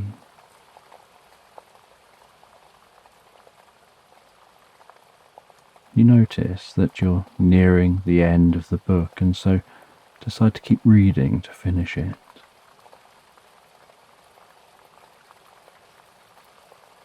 While you read, the sun continues to wander across the sky until the light begins to fade and the sound of crickets fill the meadow around the tree. Finally, after hours of absorbing yourself in the story, you read the end. And with a sense of satisfaction, you close the book, run the palm of your hand over the back cover before placing the book back into your bag, noticing it's beginning to get dark. And as the last rays of sunlight fade behind the horizon, You decide to spend the night here under the tree. You grab your sleeping mat, which was rolled up and attached to your bag, and unfurl this across the ground. Before unrolling your sleeping bag across the mat, use your bag as a pillow, positioning this to rest your head on.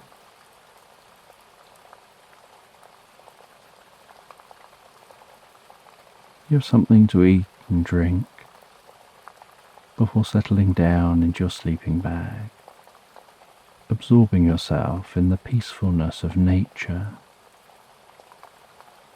listening to the rustling leaves overhead, the chirping crickets, and feeling the delicate breeze on your cheeks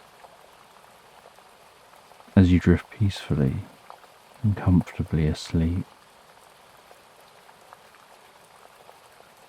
And while you sleep, the faint humming and twinkling sound gets louder, to the point that you begin to notice it rousing you gently from your slumber. You begin to notice moving, almost sparkling light through your closed eyelids. Gradually, as you become more awake, you open your eyes and can see that within the darkness of night, the landscape around you seems to be sparkling with small orbs of light streaking across the meadow.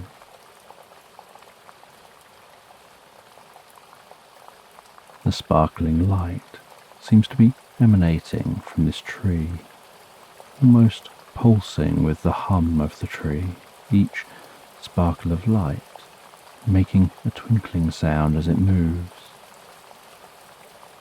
One of the flying orbs of light flashes close past you.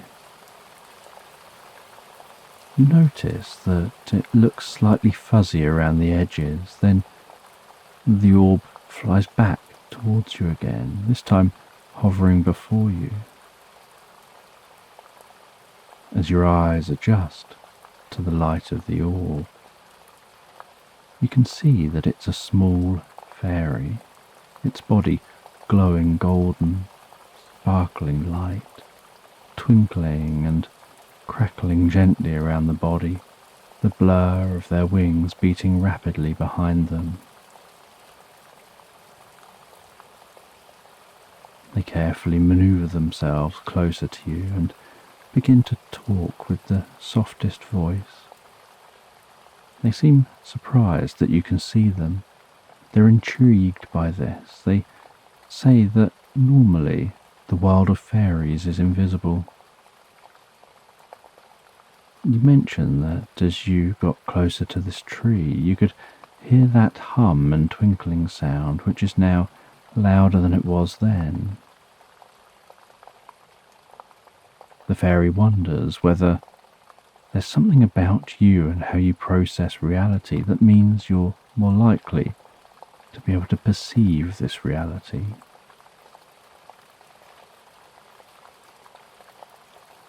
They explain how usually people can only perceive this reality through a specific deep meditation which synchronizes their brainwaves with the frequency of reality, allowing you to perceive what's always there but unseen or experienced. When you can perceive this reality, you can interact with it, and it can interact with you. What can't perceive this reality can't be interacted with. Perhaps you're already partially attuned to the frequency of this reality, and as you fell asleep and stopped directing your attention to other things, your brain naturally synchronized. It's known that the brains of two people sharing each other's company end up synchronizing, so it isn't unreasonable to assume that the brain can't synchronize with other frequencies as well. You ponder for a moment what the fairy's telling you. You're curious how your brain's remaining synchronized even though you're now awake. The fairy invites you to follow her. Follow her through the meadow, walking among the sparkling light, seeing the meadow in a whole new and unexpected way.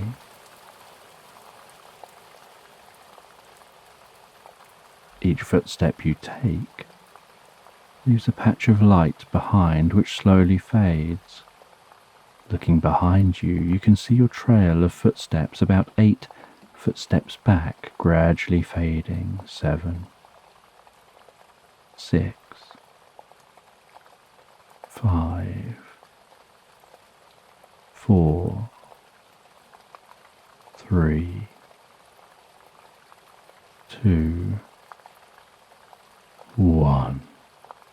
You continue walking with the fairy, flying alongside you. She constantly flits around you, circling overhead, pulling back up next to your shoulder before flying around again. It's almost as if she has too much energy to fly slowly alongside you at the pace of your walking, so she feels the need to move around a lot while keeping nearby. The fairy guides you through the meadow to a narrow stream which cuts across in front of you. She flies down close to the water, her glow illuminating the water below. You crouch down to the water's edge, the gentle sound of that water lapping at your feet. You notice in the water, under the glow of the fairy, is a beautiful golden bracelet. You carefully reach into the cold stream water, lifting the bracelet from the bottom of the stream, pulling it carefully out of the sediment. The gold of the bracelet looking so pure, crisp and golden that it looks like it could have been made yesterday. The bracelet is dense and heavy with intertwined, plaited gold strands woven together and melted down at the ends of the weave into solid gold balls. The fairy suggests you try the bracelet on. As you place it onto your wrist, a pulse of light flashes from the bracelet and spreads out across the landscape. Around the meadow, you now notice the glow of window lights. You know that this meadow was in the middle of open, empty countryside. There wasn't a building for miles. You stand up and look around you. The fairy flies up to keep it about the height of your head. She's quiet, just flying with you, as if to give you time to figure things out for yourself, and to only share her thoughts or knowledge if asked for.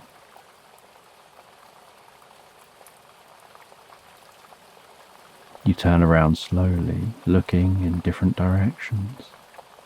There seems to be multiple window lights in most directions. You begin to walk towards the largest cluster of lights, with the fairy flying alongside you. As you walk through the darkness of night among the sparkling light, you realize that the lights look like they're coming from a small town. You walk to the town, seeing people milling around from the buildings into the streets, heading to a communal campfire where people are sitting around singing and telling stories and beating on drums. The fairy explains that this is an echo of the past contained within the bracelet. Once of a time there was a Viking settlement in this location. Eventually the Vikings moved on, but for a time they made this place their home. You walk among the villagers, watching as they go about their business around you. You feel drawn to what looks like a forge at the far side of the town, where you see a woman pumping air into a fire and working with strands of gold.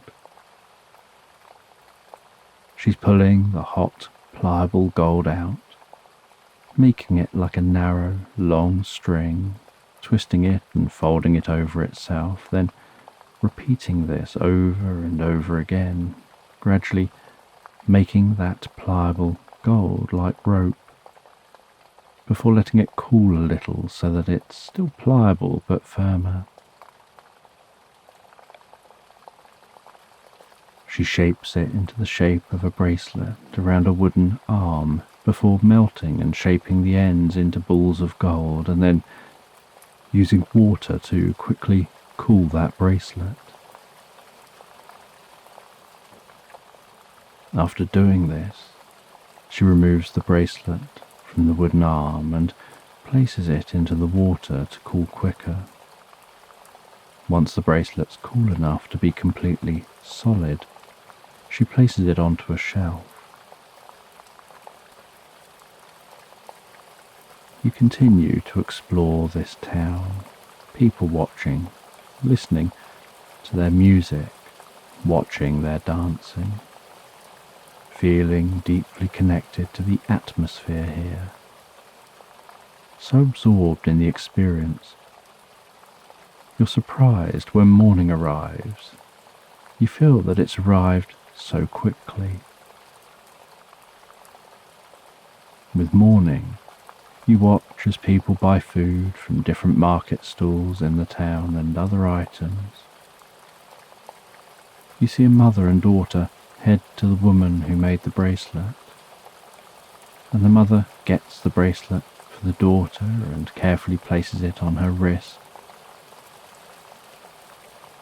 And the smile on her daughter's face as she lifts her arm up and stares at the bracelet, glistening in the sun. The girl heads off to play in the nearby meadow with her friends. You watch as she goes to play before focusing your attention on one of the buildings which catches your eye. You head to the library. Walking into the library, the first thing you notice is the same thing you notice in most libraries: the stillness. All of the books absorb any reverberating sounds.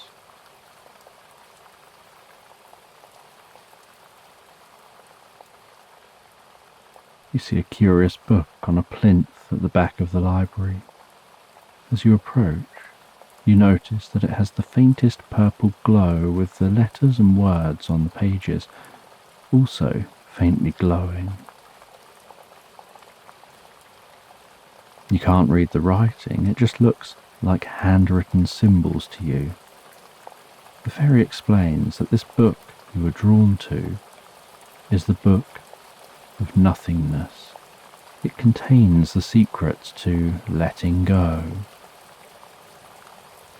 The fairy flies around you, sprinkling magical fairy dust over you.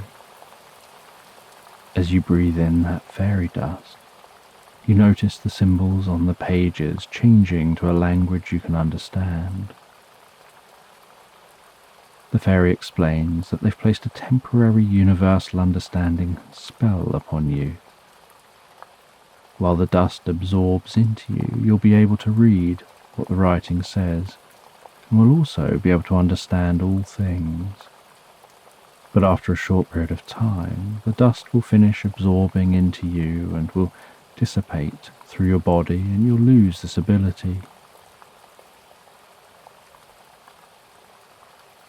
You begin to read that book of nothingness. It teaches you that nothing is at the heart of everything. Before everything was nothing. After everything will be nothing. Between everything is nothing. Within everything is nothing. Outside of everything is nothing. Nothing brings peace and calm. Nothing brings clarity and focus. Nothing opens your mind to everything. Everything can't be anywhere without nothing there first to make space for everything to come later. As you read, so you gain a deeper and deeper understanding.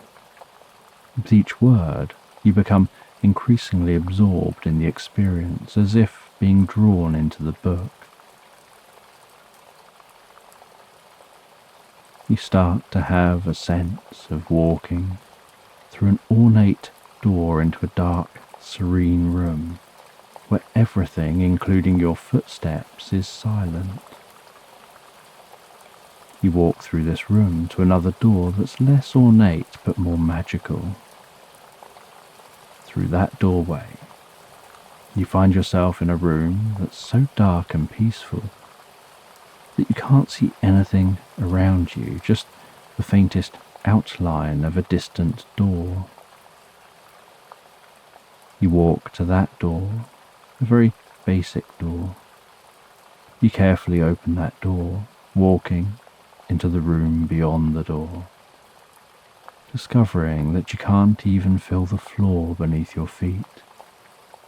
All you feel is like you're a mind floating in space, where there's no up nor down, no left nor right, no back nor forth, no past nor future, just here and now, just stillness. You absorb yourself in that stillness, as if drifting deeper and deeper into some profound understanding, happening outside of conscious awareness,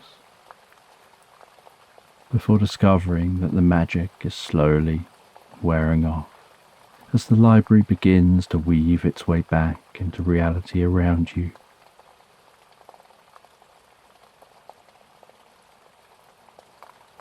You walk away from the book, continuing to look around the library, taking in the sights, sounds and smells of being in this space, surrounded by thousands of ancient manuscripts. After exploring the library, you head back out into the town. You see the girl who had the bracelet crying. She's describing how her and her friends were in the meadow playing. They're running around playing tag, running and splashing in the stream. They've been out playing in the meadow for a number of hours and even climbing that grand old tree.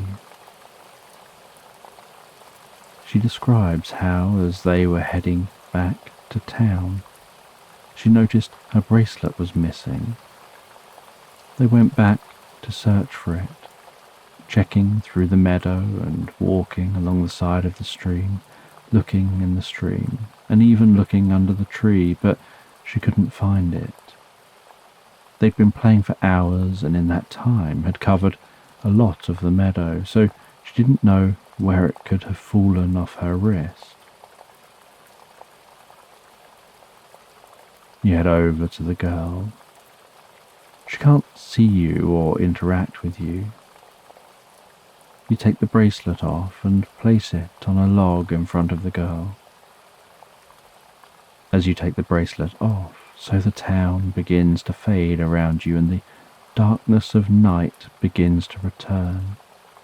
But you notice that the bracelet, which is also fading for you, is appearing for the girl.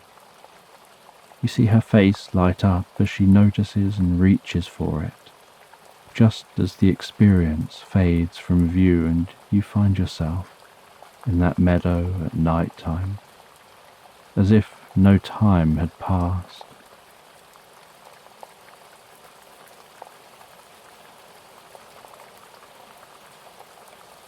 The fairy explains that there's more to reality than you realise.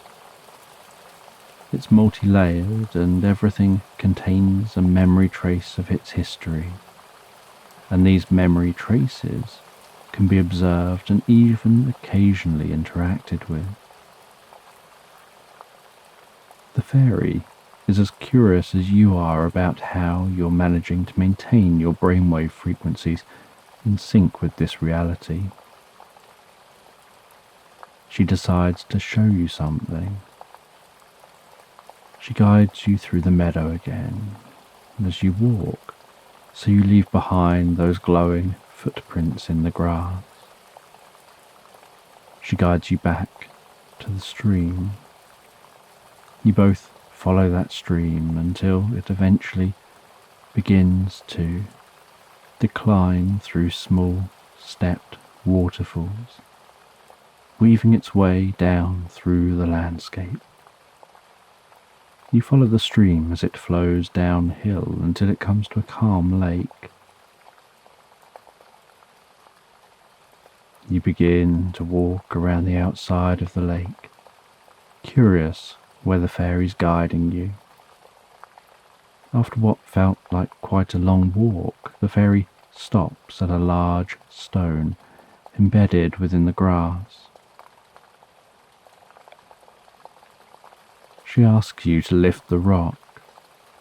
It's heavy, but you manage this, noticing beneath the rock is a hollow, and in that hollow is what looks like a treasure chest. She tells you to open the chest, so you push the rock over out of the way, reach into the hollow, and with some effort you lift out that chest. You place the chest on the grass and take a look at it. It has what looks like steel around the edges, screwed into dark wood planks. There's a hole for a key, but no key. You try to lift the lid and see if you can find a way to open the chest, without any luck. You say to the fairy that without a key, you can't open the chest. The fairy says that things aren't always as they seem. Sometimes people just find themselves focusing on what they think they're supposed to be focusing on, without realizing that their focus should be elsewhere. You look closely at the chest, trying to understand and find an alternative way into it. You handle the front, the top, the sides, the bottom, pushing on various parts of the chest, trying to find any clue. As you push on the middle left panel, you notice it moves slightly, sliding a little. You don't know if this is just because the chest is old or something intentional. You notice it seems to be stuck in one location, and with a little effort it unlocks and slides until it becomes stuck in another location. You check the middle panel on the other side, and the same thing happens. So you move that over to the other location until it clicks into place. Then you try the lid again, and with very little effort and the slightest creak, it lifts open. Inside the chest is a large, ancient book with an ornate cover. You carefully run your fingertips over the front cover of the book and down the side of the book, noticing its weight just from your touch, your fingertips sliding gently over the page edges, feeling the rough texture of the paper. You carefully lift the heavy book from the chest and rest it on your lap before delicately opening the cover and handling the pages.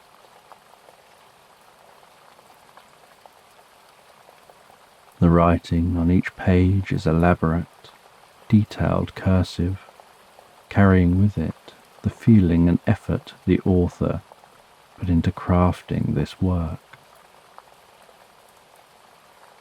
You can tell that this is writing, however, you can't actually read what any of it says. The fairy waves a wand and casts a spell over the book. You watch as the text on the book sparkles to life, shifting, moving, weaving like tiny strands of inky thread from the words they were making into words which you understand, as if all of the text within the book is being rewritten in a new language. As the strands of inky thread form new words and settle onto the pages, so the sparkling calms down until the whole book is rewritten into a new language, one that you can understand. You read the title on the first page, The Book of Secrets, before carefully turning the pages to the contents. The fairy tells you to find the harmonic resonance meditation. You turn to the page for that meditation and begin to read the instructions. It says that you need to cleanse your hands in some fresh, flowing water, bathe your face with the water, sit down on the ground, closing your eyes and taking some deep breaths, as if connecting yourself with the world around you, and then engage with the meditation process. You head over to the water's edge, lowering your hands into the lapping water, splashing and holding that water to your face before heading back to the book, sitting down beside the book, reading the steps of the meditation and then closing your eyes and following the instructions. The fairy continues to fly around you. As you do this, and with your eyes closed, you can notice the fairy's light through your closed eyelids as she moves. You focus on doing some deep, comfortable breaths, as if breathing in the world around you, connecting you with this place. The book describes this as synchronizing with the universal breath. Once you feel the connection forming, you move on to the next step in the meditation, paying close attention to the sounds around you and naming these to yourself until it becomes too much effort to continue to do. I can hear the occasional bird singing. I can hear the leaves of the trees rustling. I can hear the faint sound of the water lapping on the shore. I can hear the gentle sound of crickets. I can hear the hum of the fairy. I can hear the wind passing my ears. I can hear the grass moving in the breeze. I can hear each breath that I take. I can hear the occasional hoot of an owl. After naming everything you can hear to yourself, until it becomes too much effort, you move on to the next step, naming what you can feel. I can feel my bottom against the ground. I can feel my ankles touching. I can feel the movement of my chest with each in and out breath. I can feel the air as it passes through my nostrils with each breath. I can feel the slight movement of my eyes under the eyelids. I can feel the touch of the breeze on my cheeks. I can feel the weight of my hands resting in place. I can feel a sense of inner peace and calm. After naming everything you can feel, you move on to the next step, naming what you can see with your eyes closed. I can see the faint light of the fairy as she flies around me. I can see the faintest hint of the other lights around me. I can see subtle flashes of light. I can see faint shades of colour. I can see a gentle pulsing. As you continue to say what you see, something unusual happens.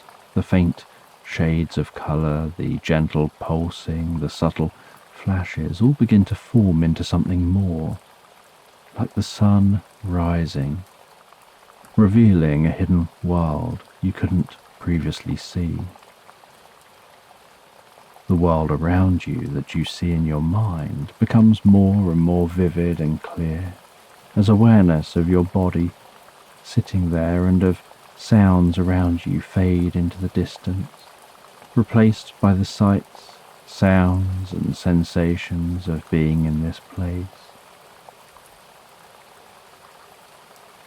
You notice that you're seated on a round, smooth, flat grey stone with strange markings around the outside. Beyond the stone are grey stone paths weaved through the most beautiful garden of what appears to be a monastery of some kind, with people slowly milling around, walking with purpose, mindful of every step that they take. Echoing through this experience is the low sound of a distant bell, likely within the building which seems to be the focal point of this space. Once the world around you seems to have fully formed and become a stable experience, you have a sense of standing up and walking through this new space. You walk out of the circle and follow one of the paths towards others who are walking around. As you get closer to these people, you notice that they all seem to be glowing slightly, as if somehow magical or connected with the light of this place, with that light weaved into the fabric of their being. Each of these beings is gently humming as they walk. You notice that each is humming with the same frequency. You follow the paths towards the main building. Seated cross-legged near the entrance to the building is a solemn-looking sprite meditating. They open their eyes as you approach and stand up, almost as if being pulled up like a marionette puppet. Without talking, they signal for you to follow them and begin to walk into the building. Their walk is so smooth it almost looks as if they're gliding across the ground. Inside the building, there's a deep, comfortable stillness and silence. The sprite lifts a large, heavy rug from the floor, folding the rug over to reveal a trapdoor. They take the iron, hooped handle, opening the trapdoor to reveal a staircase leading down deep under this building. As the door opens, so torches lining the staircase spontaneously burst to life, flickering with soft light, illuminating the path to be taken. The sprite gestures for you to descend the steps. You slowly and carefully descend, hearing the slight echo of each footstep on the wooden steps, dancing around the stone walls, the slight echo of the torch flames flickering along the walls. You descend 20, 19, 18, 17, curious what'll be down here, 16, 15, 14, 13, feeling a sense that this space is filled with magic and wisdom, ready to be absorbed, 12, 11, 10, 9, 8. You begin to notice at the foot of the staircase is a dark arch, as if there's a large unlit room down there. 7, 6, 5, 4. As you descend closer to that space, you notice light flick on, the way the lights of the staircase flickered to life before you began your descent. 3, 2, 1. On reaching the bottom of the staircase, you walk into the newly illuminated space. The walls are lined with gold, which glistens and shines, helping to brighten the room and give the room a magical feel. In the heart of the room is a stone table, and on that table are what look like two precious stones, one green, one blue, a gold necklace and a chalice of water. Both stones are the same size. In the necklace is a space for a stone to attach. You handle both stones. They feel the same as each other, both smooth and cool to the touch, both weighing about the same. You see a riddle written before you. As above, so below. What lives returns to the land. You ponder the riddle for a few moments before getting an aha feeling of instinctive understanding. You place the green stone into the necklace. It clicks comfortably into place. You then place the blue stone into the chalice of water. It begins to fizz and dissolve into the liquid. As the stone finishes dissolving, an ethereal figure with the kindest eyes appears before you. They glisten, sparkle and crackle with light and energy, hovering just off the ground. Their voice is soft and gently echoey as they speak. They congratulate you on finding your way here and on solving the riddle. They explain that this is a choice point, one of those moments in time when you decide what path you'll take. They tell you that if you drink the liquid and wear the necklace, you'll forever be able to perceive and interact with the multiple layers of reality and all that this entails. If you decide not to drink the liquid and wear the necklace, but instead you turn around and walk away, then you'll be turning your back on this opportunity and your life will continue as normal. They explain that this opportunity has only presented itself because you already seem to have an affinity with this reality. Your brain is already wired to notice something others rarely notice. You slowly drink the liquid.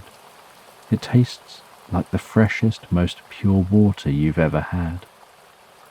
You then place the necklace around your neck, and with this, the experience around you begins to fade. You find yourself back in the meadow, meditating.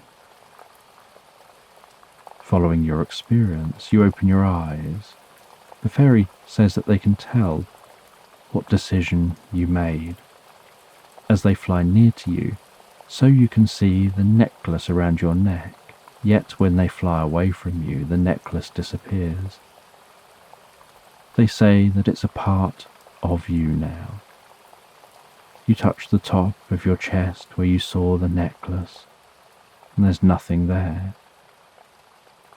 They say that you now have the ability to see all layers of reality that very few people ever get to experience and interact with.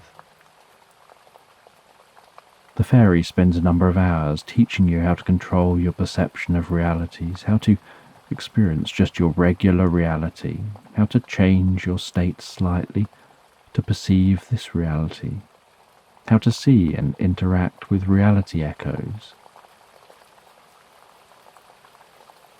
The fairy travels with you back to that old tree and says it's time for them to leave. You say your goodbyes before settling down again to sleep beneath that tree. You quickly drift into the deepest, most pleasant sleep. The next morning, you wonder if it was all just a dream. You test out what you were taught about changing state slightly. As you do, so you notice that other reality return. You then change state again, and that reality fades from your experience. Realizing the experience was real, you head home, curious about how this will shape your future, how you see and interact with the world around you. You head to bed, feeling that there's nothing better than when you get home from being away and have the opportunity to relax down in the comfort and familiarity of your own bed, and you easily and effortlessly drift and float peacefully asleep into Slumberland.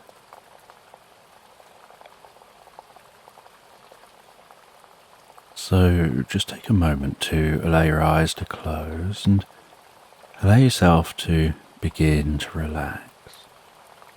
And as you begin to comfortably drift asleep, I don't know whether you'll drift asleep faster to the sound of my voice or whether it'll be to the spaces between my words. And as you comfortably fall asleep, you can take a moment to allow yourself to get comfortable and imagine a healing light softly, slowly and gently passing down from the top of your head to the tips of your toes, relaxing gently down through you as I count down from 10 to 1. And with each count, your mind can quieten and calm as the muscles soften and relax, and you can begin the process of drifting peacefully asleep. From 10, that healing light relaxing the muscles around the top of the head, around the back of your head, gently, carefully relaxing the muscles around the side of your head, around your temple, your forehead. And with each out-breath, that relaxation can deepen so peacefully, so comfortably, as it flows down around the eyes and around the ears. 9. That relaxation moving down around the jaw, relaxing that jaw, allowing the tongue to relax, the lips to relax, the nostrils to gently relax, with that relaxation moving carefully, slowly, as that healing light passes down the back of the neck, softening and calming those muscles around the sides of the neck, the front of the neck, down from the head, gradually moving that calming, healing light out across the shoulders, the shoulder blades, relaxing those muscles like a deep massage, passing through your mind and body. 8. As that relaxation begins to move down those arms, and I don't know which arm the relaxation will move down fastest, whether it'll be the right arm or the left arm, but you can be aware of that healing light spreading gently down those arms, around the biceps, the triceps, down into the forearms.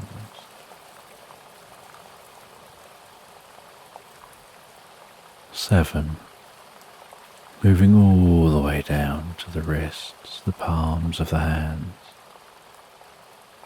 down to the fingertips, and perhaps as that relaxation continues through those arms, with each out-breath, the arms begin to feel heavier or lighter, or some other sensation as relaxation sets in.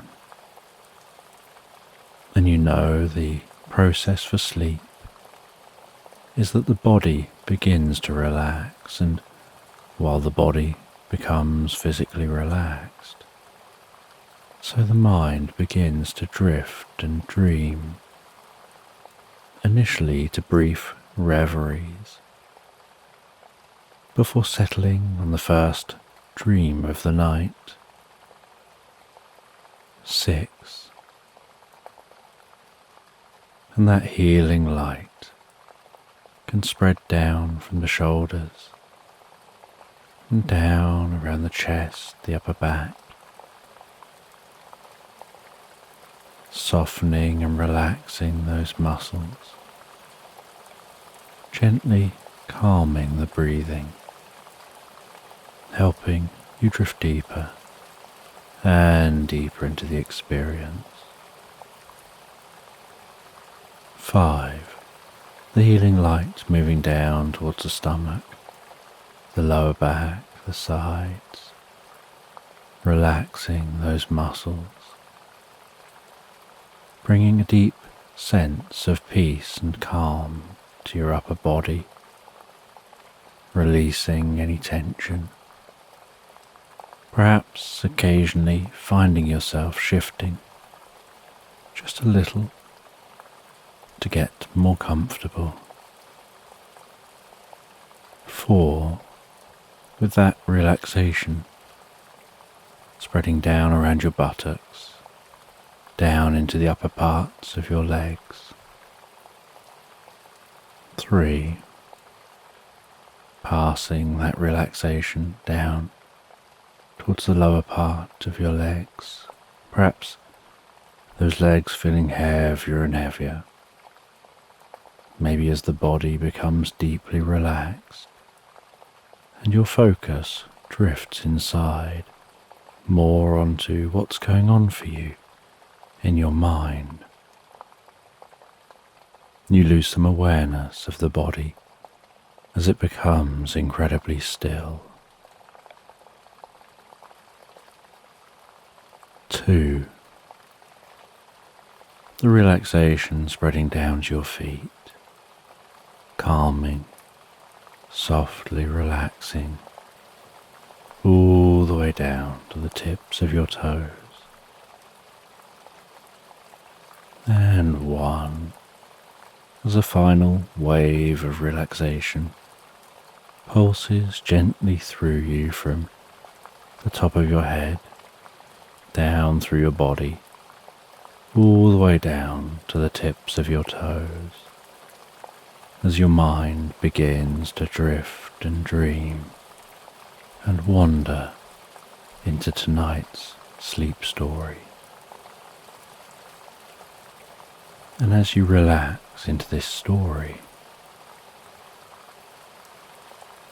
there's a gnome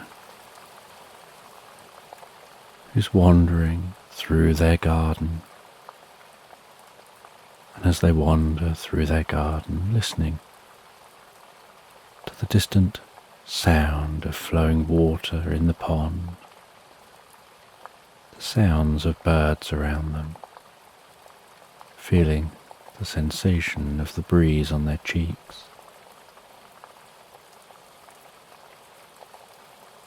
They smell an unusual scent. It doesn't smell like the scent of a flower they're familiar with. And they close their eyes and take some deep breaths in through their nose. They move their head around as they smell,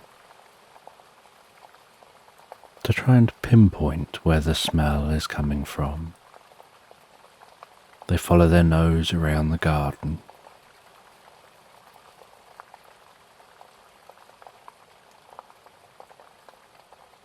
They walk past the roses, the scent of the roses dominating in this area of the garden. They walk nearer to the pond. Water giving the air a slight fresh scent. They walk past other shrubs, picking up on the different scents, none of which are that strange scent that they can smell.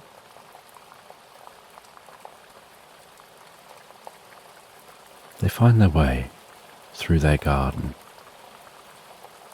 to the gate at the end of their garden. They pass through that gate, still following their nose.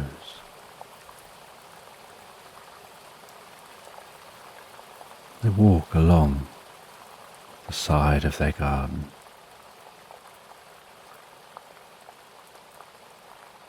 The scent getting stronger and stronger, and this strange scent isn't an unpleasant one. In fact, it's a very pleasant fragrance. It's just unfamiliar. And as they wander around the outside of their garden, following their nose in search of that scent, I think they spot what it is they're seeking. There appears to be some unusual flowers growing beneath a tree. And they walk over towards that tree.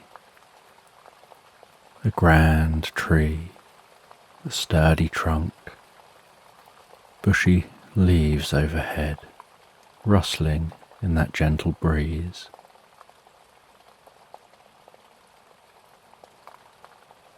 And the plants under the tree, hidden just into the shade, seem to almost be glowing ever so slightly. And as the gnome gets closer and closer, they notice that those plants have thick stems, and within their stems are glowing globules of light rising up through the stems and then falling back down again, as if each stem was a narrow lava lamp, and each time one of the globules of light reaches the tip of the stem, a slight puff of mist sparkles from the top of the flower, and that seems to carry with it that pleasant, strange scent. And the gnome gets closer and closer to take a look. And as they get very close, and wiggle their nose above the plants and waft gently with a hand. It's as if that scent tickles their senses, tingling within their nose.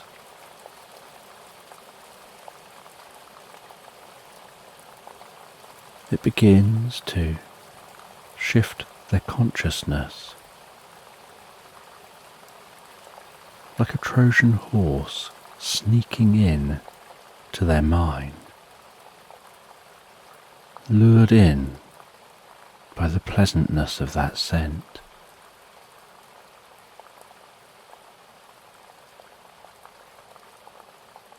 They sit down on the grass, a short distance from that tree. They close their eyes. They allow themselves to be drawn into that shift in consciousness. They imagine in their mind's eye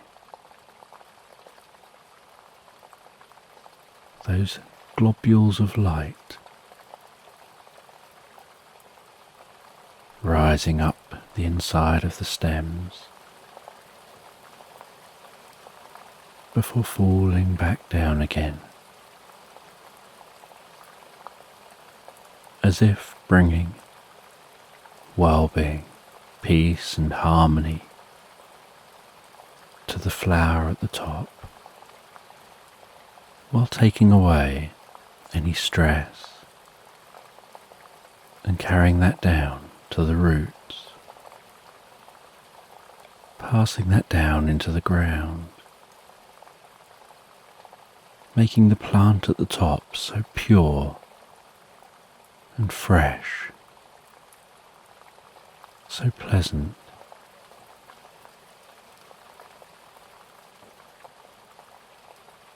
And in their mind,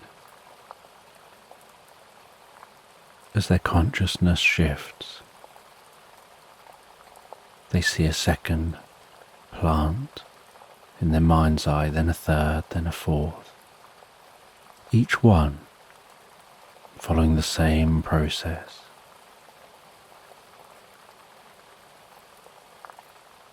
With the gnome almost feeling like they're surrounded by these lava tubes.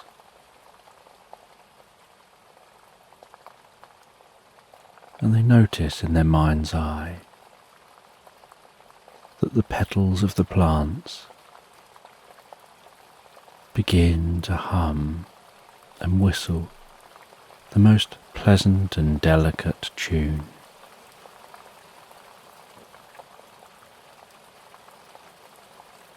As the tops of the plants sparkle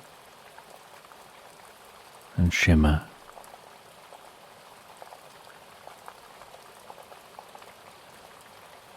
and they feel themselves drawn deeper and deeper into the experience. They notice themselves drifting away from an awareness of their surroundings into the inner experience.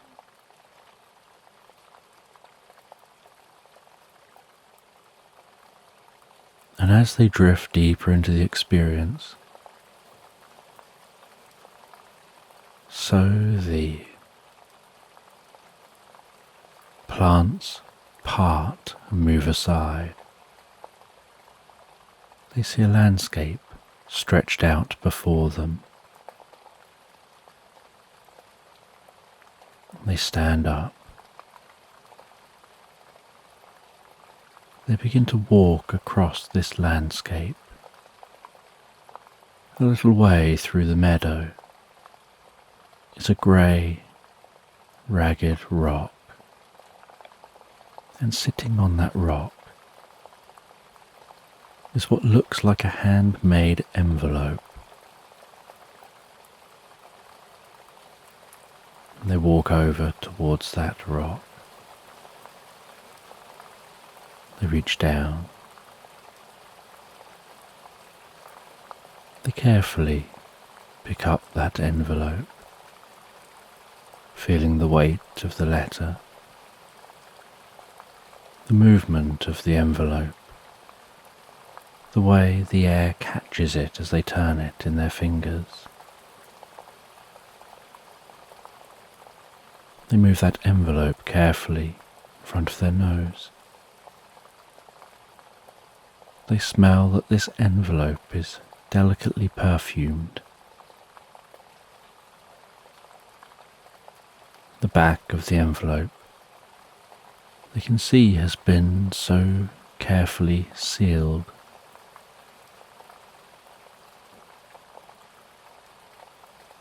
The writing on the front is the most beautiful handwritten script.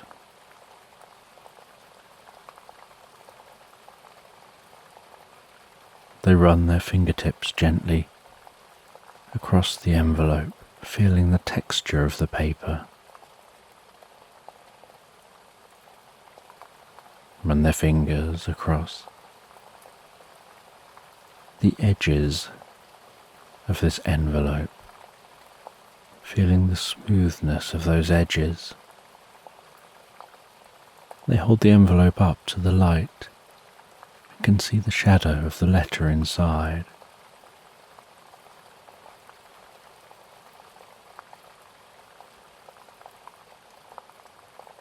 They go to put the envelope back down on the stone, curious whether they should just leave it there or what they should do with it.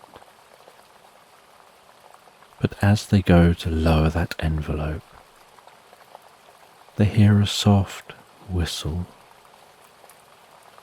that draws their attention. Before noticing, the whistle fades into the sound of a million twinkling, sparkling lights rising from that stone.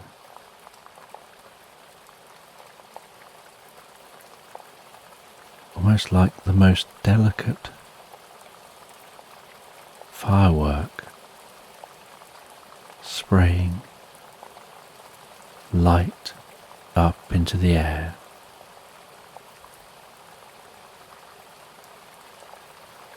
The slightest hiss. Looking down at that stone as the sparkling light recedes.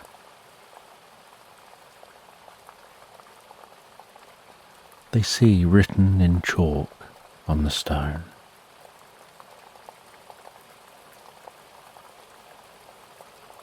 "Take this letter in the direction of delight.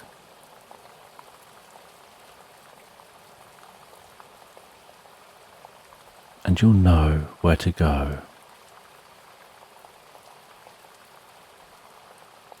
And deliver this letter to the one who should read it."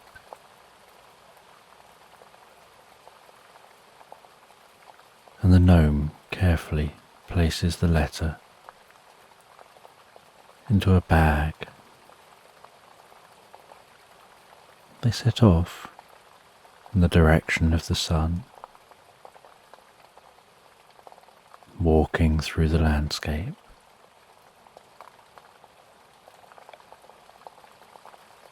They follow that sun as it passes across the sky.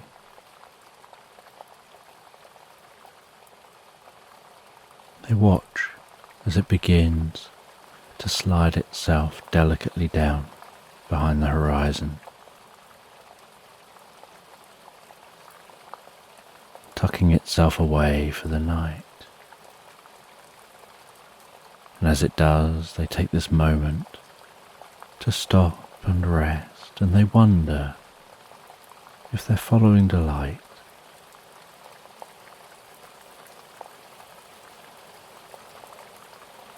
How does that work? Because if they follow it from first thing in the morning, they'll be walking one direction. If they follow it last thing at night, they will have walked in another direction.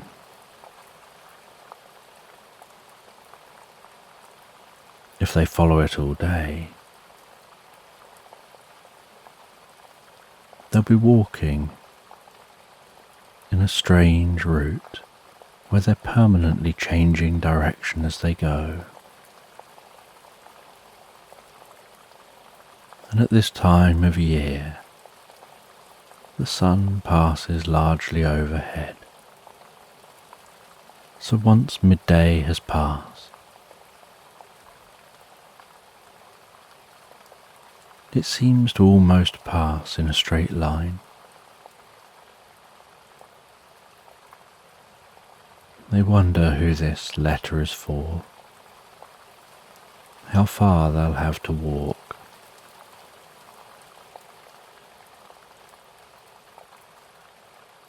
They rest their head back on their bag, gazing up at the stars overhead.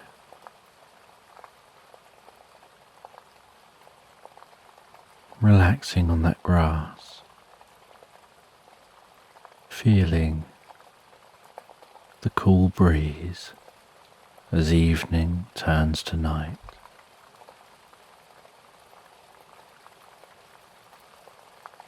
As they drift peacefully asleep, and while they sleep they dream, and as they dream about exploring a bakery.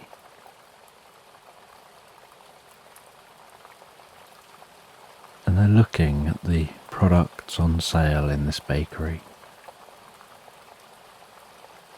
And they find what looks like a jar of jam. Only when they open the jar, it's filled with starlight. They dream of spreading that starlight onto a scone, applying the cream, eating that scone and starlight.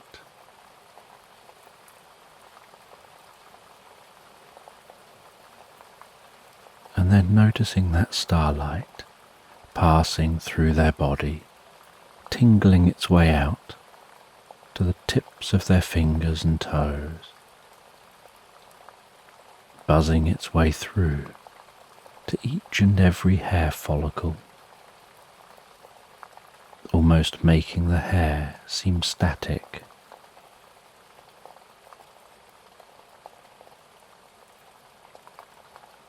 And then gradually the light dissipates within them, almost as if infused within them.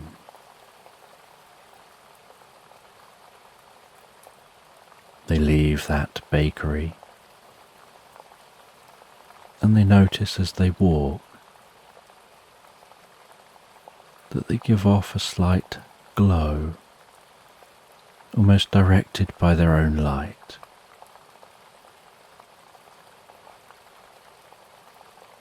And they notice that light seems to be focused on their heart,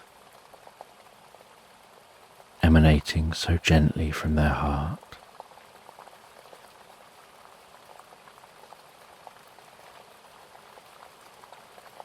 And they gradually drift and float deeper and deeper asleep.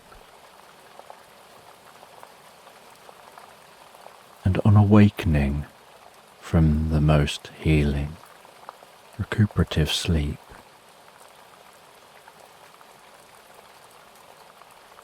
they feel a warmth in their heart. They take the envelope. They hold it up near their chest. They have this sense they're supposed to follow their heart. It almost creates a connection between their heart and that letter. and they feel delight pulsing gently from their heart as they walk, setting off again through the meadow.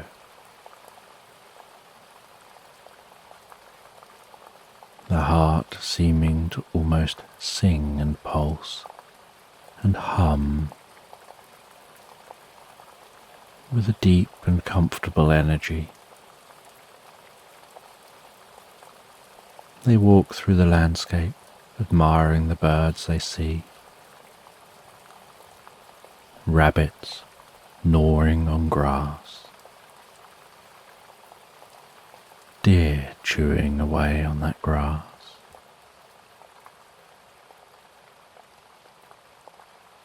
Following the sensations and the light of their heart.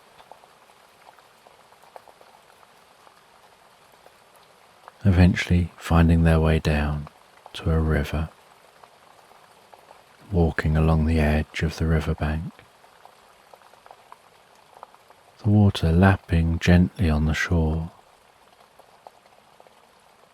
following a footpath that veers from the edge of the river into some woodland.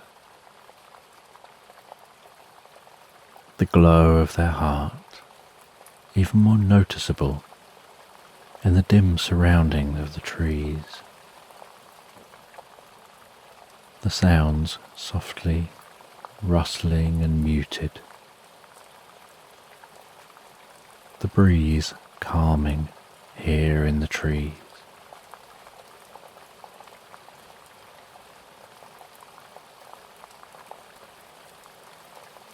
Aware that it's starting to get darker and darker again on another day. But the darker it gets, the brighter the light from their heart shines, illuminating the way ahead. And so they continue to walk.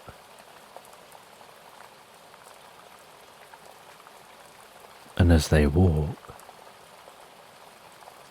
they spot the most beautiful wildflowers. They pick a bunch of those wildflowers, continuing to walk through this woodland.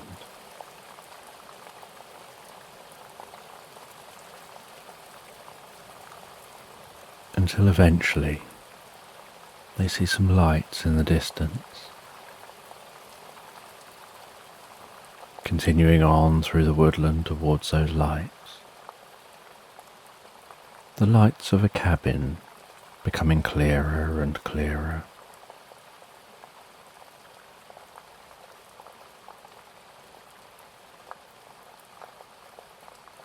They arrive at that cabin, knock softly on the door. The light from their chest guiding them to this point. They wait for a moment.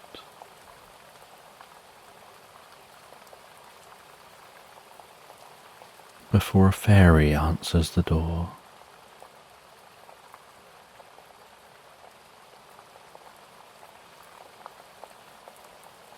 The gnome takes that letter from their bag and says that I think this is for you, and the gnome explains the story, explains about seeing that letter on a rock, and then seeing the writing on the rock, and then following the light of their heart all the way here. The fairy thanks the gnome, takes the letter and invites the gnome in. Gestures for the gnome to sit on the most comfortable chair near a fireplace.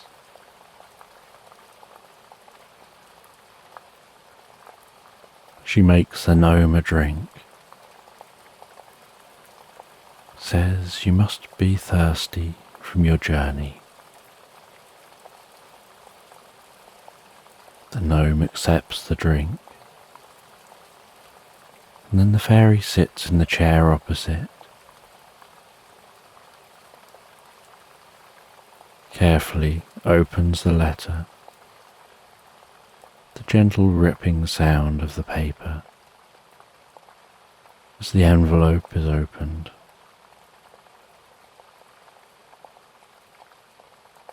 She unfolds the letter inside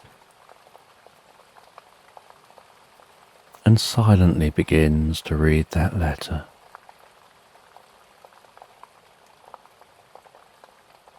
And the gnome watches as she smiles and holds the letter close to her.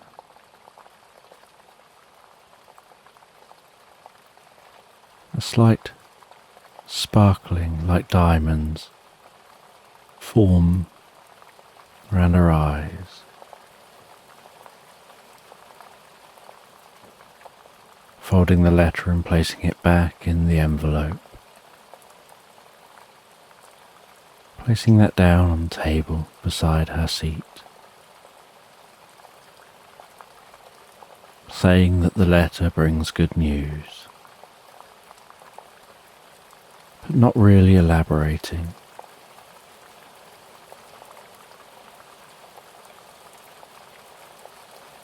And the gnome and the fairy chat for a little while as the gnome drinks his drink.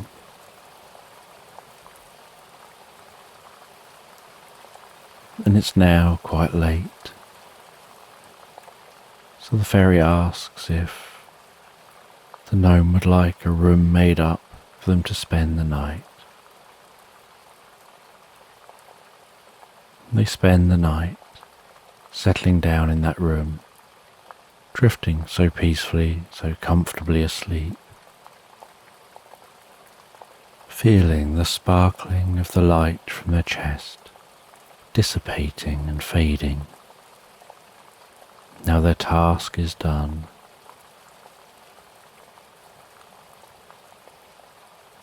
And the next morning, having slept so peacefully and soundly through the night,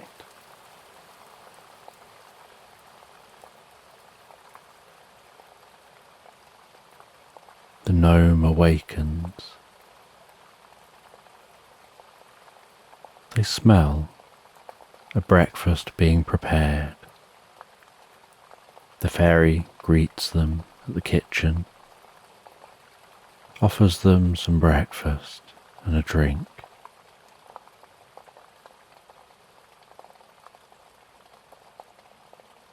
And the gnome packs a bottle of water for their journey,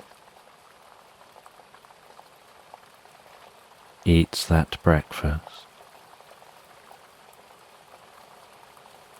and says they'll set off back the way they came. They don't fully know where they're going.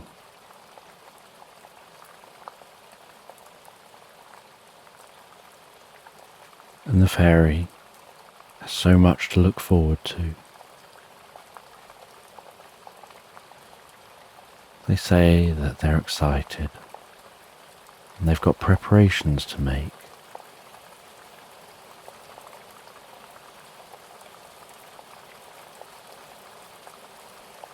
And the gnome says goodbye.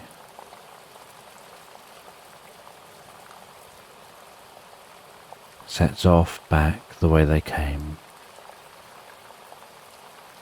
walking through that woodland, fortunately in daytime for the return journey. Now they no longer have the light of their heart guiding them.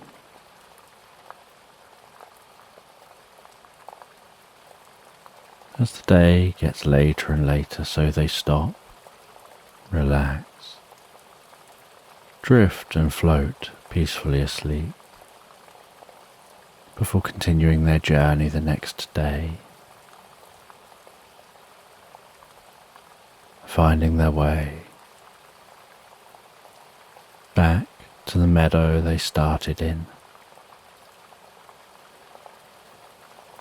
Seeing those flowers there,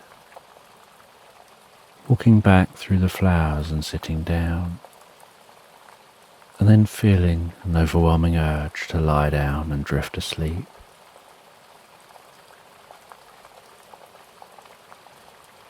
Before awakening near that tree,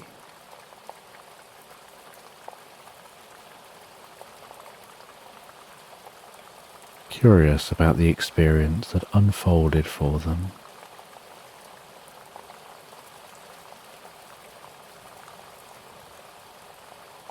Noticing those flowers have now started to wither, as if they've now done their job, and the day seems so peaceful and calm, like very little time has passed.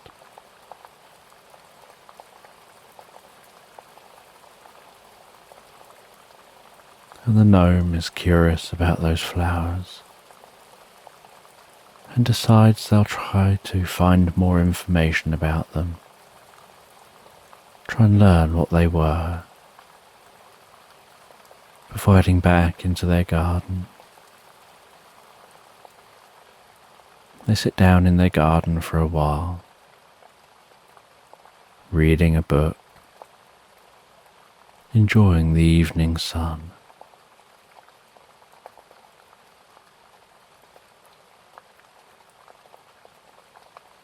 And as it gets later and later and the air begins to get a little chilly, they head into their home. They make themselves some food and drink, sit and enjoy that food and drink.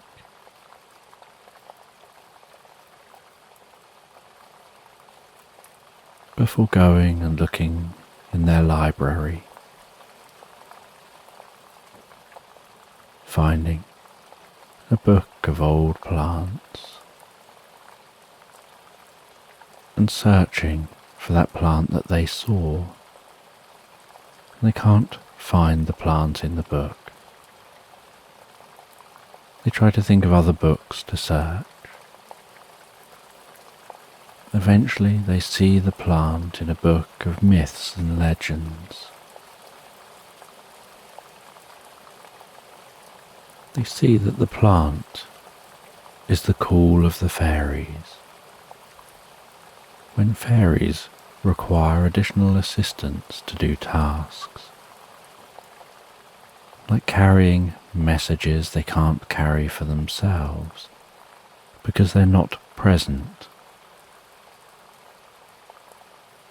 they can lure other beings,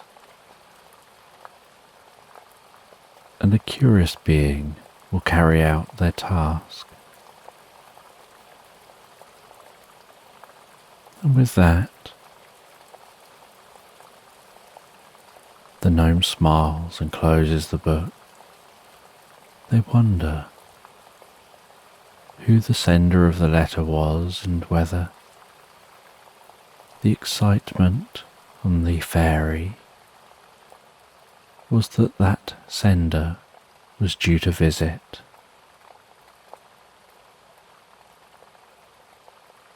And the gnome heads to bed. And they relax down in bed, feeling so deeply comfortable, and so easily and so effortlessly they drift and float asleep into Slumberland.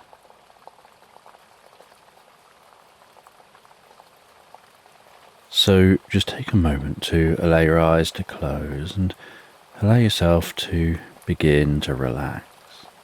And as you begin to comfortably drift asleep, I don't know whether you'll drift asleep faster to the sound of my voice, or whether it'll be to the spaces between my words.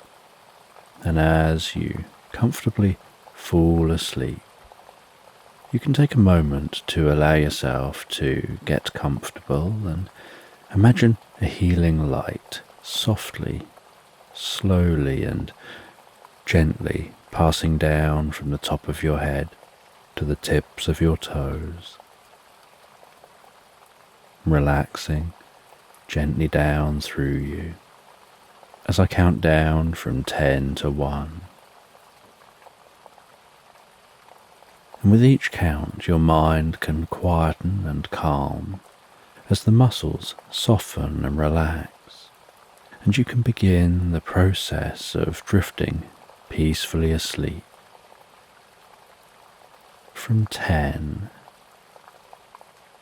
that healing light relaxing the muscles around the top of the head, around the back of your head, gently, carefully, relaxing the muscles around the side of your head, around your temple, your forehead. And with each out-breath, that relaxation can deepen so peacefully, so comfortably, as it flows down around the eyes and around the ears. 9. That relaxation moving down around the jaw, relaxing that jaw, allowing the tongue to relax, the lips to relax, the nostrils to gently relax. With that relaxation moving carefully, slowly as that healing light passes down the back of the neck, softening and calming those muscles around the side of the neck, front of the neck, down from the head, gradually moving that calming, healing light out across the shoulders, the shoulder blades, relaxing those muscles like a deep and comfortable massage passing through your mind and body. 8. As that relaxation begins to move down those arms, and I don't know which arm the relaxation will move down fastest, whether it'll be the right arm or the left arm. But you can be aware of that healing light spreading gently down those arms, around the biceps, triceps, down into the forearms.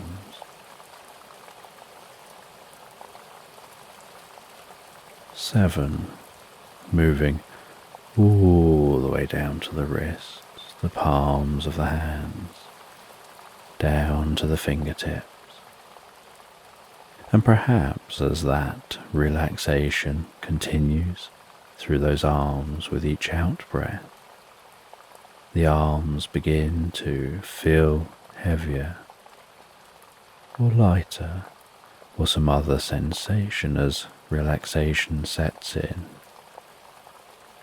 And you know the process for sleep is that the body begins to relax, and while the body becomes physically relaxed, so the mind begins to drift and dream, initially to brief reveries before settling on the first dream of the night.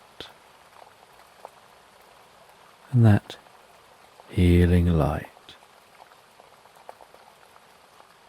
can spread down from the shoulders, 6, and down around the chest, the upper back, softening and relaxing those muscles gently, calming the breathing, helping you drift deeper and deeper into the experience. 5. The healing light moving down towards the stomach, the lower back, the sides, relaxing those muscles as it goes, bringing a deep sense of peace and calm to your upper body, releasing any tension. Perhaps occasionally finding yourself shifting just a little to get a little more comfortable. 4. With that relaxation spreading down around your buttocks, down into the upper parts of your legs. 3. Passing that relaxation down towards the lower part of your legs, perhaps those legs feeling heavier and heavier, maybe as the body becomes deeply relaxed and you focus and allow your mind to drift inside onto what's going on in your mind. Perhaps you lose some awareness of the body as it becomes incredibly still. 2. The relaxation spreading down to your feet, calming, softly relaxing all the way down to the tips of your toes. 1. As a final wave of relaxation pulses gently through you from the top of your head, down through your body, all the way down to the tips of your toes, as your mind begins to drift and dream and wander into tonight's sleep story. And as you sleep, so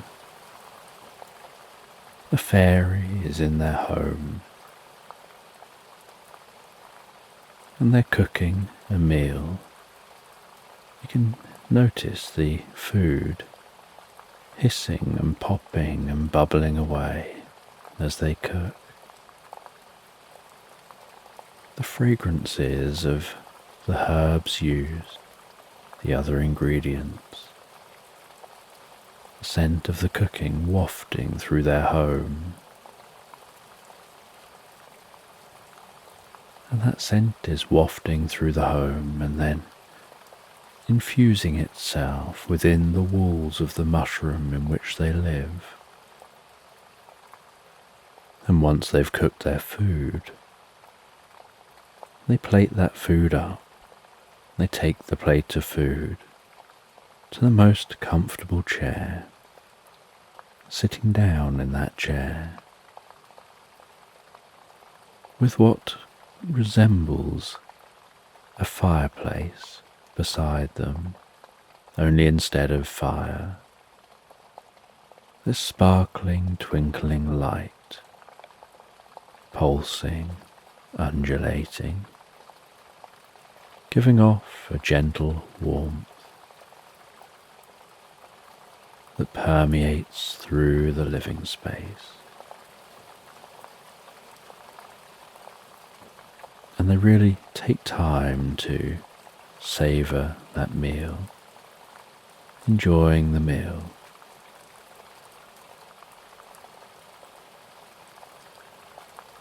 And after finishing their meal, they head through their home into their library. And the library is down a spiral staircase to a basement level of their home, and the curved walls of this space, floor to ceiling with books.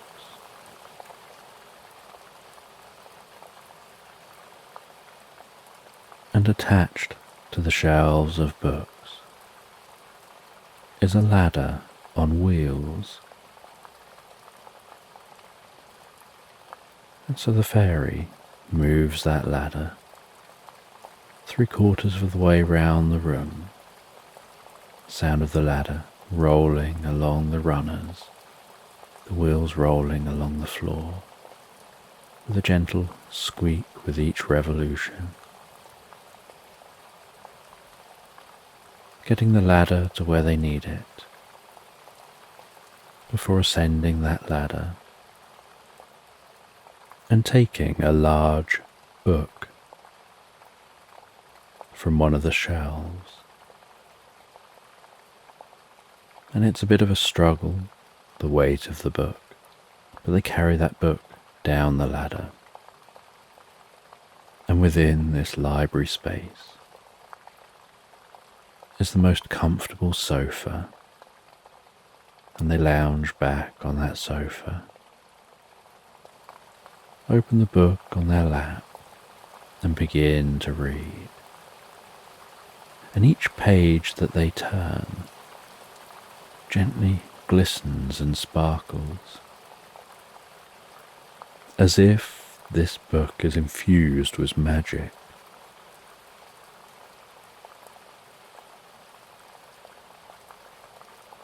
And while reading this book, they're reading about an old legend. A legend set on a distant planet. A planet which can only be accessed by magic. And on this planet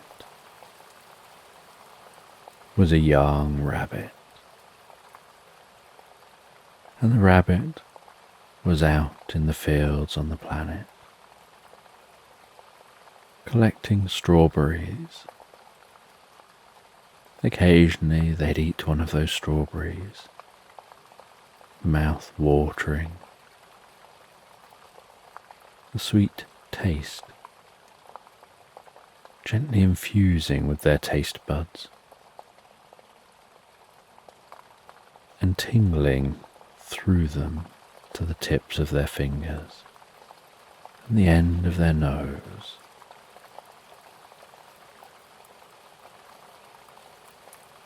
And they collected an entire basket full of strawberries.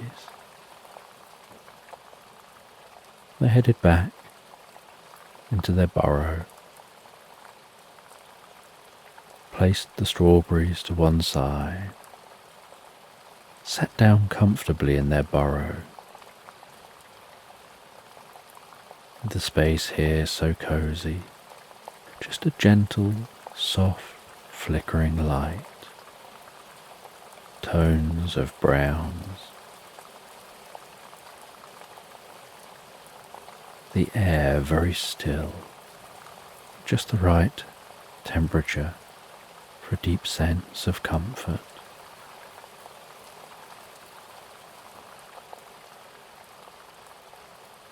And the rabbit sat there carving a small palm-sized sculpture out of wood,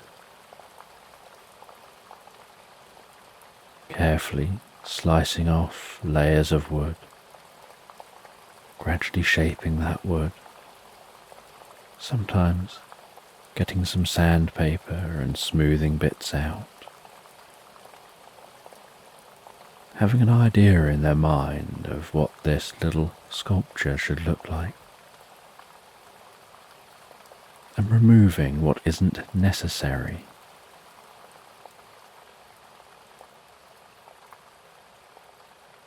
And once they carved that wooden sculpture, they blew the excess dust off of the sculpture, gave it one last sanding down to make sure it was smooth, and it looked like a small person.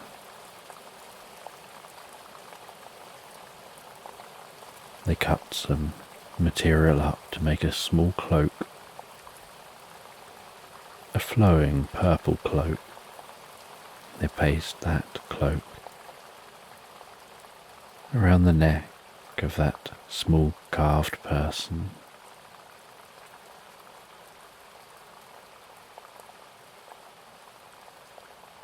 They then poured a small amount of oil onto that carving, and it carefully infused with the sculpture, darkening the wood. They then placed that in a corner and settled down and fell asleep. And the next morning, they woke up, they ate a few strawberries, and they saw that the small sculpture had come alive.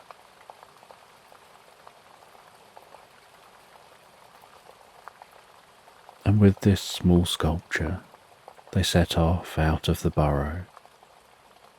They walked through a meadow and into ancient woodland that was filled with gnarled trees.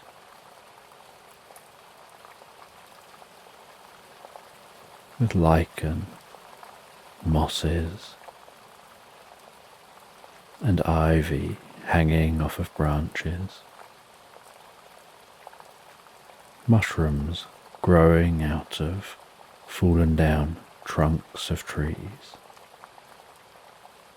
Birds singing and echoing through the woodland. Squirrels darting around the trees.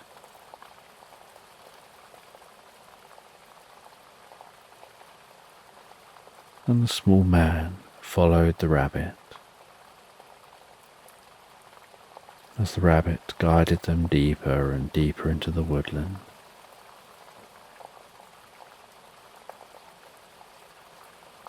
And the rabbit explained that they're needed for a mission.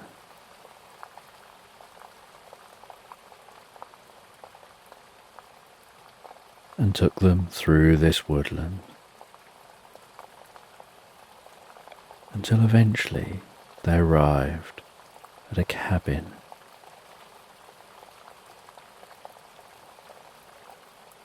And the rabbit could see that in the cabin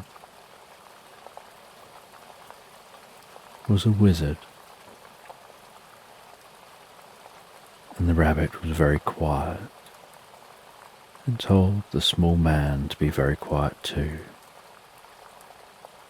They watched, seeing the wizard through the window pottering around inside their cabin.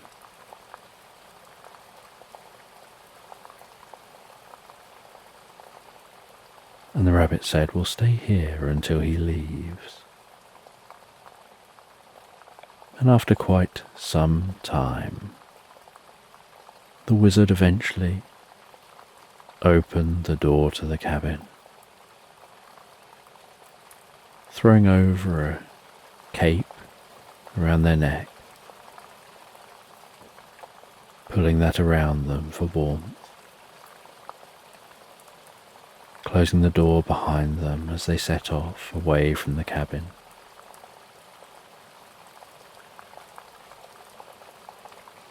And the rabbit said, "Now's our time."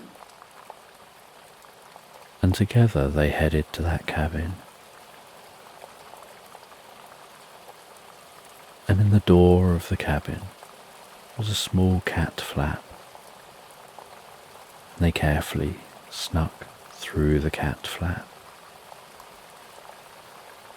walked across the wooden floor, trying to avoid the loose floorboards,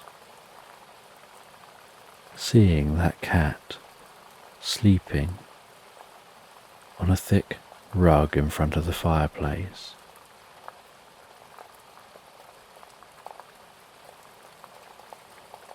They crept across the floor, all the way to the back of the cabin, found their way into a room at the back of the cabin, shimmied up the side of a table, and on the table was an ornate music box.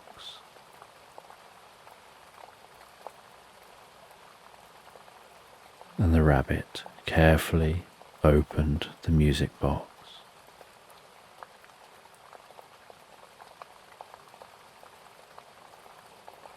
and then turned the handle on the side of the music box.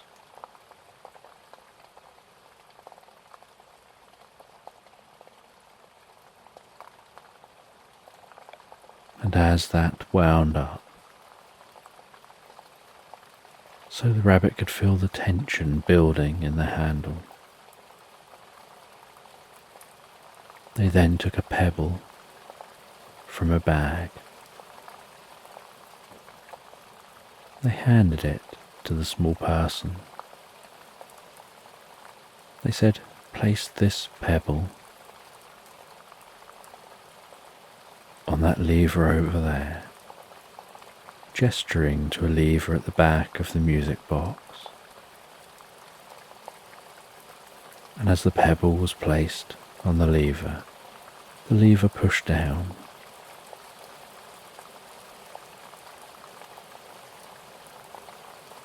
And a woman in the music box began to dance. The rabbit said, "You need to dance with the woman." And so the little man went over to the dancing woman, watched for just a moment, for the right moment to join in the dance,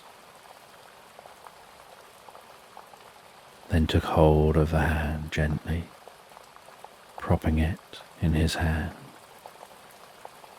put his other hand behind her waist, moving in at the rate and speed as she was moving, straightened his back, pulled their waists together,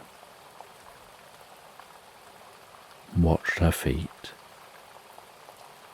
and in time with the music, danced with the woman, losing himself in the moment, absorbed in that dancing, absorbed in the music.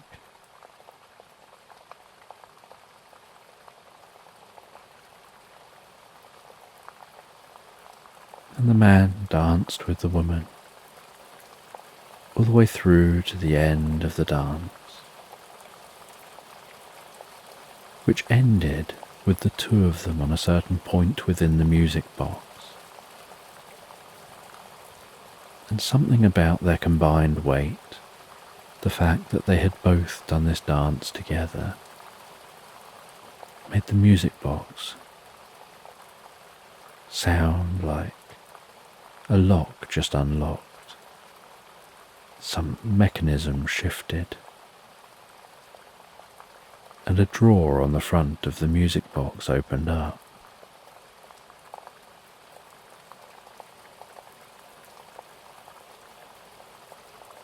And the rabbit took a small scroll of paper from that music box,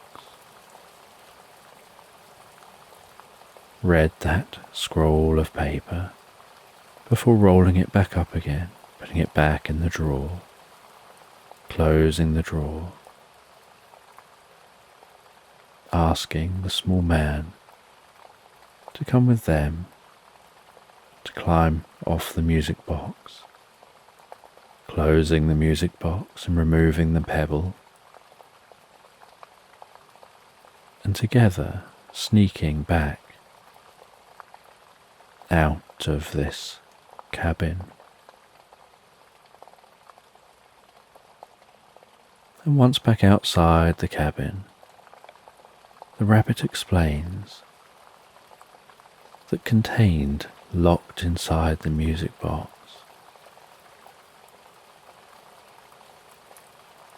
was a secret message about how to find a deep sense of connection with others.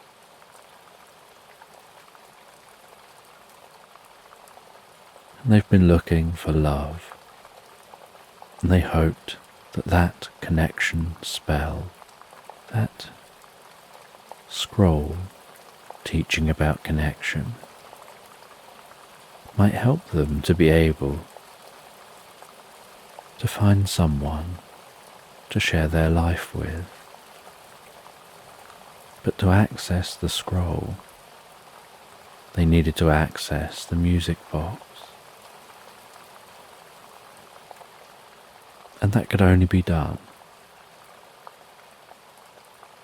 if the lady in the box experienced connection.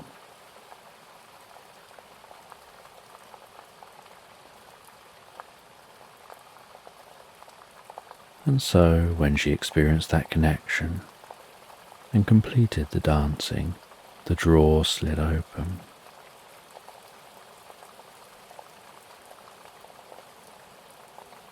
And the rabbit had memorized what was on the scroll and said they have to get some specific ingredients.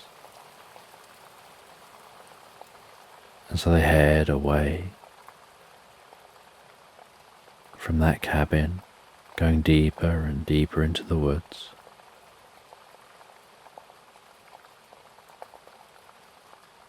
And deep in the woods, the rabbit starts picking certain ingredients, different herbs, different plants, taking some gratings of the bark of certain trees.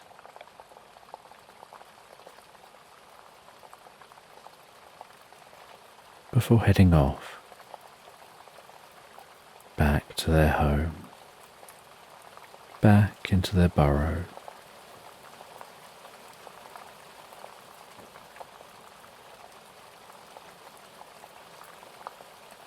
Cooking up that potion, drinking the potion, and then falling asleep. And when they awaken the next day, so the oil infused in the wooden man has dried out, and the consciousness has drifted from that wooden man, and they're back to just being an inanimate carving.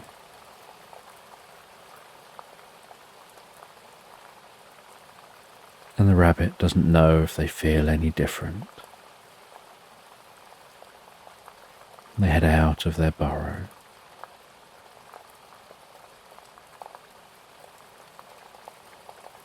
They head off into the fields to see the other rabbits. They decide to test to see if the potion has worked. They hop over near some other rabbits. They say hello to those rabbits. The rabbits engage back, and they engage in conversation. And they talk with each other for some time.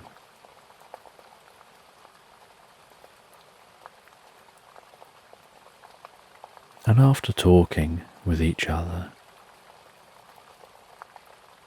and the sun beginning to set, one of the rabbits says they're interested in continuing those conversations, and they hop along by the lake. They can hear the sounds of crickets, gentle lapping of the water on the shore, feeling the cool air through their fur, just chatting with each other, with time almost standing still between them, until eventually they're both so tired they head back to their homes, but agree to meet the next day. And the next day they head out, they see each other, they chat with each other some more.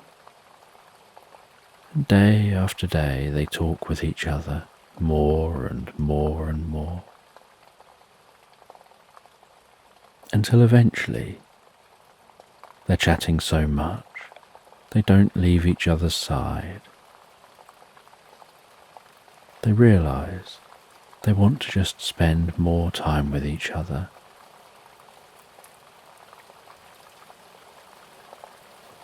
Until they end up living together.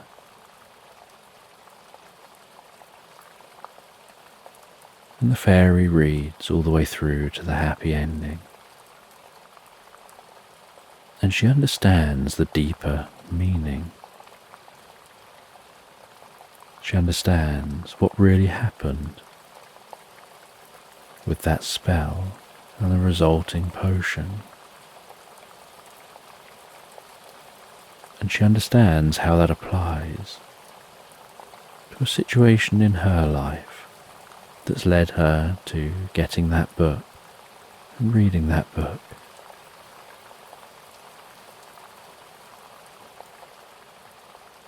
She places the book down next to the sofa, heads back upstairs, leaves her home and heads down into the fairy village. And down in the fairy village, she goes to the bar. She talks to others in the bar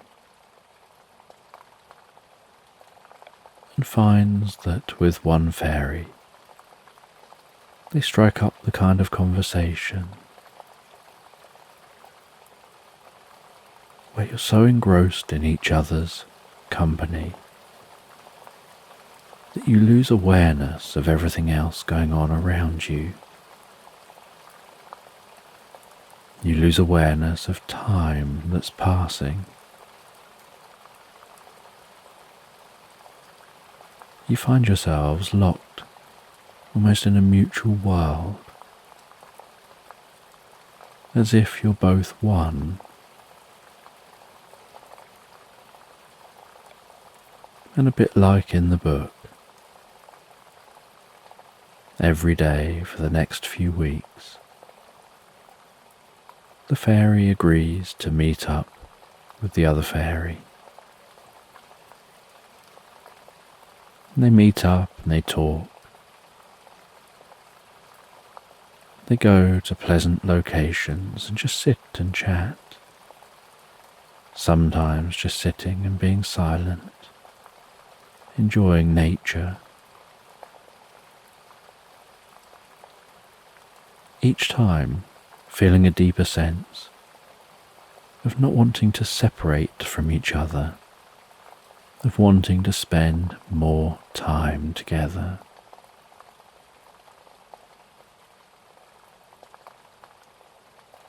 Until eventually the fairy invites the other fairy back to theirs and cooks them a meal. And a few days later, the other fairy reciprocates.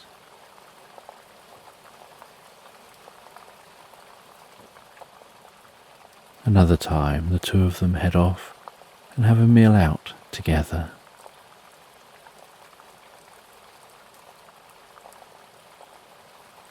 And then a time happens where the other fairy stays overnight, where they just talk all night long without realizing where time has gone.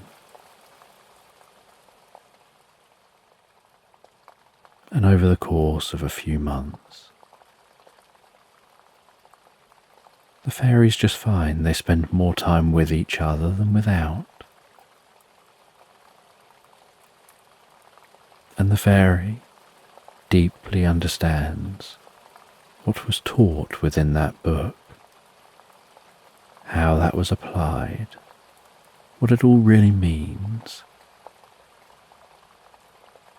and how that's played out just the same within their life,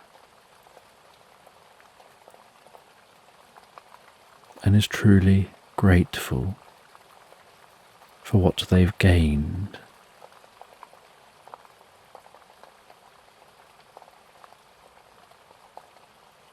And as time goes on, they become so comfortable with each other that every touch of each other triggers a deep sense of relaxation and inner well-being, a deep sense of safety and security, a deep sense of comfort and peace. And they find lying down together, wrapped in each other's arms, that the act of being so close and calm, feeling so safe together, helps them fall asleep so quickly, so deeply, peacefully and comfortably, relaxed asleep into Slumberland.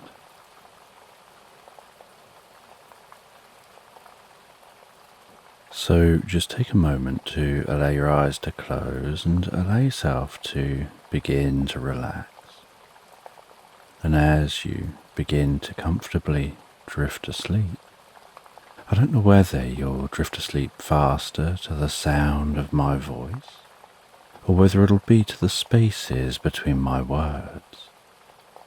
And as you comfortably fall asleep, you can take a moment to allow yourself to get comfortable and imagine a healing light softly, slowly and gently passing down from the top of your head to the tips of your toes, relaxing gently down through you as I count down from 10 to 1. And with each count, your mind can quieten and calm as the muscles soften and relax. And you can begin the process of drifting peacefully asleep. From 10, that healing light, relaxing the muscles around the top of the head,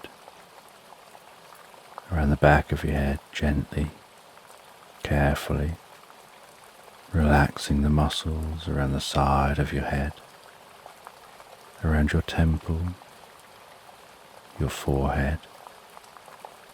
And with each out breath, that relaxation can deepen so peacefully, so comfortably, as it flows down around the eyes and around the ears. 9. That relaxation moving down around the jaw, relaxing the jaw, allowing the tongue to relax, the lips to relax, the nostrils to gently relax, with that relaxation moving carefully, slowly, as that healing light passes down the back of the neck, softening and calming those muscles around the sides of the neck, front of the neck, down from the head, gradually moving that calming, healing light out across the shoulders, the shoulder blades relaxing those muscles, like a deep massage passing through your mind and body. 8. As that relaxation begins to move down those arms, and I don't know which arm the relaxation will move down fastest, or whether it'll be the right arm or the left arm. But you can be aware of that healing light spreading gently down those arms, around the biceps, triceps, down into the forearms, 7. Moving all the way down to the wrists, the palms of the hands, down to the fingertips.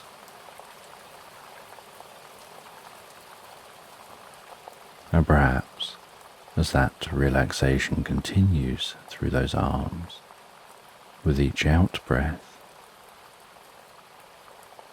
the arms begin to feel heavier,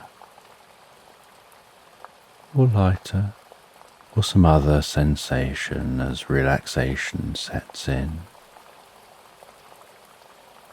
And you know the process for sleep is that the body begins to relax. And while the body becomes physically relaxed, so the mind begins to drift and dream. Initially to brief reveries,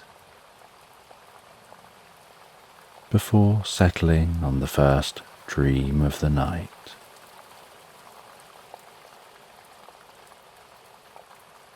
Six. And that healing light can spread down from the shoulders and down around the chest, the upper back, softening and relaxing those muscles so gently, calming the breathing, helping you drift deeper and deeper into the experience. 5. The healing light moving down towards the stomach, the lower back, the sides, relaxing those muscles as it goes, bringing a deep sense of peace and calm to your upper body, releasing any tension. Perhaps occasionally finding yourself shifting just a little to get more comfortable. 4. With that relaxation spreading down around your buttocks, down into the upper parts of your legs.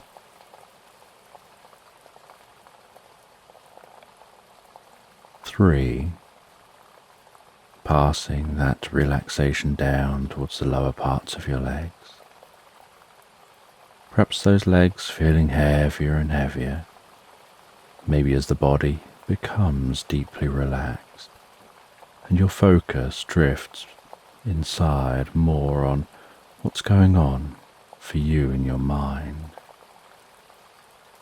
You lose some awareness of the body as it becomes incredibly still. 2. The relaxation spreading down to your feet, calming, softly relaxing, all the way down to the tips of your toes.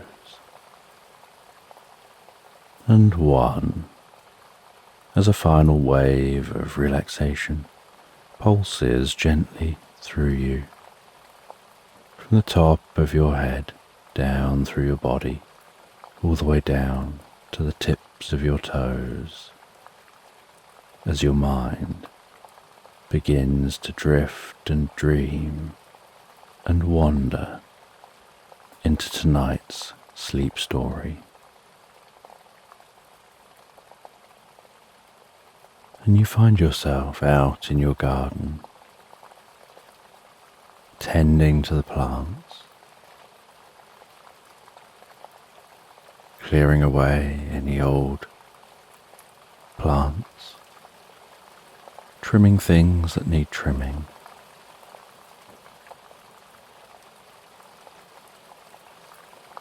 In some parts of your garden, you churn up the soil, you plant new plants,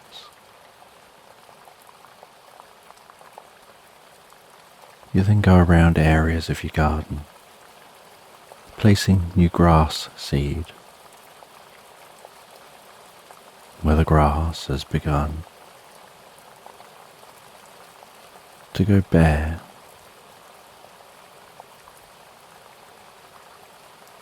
At areas where you walk a lot across those bits of the garden,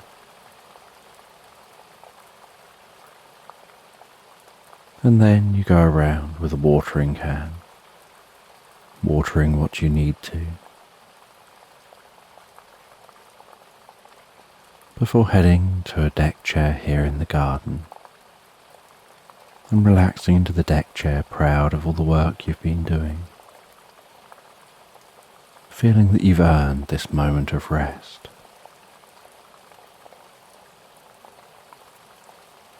And you rest back in the deck chair, feeling the warmth of the sun on your face, feeling the occasional coolness of the breeze, smelling the scent of the flowers, hearing birds singing within the hedgerows and in the trees, and the rustling of the leaves.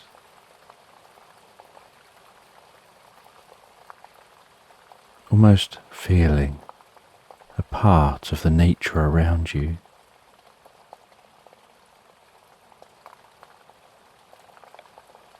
And as you rest and deeply relax,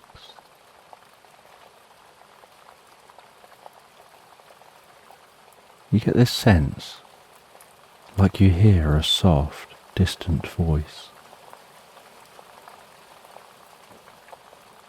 And at first you think it's just in your mind, perhaps like a dream gently tapping on consciousness. But then, as you move your head very slightly, you realize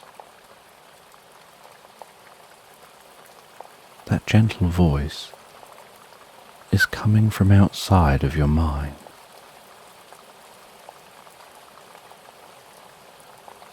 And so you open your eyes and look around your garden. You can hear that voice. You look in the direction you hear it coming from.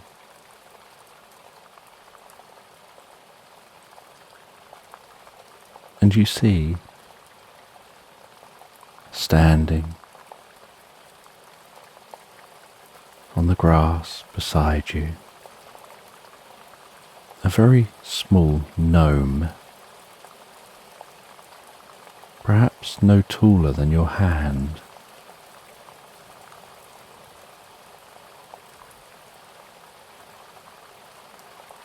And that small gnome has a delicate voice.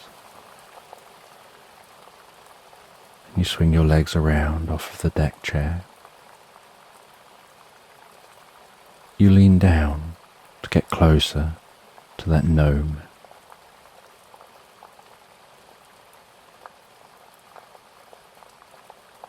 And the gnome says that they could do with your help.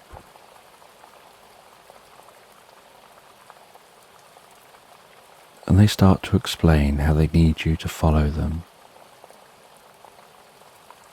into a world of gnomes.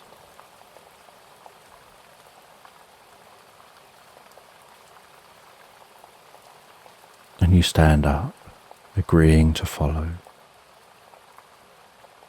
And they walk you across your garden towards an old oak tree that stands on the edge of your garden.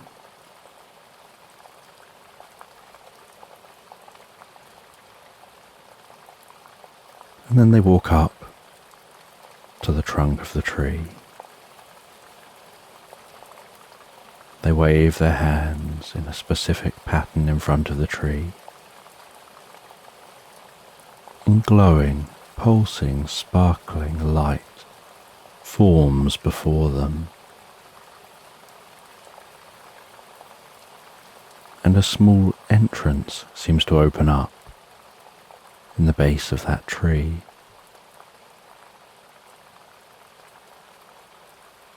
And the the gnome walks in and looks back towards you. And you tell them that you can't fit in that hole.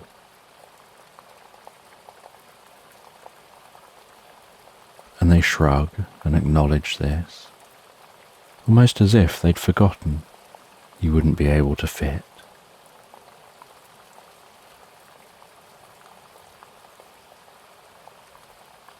And they pull their bag around the side of their body, opening the pouch. They take out a small mushroom, no larger than a pea. They hand you that mushroom and tell you to eat it. You eat that pea-sized mushroom. You feel a tingling through your mind and body, right down to the tips of your fingers.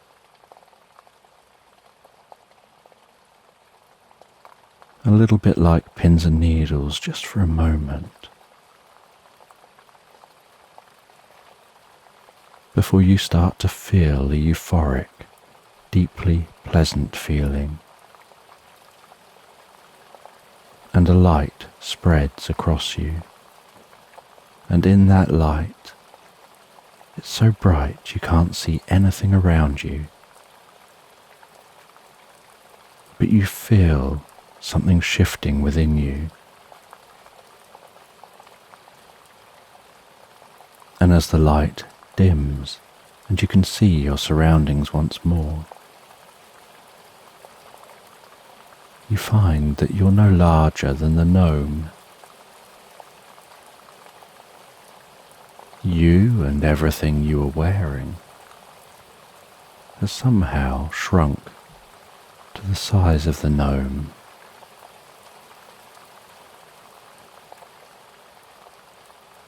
And the gnome explains that there's another type of mushroom that you can take that will reverse the effects of the first mushroom. But for now, you can follow them. And so you follow them through that portal into the tree. And instead of walking into the tree, you find walking through the portal that you come out in a whole different landscape. As you look back, it's almost like you can see the same oak tree with the same portal-like entrance. Except this tree is situated in an open field, and before you is a hustling, bustling town of gnomes.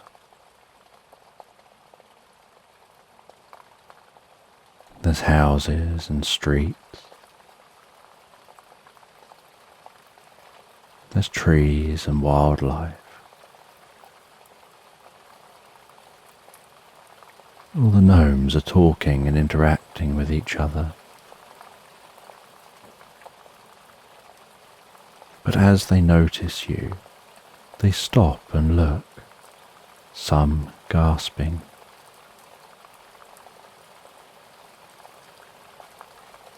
And the gnome guides you down through the street, heading down towards a grand-looking building. Knocking on the door of that building before opening the door and entering and guiding you in with them. And inside the building is wooden floor with large, dense rugs covering that floor. The two of you walk across the large, dense rugs, heading towards an old-looking gnome with a thick white beard, resting in a chair. They introduce you as the gardener.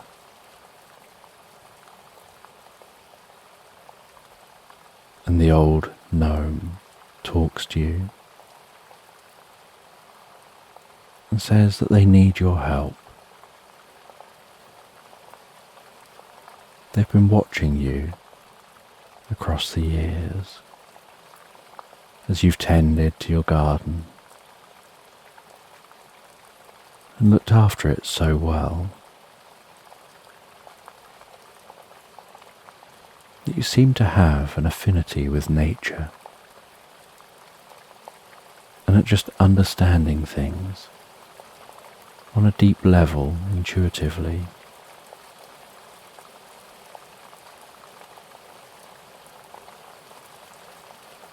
And they tell you about a tree in their land.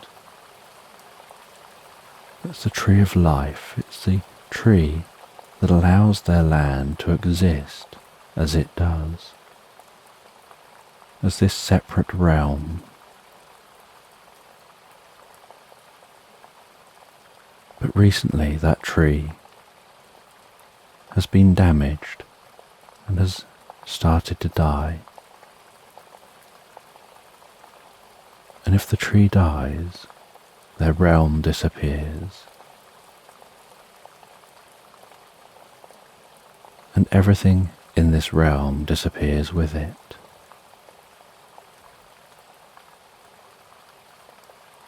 And they need your help to look at that tree and see if there's anything that can be done. And you agree to help. And you set off with the gnome that came here with you. They show you through the landscape, down towards that tree.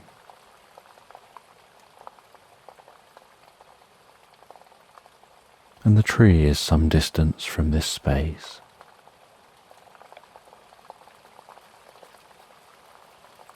And so you ride mice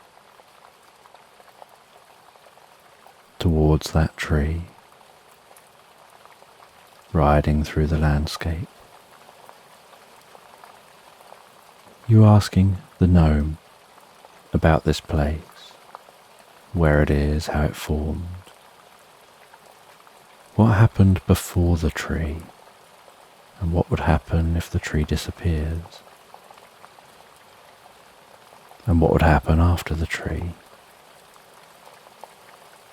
And they explain they'd have to escape to the human world and make their home there, rather than in this gnome world, where they can live free and open, rather than hiding themselves. And you make the journey all the way to that tree, dismount from the mice, head over to the tree, and you see it's somehow become cracked, following a branch, and right down, almost into the heart of its trunk.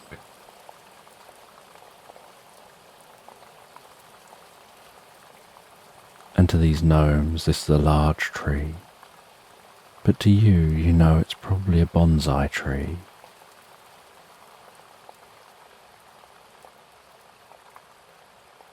And you say that you think you can help. And you start getting to work on the tree. You get some natural fibres. You wrap them around the trunk, pulling the trunk together. You start fixing up that tree.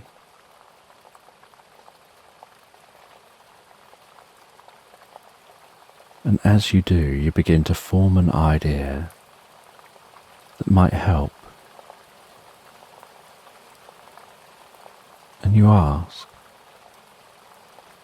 What is it about this tree that brings life to this land?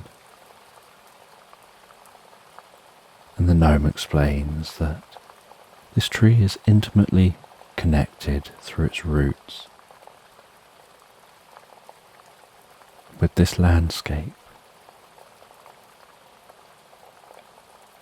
And this is the only one of its species here.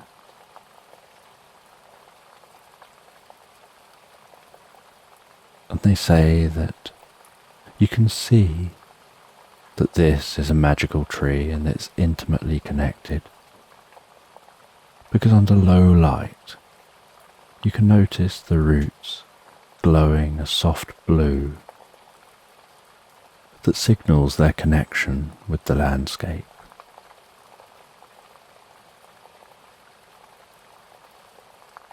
And you say you've got an idea, and so you want to test that idea.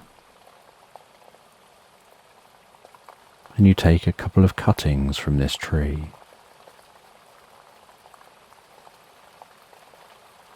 and you head to different locations away from the tree. You plant those cuttings, you water them,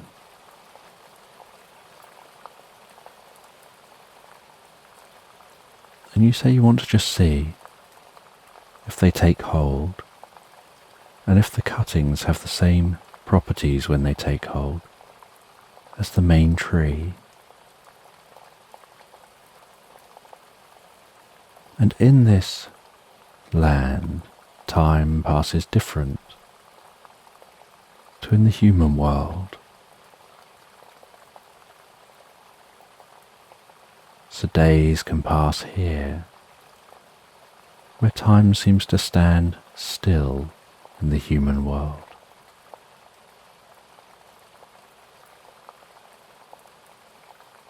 As if the portal itself is just a point in time.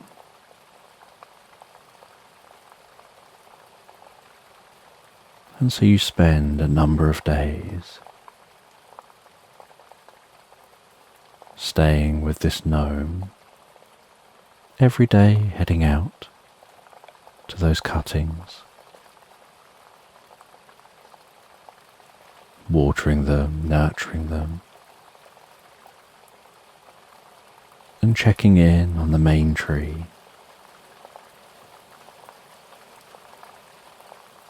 And after a number of weeks, you notice that the cuttings have started to grow roots and take hold, and under low light you can see that those roots glow a delicate blue.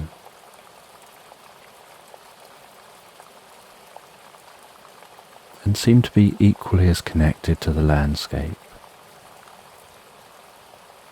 as the main tree.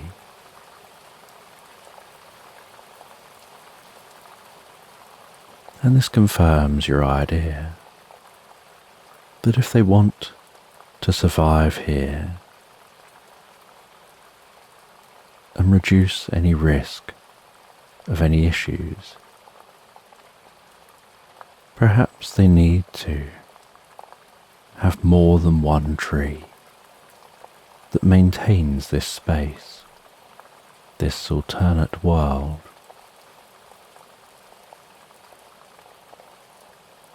And so you feed back to the elder about your findings.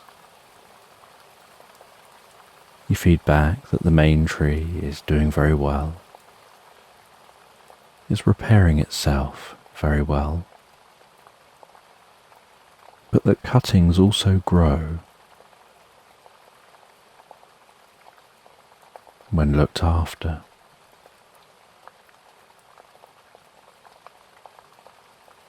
And that if more cuttings can be grown, and then take cuttings from the cuttings as they grow up,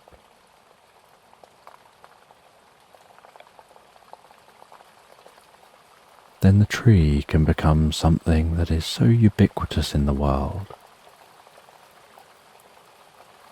Hopefully, if anything happened to just one of the trees, nothing would happen to the world itself.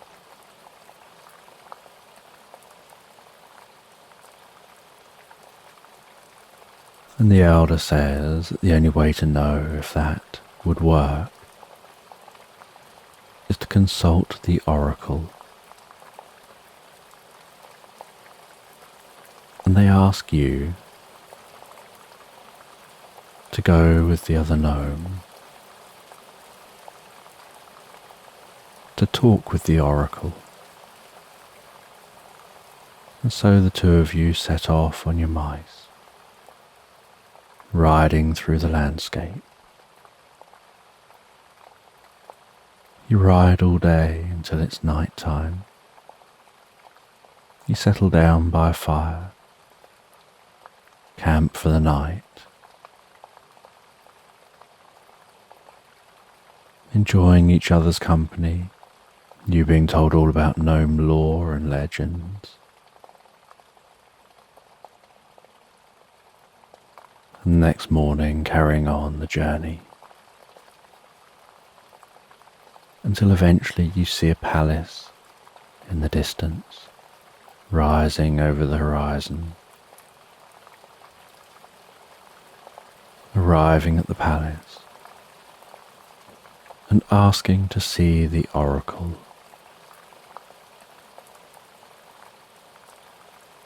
And you're shown through the palace and up a tall tower. And the oracle is sat there meditating in this tall tower.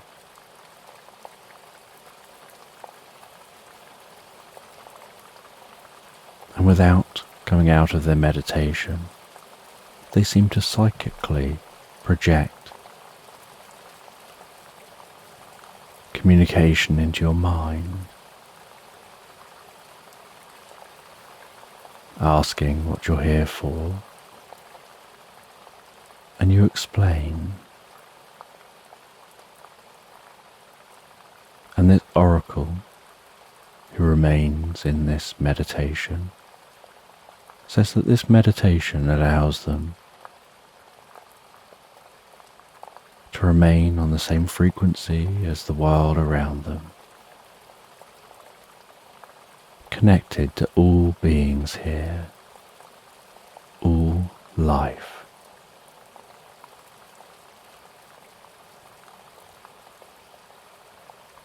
And they focus in on their connection with the tree and with the new trees.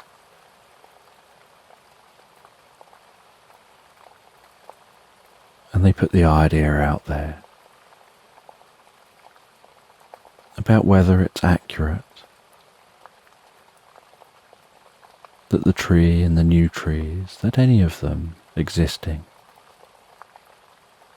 is enough to maintain this world.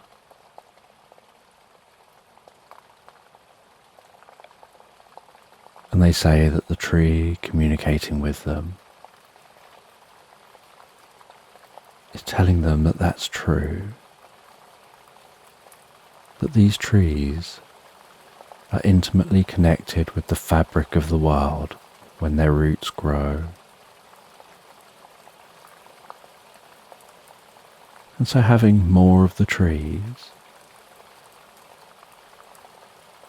means less chance if any one tree gets damaged, of something going wrong and this world disappearing.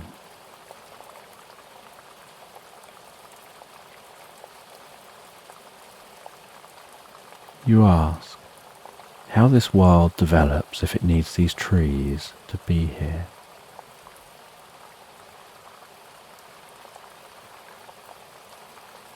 And after a short pause, where the oracle listens to the tree,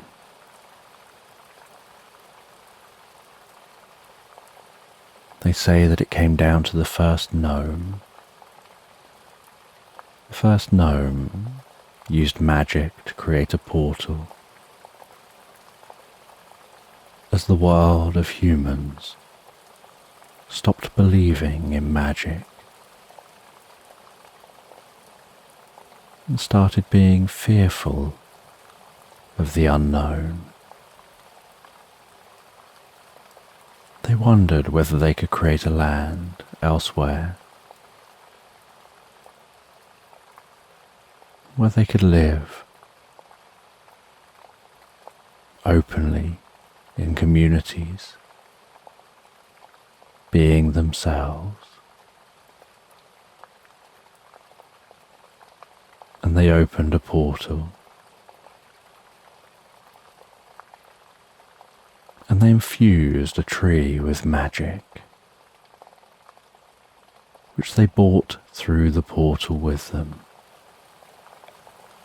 and into the void through that portal. They passed that tree.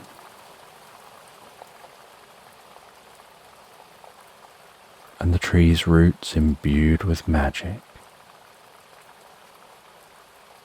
began to fill the void with a landscape.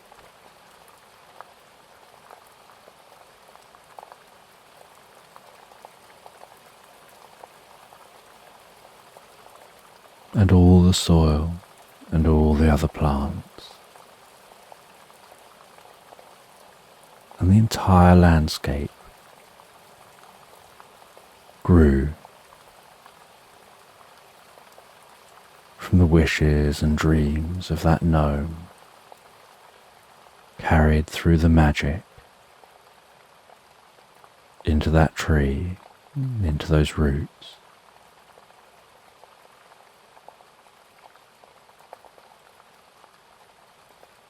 Mirroring the world the tree had come from.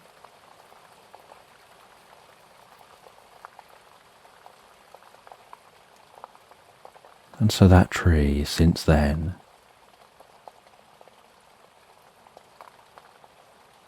had been the sole provider of maintaining this landscape.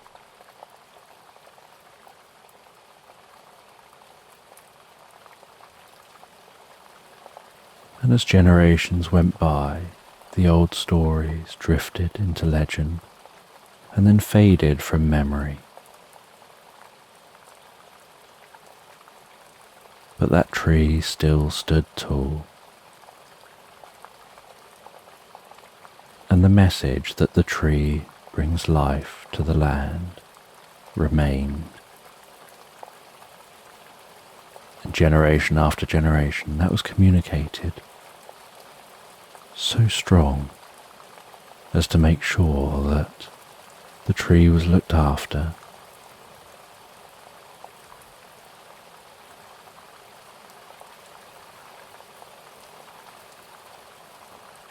And if the magic of the roots ever failed, then this world will go back to being a void. But it doesn't have to be just carried in the roots of the one tree.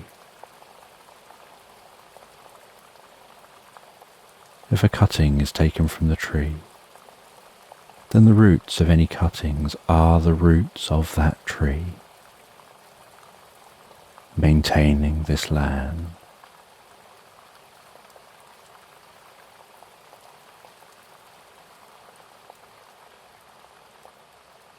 And after seeing the oracle, you both head back, stopping on your journey, camping another night, continuing your journey the next day, confirming that cuttings work as well as the original tree. But to get cuttings, you have to be delicate. You can't just chop a tree to pieces for cuttings. You take a small piece, let it grow, Take another small piece, and as those pieces grow into trees, so cuttings can be taken from them. And you teach how to get cuttings from the tree, how to grow those cuttings into trees of their own.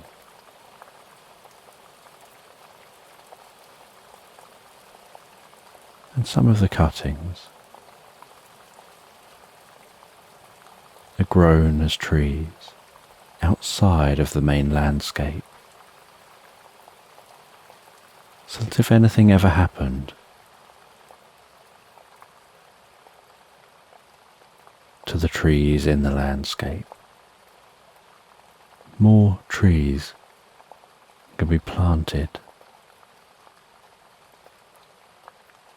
and everyone was encouraged to grow their own tree.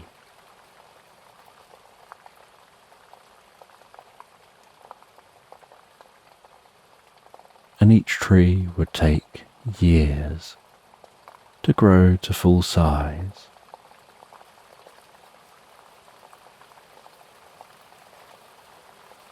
But now the land was going to be filled with these trees.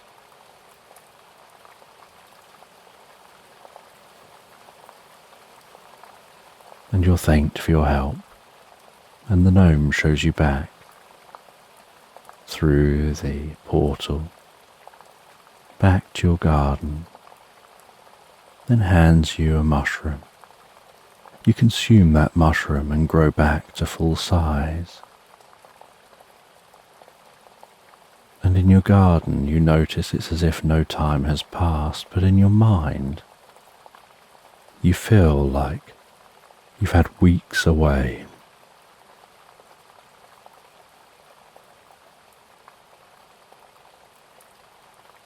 And it creates a little confusion. Do you sit back down, continue resting in your garden, carrying on what you were doing before you went in to the gnome land? When to you it feels like a lot of time has passed, and perhaps you should be getting on with other things.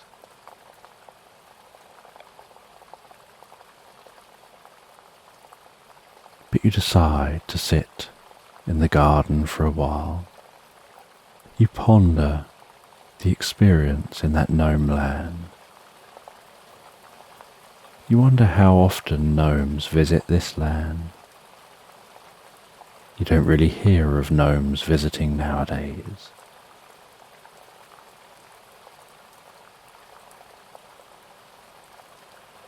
And after resting for a while in the garden, you do another round of watering where you need to water. As evening sets in, you head inside your home. You make yourself something to eat and drink. You rest down by the fire, eating that food, drinking that drink.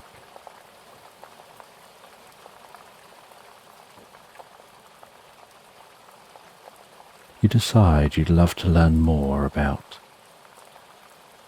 the times when gnomes and other creatures lived within this world. You'd always assumed they were just fairy tales and stories for children. But knowing that it was real makes you want to learn more. When you're reading with a different mindset and a different understanding, you head to bed and drift peacefully asleep. And the next day, you head to the local town, visit the local library.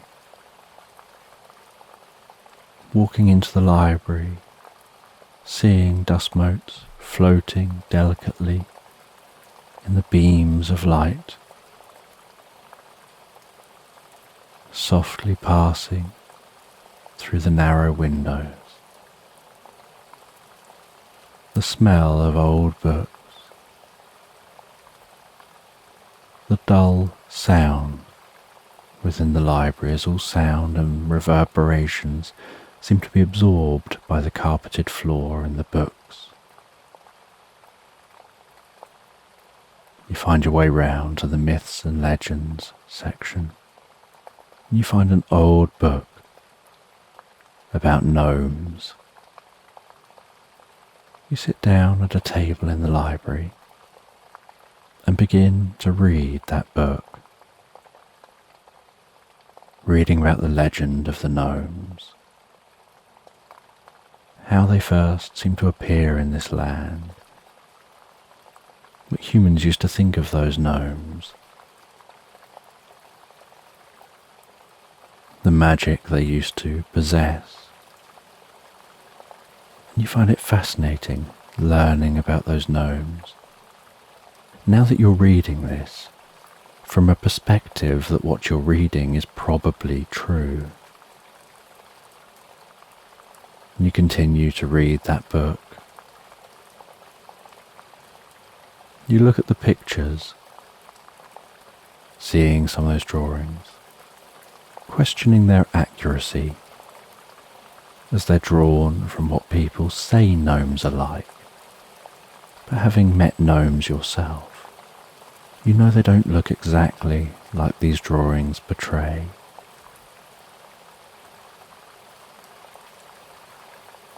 You learn about the gnomes disappearing one day, how it was almost as if they entered rings around trees and were never seen again. And since then, occasionally children would tell stories of how they saw gnomes at the end of the garden.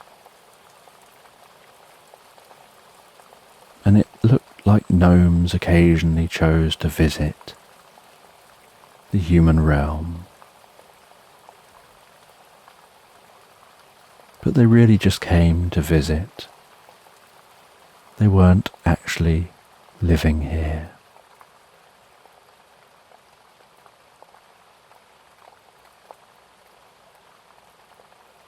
And after reading and finding it fascinating, learning the history of the gnomes, you wonder whether the gnomes themselves have any books or any history that they could teach from their perspective. You head back home.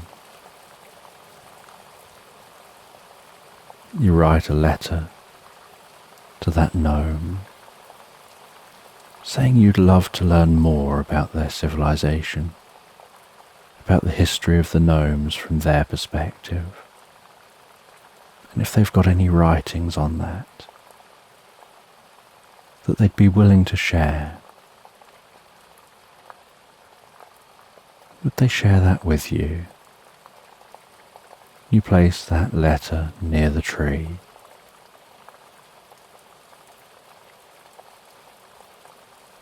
You head into your home and head to bed.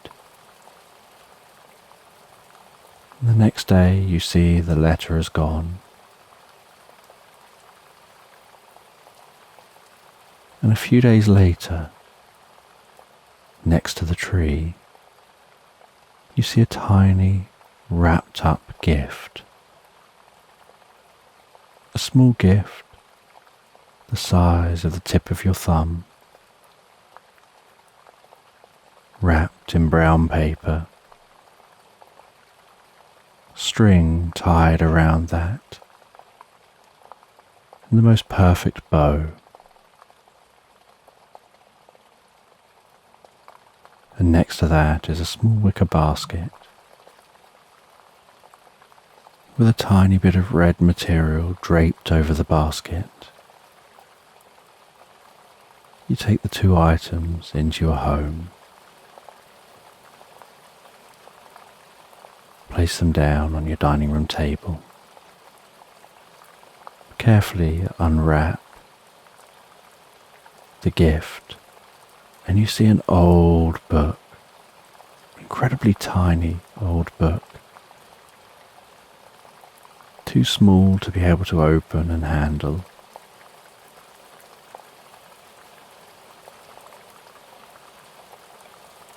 You remove the material from the top of the basket, and inside the basket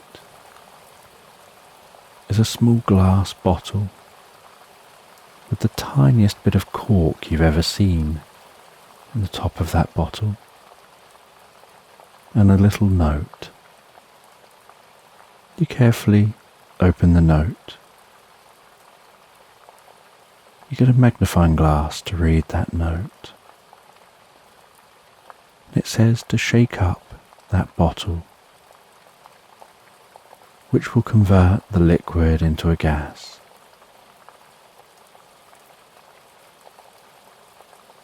And that gas is heavier than air and will sink down. And pour that gas over the book. And it'll spread around the book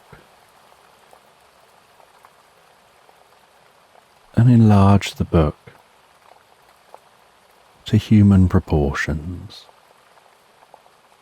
So you carefully shake that bottle until the liquid turns to a gas. Using your fingernails,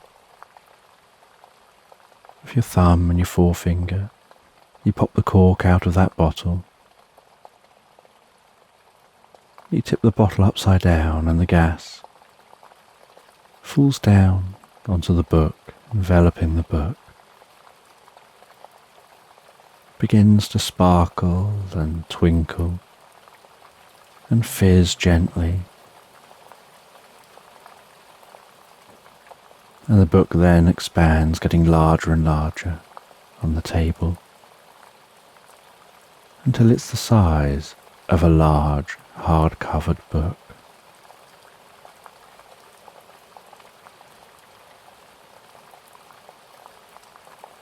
And as you open that book, so you notice you can understand the language inside, that it doesn't look like a language you know, but as you start to read it, you instinctively seem to just read it in your language. And you don't quite know how that's happening. And so you sit down for an evening by the fireplace. And you read that book, absorbing yourself in reading the stories of the history of the gnomes. You read about their perspective of life before passing into their own land. You read about how they were all informed that there is this new land to inhabit, and what it was like in those early years of that land forming.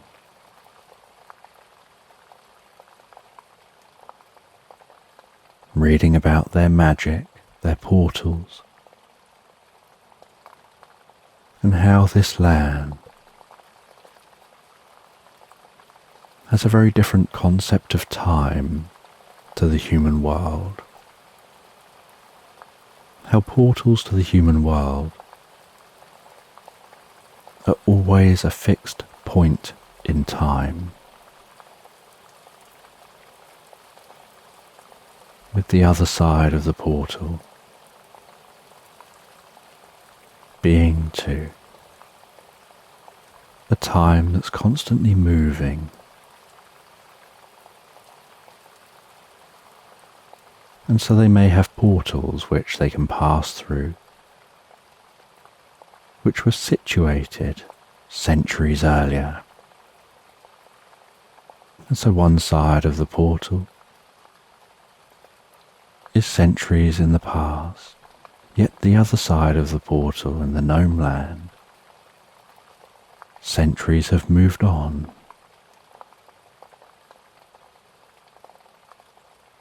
You read about how gnomes live for hundreds and in some cases even thousands of years. And some are known or thought to be immortal. And many choose their lifespan. And you find this book deeply fascinating. So fascinating you barely make it through much of the book before you have to go to bed. But you look forward to reading this book and learning more over the coming days. And with this new discovery, this new mission you're on to learn more about these gnomes that you've only just discovered are real, you head to bed with new thoughts in your mind, feeling a deep sense of connection to a broader world than you knew existed before. And you drift and float so peacefully, so comfortably asleep into Slumberland.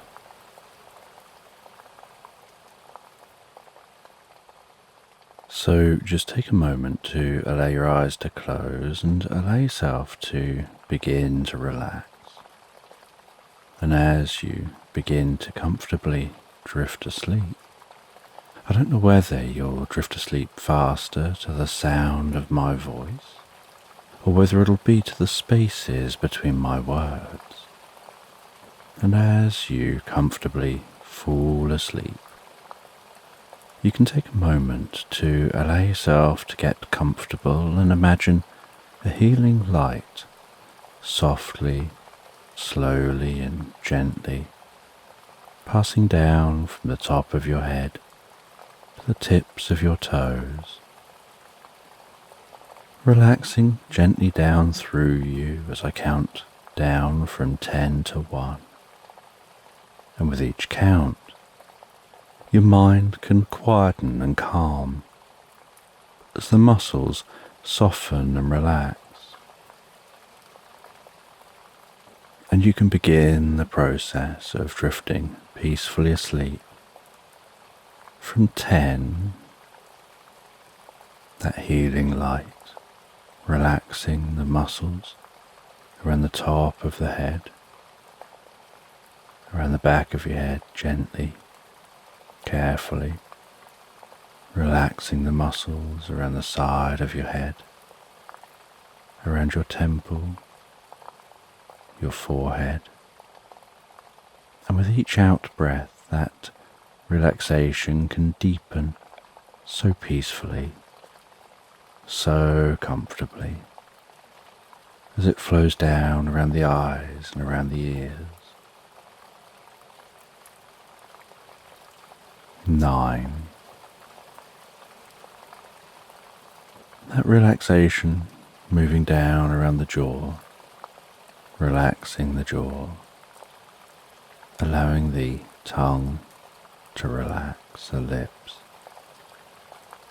to relax, the nostrils to gently relax, with that relaxation moving carefully, slowly,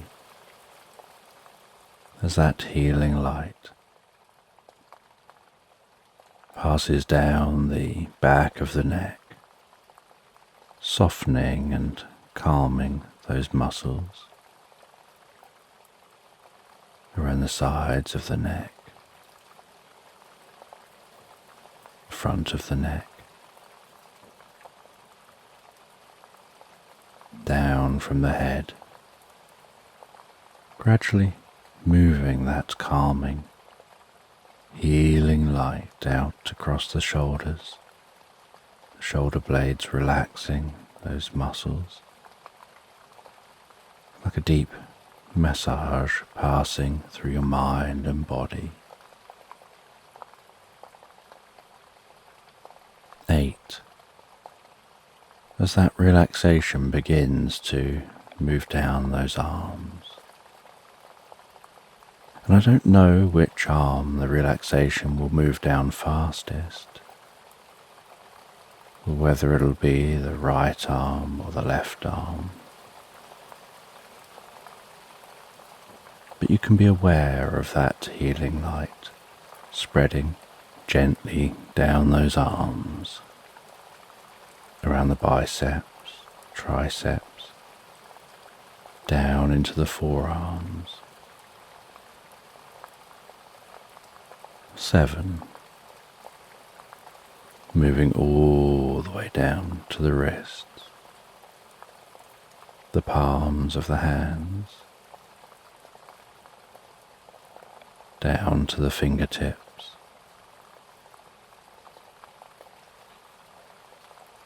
and perhaps as that relaxation continues through those arms, with each out breath,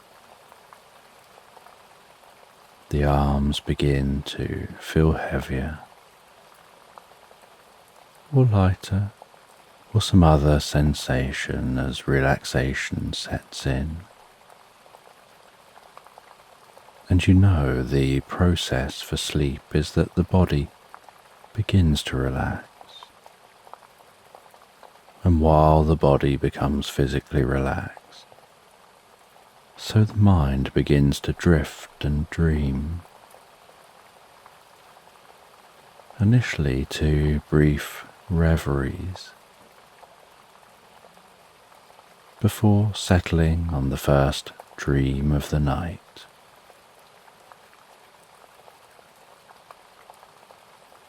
6. And that healing light can spread down from the shoulders and down around the chest, the upper back, softening and relaxing those muscles so gently, calming the breathing, helping you drift deeper and deeper into the experience. 5. The healing light moving down towards the stomach, the lower back, the sides, relaxing those muscles as it goes,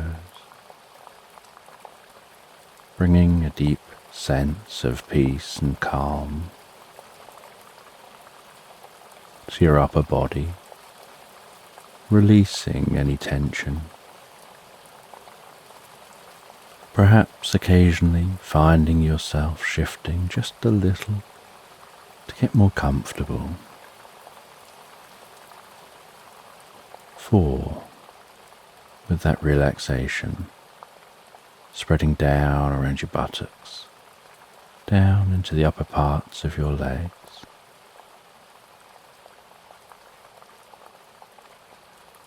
3. Passing that relaxation down towards the lower parts of your legs.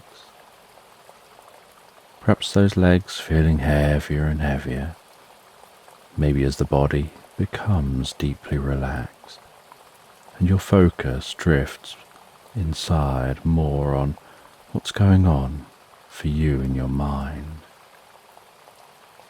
You lose some awareness of the body as it becomes incredibly still.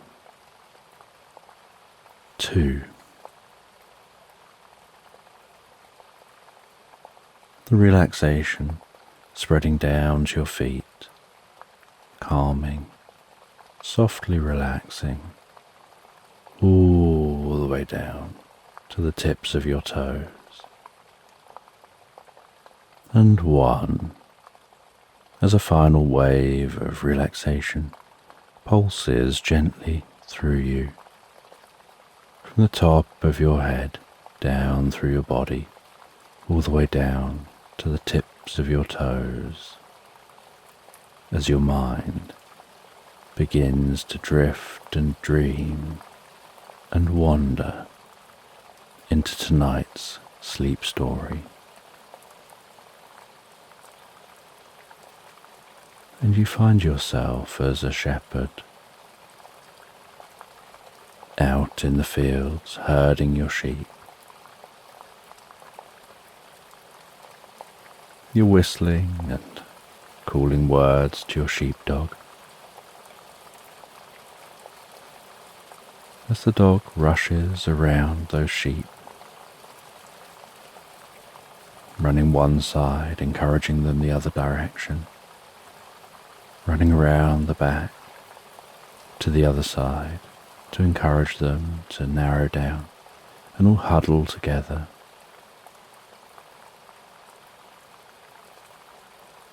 And you can see in the distance a thunderstorm gently approaching. And so you're just calmly encouraging your sheepdog to help you to herd these sheep.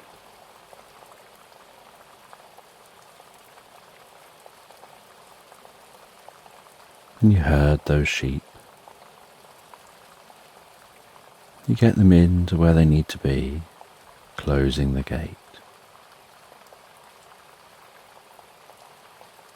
The air can smell so fresh as a storm approaches.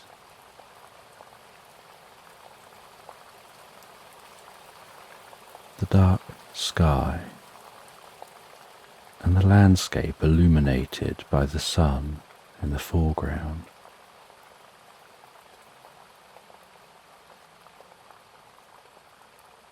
Can create such a striking contrast.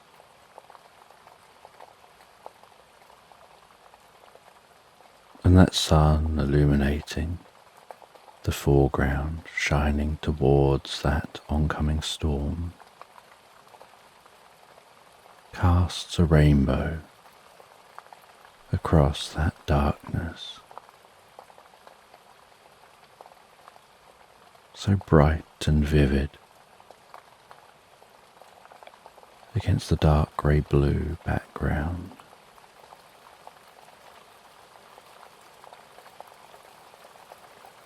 And the moisture in the air seems to freshen the air.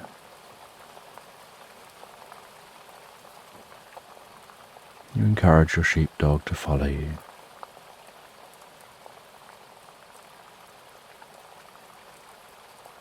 As you head back towards the farmhouse,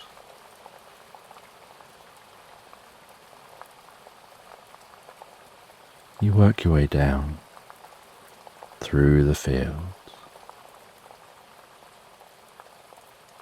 through a gate, onto a dirt road.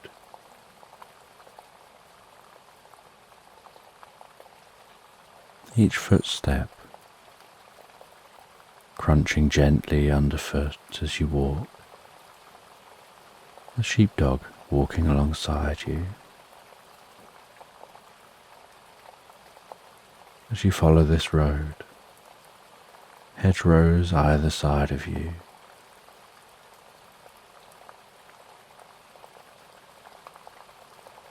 starlings in those hedges, chatting with each other, but going silent just as you pass them, and then talking again behind you as you pass by.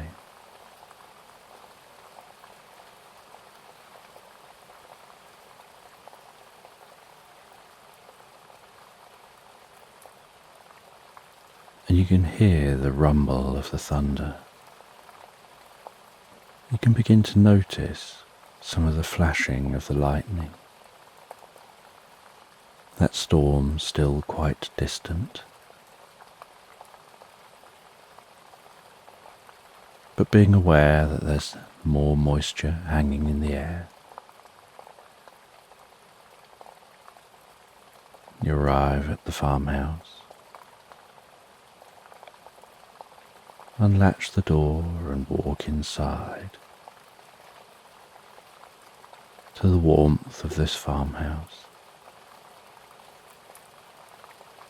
Your sheepdog shaking some of that moisture off of their coat, panting a little before settling down in front of the fire.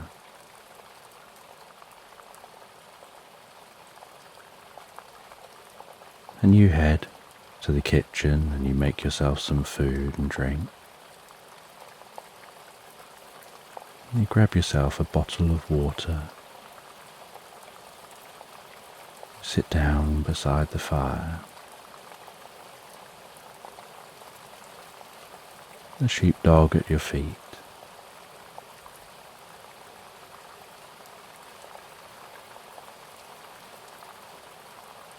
You drink that water, feeling the coolness of the water.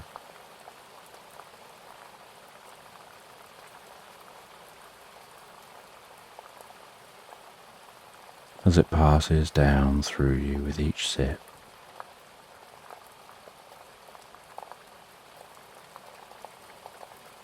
You eat that food, and all the while you can hear the distant rumbling getting closer and closer.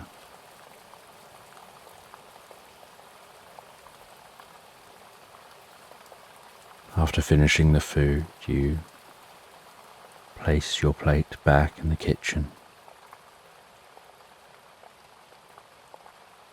You go and sit back in the chair and begin to read a book.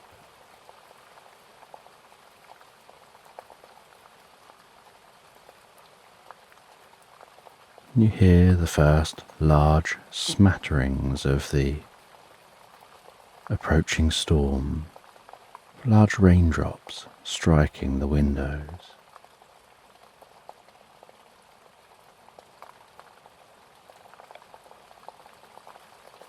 Almost sounding like berries splatting on the glass.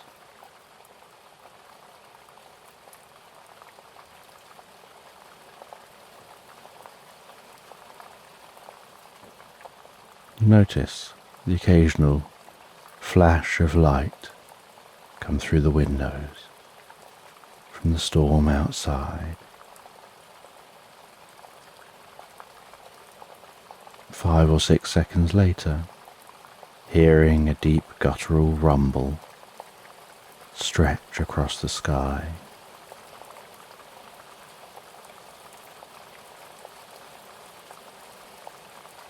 Until eventually, that storm getting closer and closer is almost overhead, and the rain is pounding at the windows. The fire is dancing in the fireplace. As wind from outside works its way down the chimney.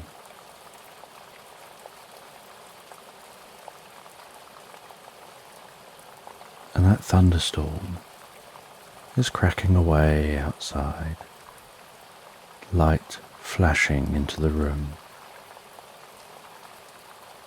And although still just the afternoon,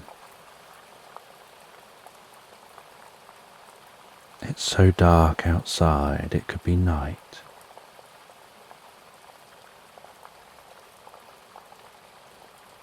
But as you listen to the thunderstorm outside, you just feel more relaxed and so cozy here inside. Just reading that book, relaxing in the chair.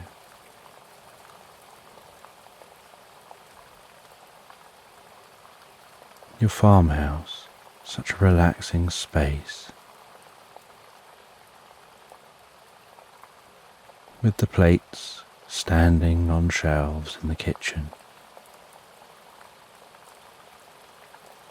Dried flowers hanging alongside the edges of the shelves and dotted in other locations.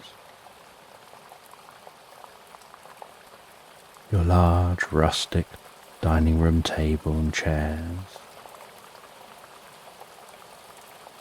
The old farmhouse kitchen with the Aga.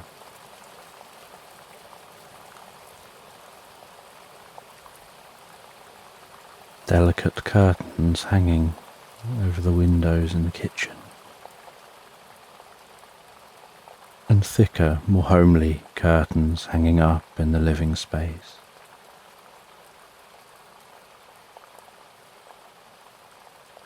And the front door opens into the living room. And so at the foot of the front door,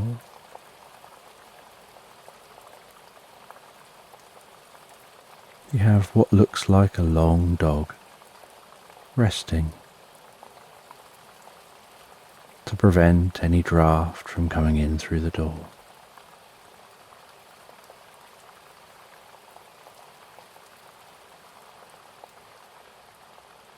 And beside your chair you have a small wooden side table.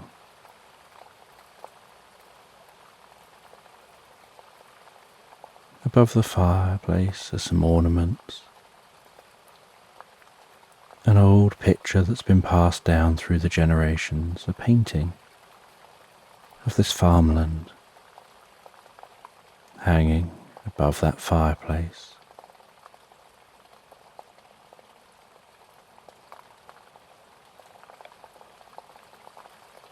And wrapped around on the far side of the fireplace, and then along the far wall, are wooden bookcases containing old books.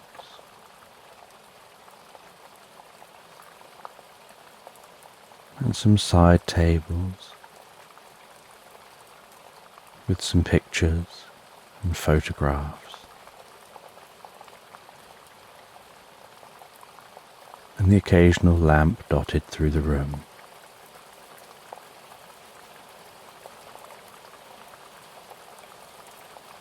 And currently, as it's still daytime and has just temporarily gotten dark, none of those lamps are on. And so the only illumination in the room is the gently crackling fire dancing in the fireplace.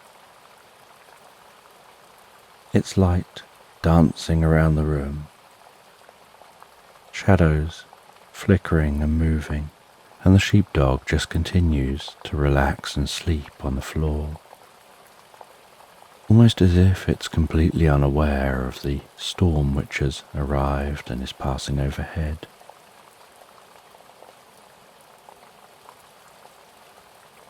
And you continue to just read, with the sounds of the rain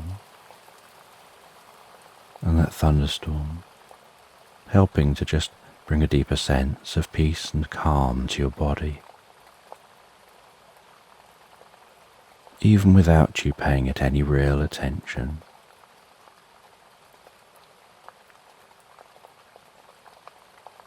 Although as you read under the glowing firelight, your eyes have had to adapt to the darkening room.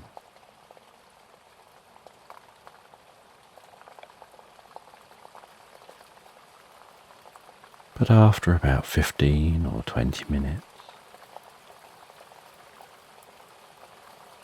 you notice the sounds of the thunder gradually moving overhead, and the rumbling coming from the other side of your property as that storm is passing away.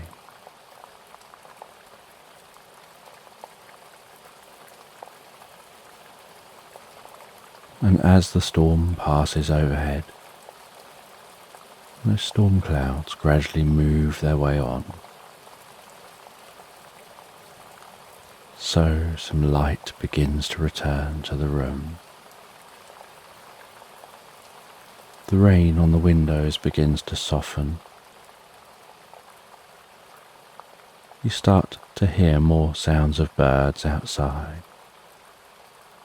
Birds which are coming out after the storm, perhaps to forage around the ground, seeing what's come out while the rain has fallen.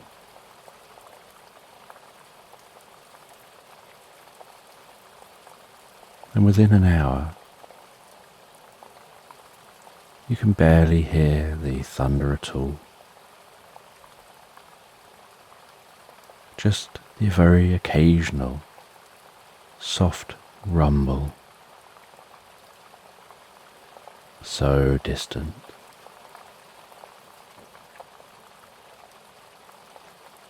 And the light returns to the room.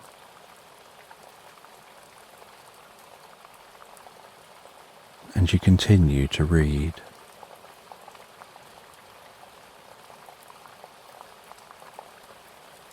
And when you reach a good stopping point in the book, you stop reading for a moment. You head to your window and look out across the farmland, surveying to see that everything looks okay. No damage has been done by the storm. You look down towards the sheep, checking on those sheep. You have some binoculars by the window, so you pop those binoculars up in front of your face. Looking through those binoculars, the view slightly distorted around the edges, but being able to zoom in and check closer on those sheep, and you notice, as you take the binoculars away from your eyes, a bird of prey circling overhead. And so you grab the binoculars up to your eyes again, to take a moment to look closely at that bird, admiring its beauty, the way it glides so effortlessly through the sky as you watch it fly, watching it circle overhead, tracking with those binoculars until it circles and flies across the tree line and out of sight.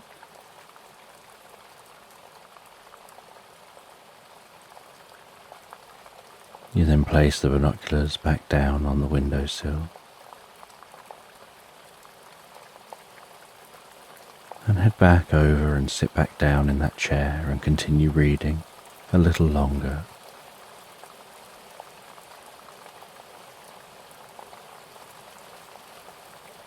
And after a short while,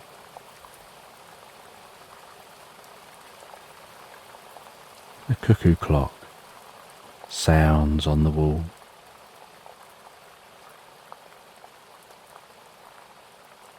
You go and grab your coat. You leave your sheepdog resting on the floor where it is. You head out of the farmhouse. You head around the back of the farmhouse. And as you head around the back of the farmhouse, so you can hear the chickens.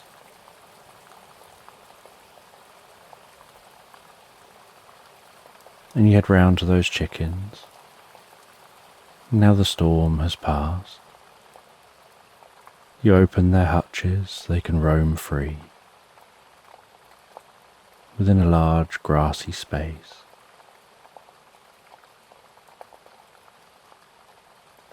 You place food for those chickens throughout that space, placing it within the grass to encourage them to move around and find the food and eat the food.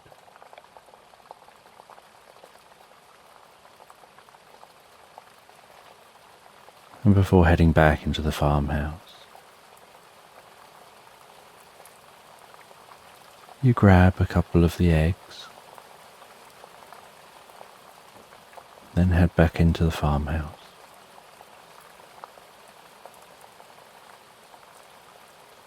And back in the farmhouse, you head to the kitchen. You get out some baking items.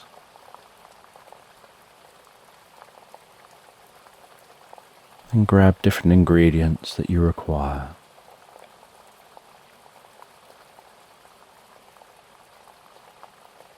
And at the kitchen island, you begin to bake yourself a cake. The eggs and flour, with some butter, hand whisking that cake.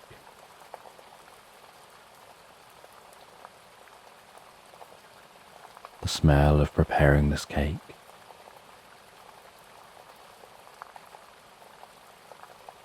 You pour your cake mixture into 2 cake tins, placing them in your oven, setting a wind-up timer, heading back and sitting in the living space, reading back in that chair. In the background, hearing the buzzing of the timer as it moves, but finding that your mind seems to almost block out that constant sound. You forget that sound of the timer as you read.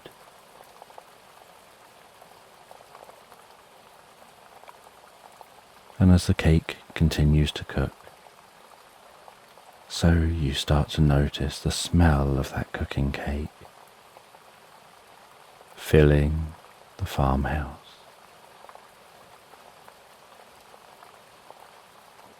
Until eventually the timer sounds.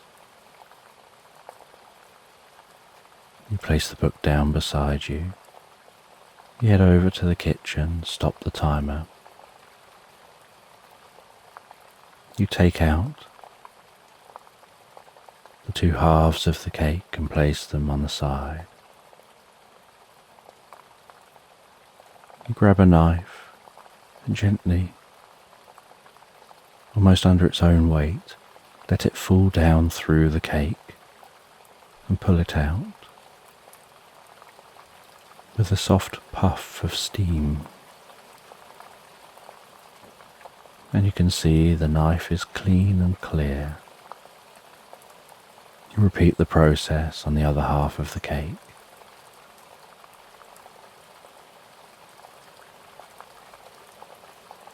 You leave those halves of the cake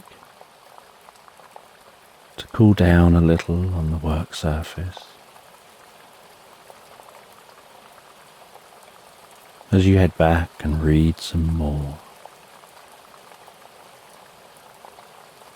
And when you reach a good stopping point, you mark that page in the book, place the book back down,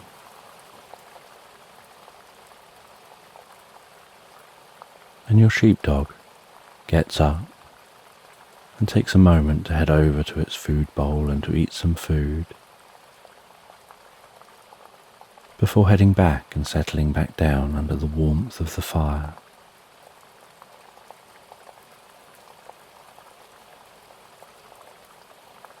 And you head into the kitchen area. You pop both halves of the cake out of the tins.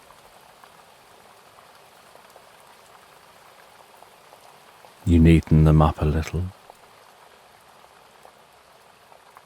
And then you begin to compile your cake.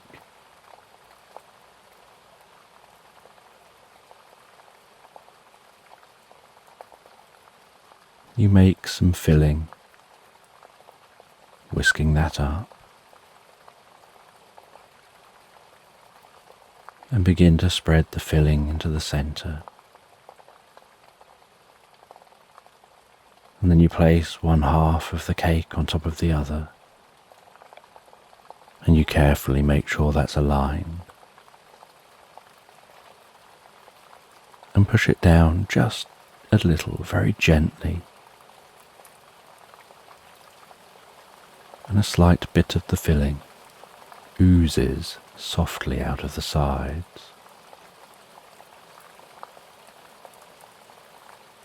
And you carefully run a knife around the sides, just to neaten that up.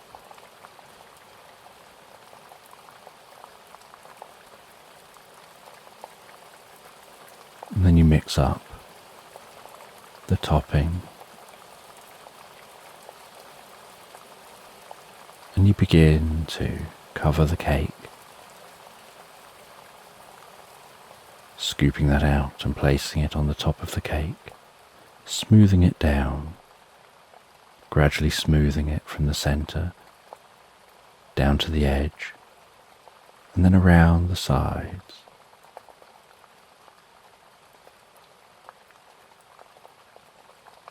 And then over the edge, to smooth it around the side of the cake. And you carefully smooth that all the way around, gradually turning the cake as you go. Each time placing a dollop of the outside of the cake on top.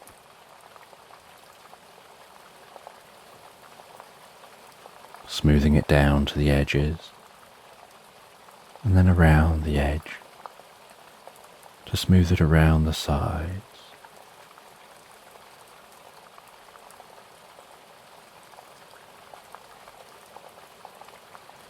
Until the whole cake is covered.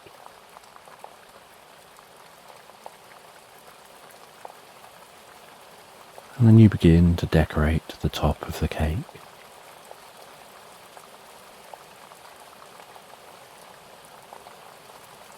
And once the cake is done,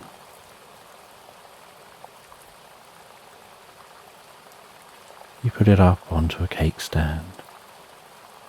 You cover that cake over.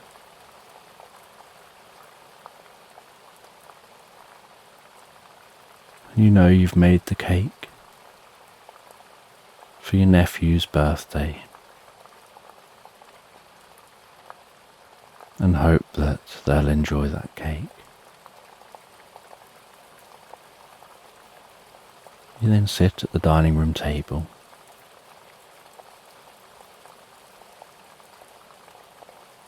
You take out their birthday card. You take a moment to write that birthday card out with a personalised message, really giving some thought to the message. Trying to think of something meaningful, yet something light-hearted, perhaps a little humorous.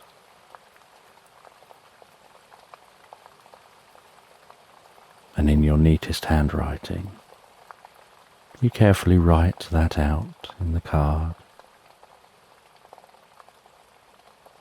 Leave it for a moment for the ink to dry.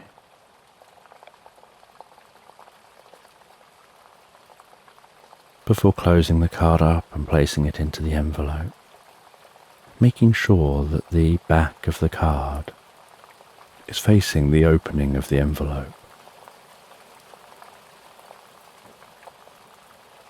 And then licking around the envelope to seal that envelope,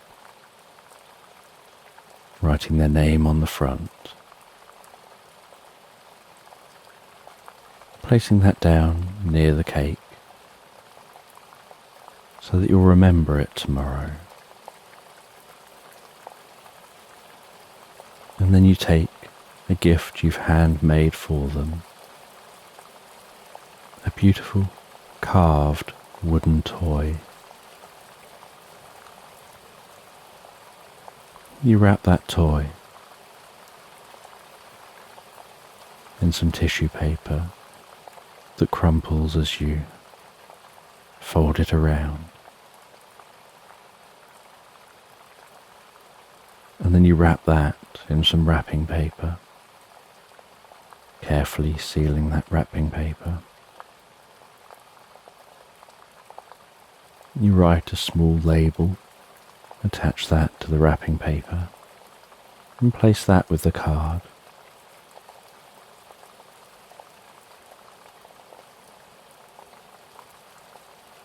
And you have all that put just to one side on the kitchen work surface,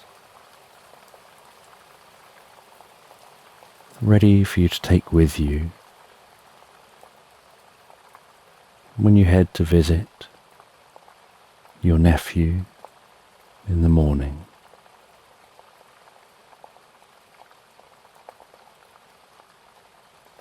And then you make yourself some dinner.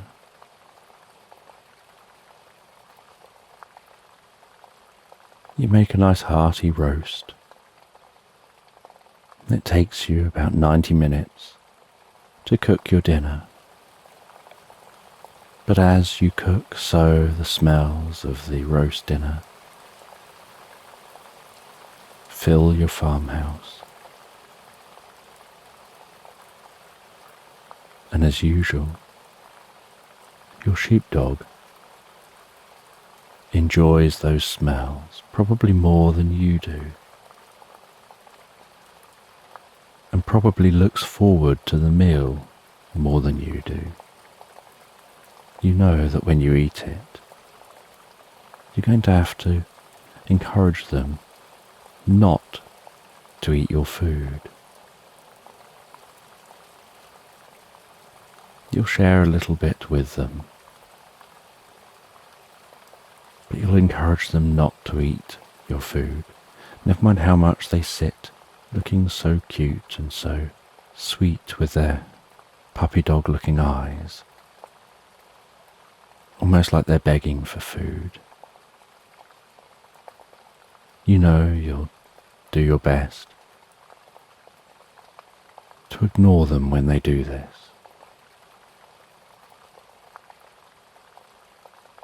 And as the roast finishes cooking, so you take it all out of the oven, the veg off of the hot plates. You compile your meal, add some gravy. You put a little bit of the food into a bowl for your dog. You place that down near their food.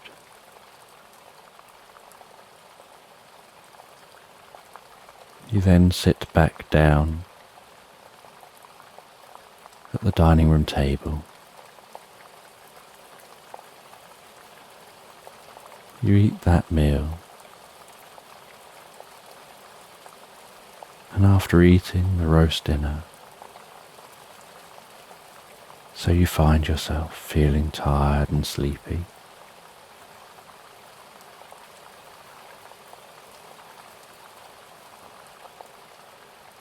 you decide to leave things clean and tidy so it won't play on your mind.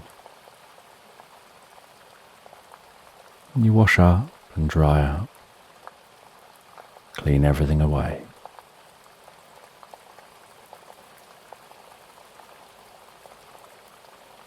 And then head back and sit in that chair and read a little longer, feeling drowsy as you do, knowing you're going to sleep so well tonight.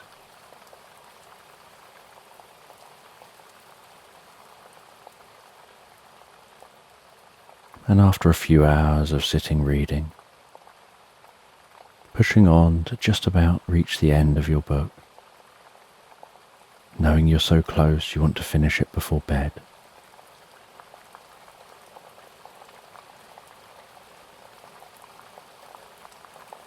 you read to the end of the book, close the book on the final chapter,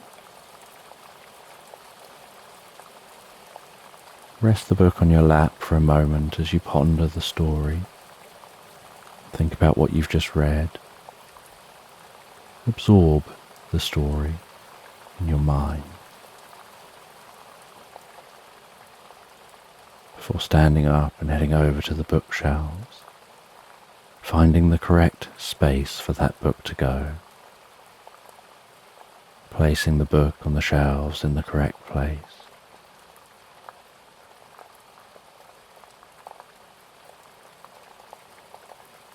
And it's now dark outside. You head outside for a bit with your sheepdog, standing out in the cool air. The sky now cloudless. You can see all those stars twinkling overhead, the moon lighting up the landscape. You encourage your sheepdog to run around, to take this opportunity to go to the toilet if needed.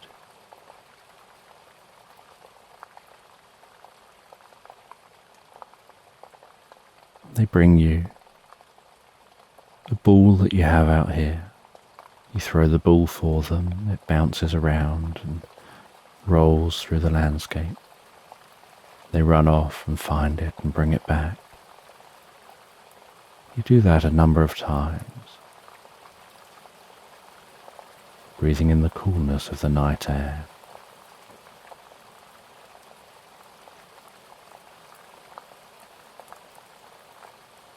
And after some time playing out here,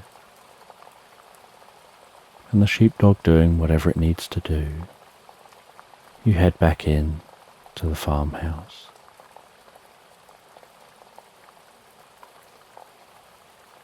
The two of you head up to the bedroom. You encourage the sheepdog to go over to its bed, a really nice cozy space on the floor. And they go and snuggle down in that cozy space,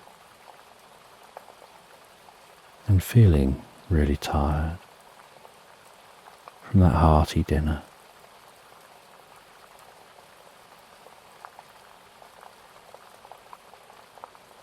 You head to bed, and it takes very little effort for sleep to begin to encroach in your mind, your eyes closing,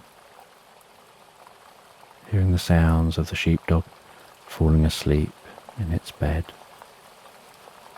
seeming to almost do little dainty snores as it sleeps.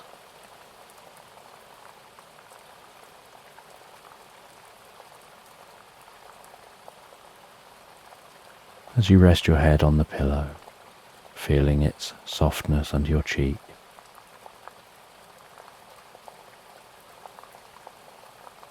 the weight of the blanket over you,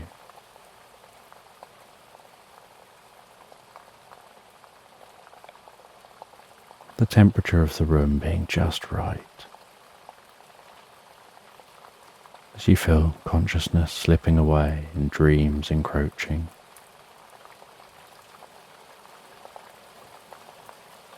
Allowing yourself to take hold of one of those dreams, almost pulling yourself into the dream, enjoying that dream as you drift and float, so peacefully, so relaxed asleep,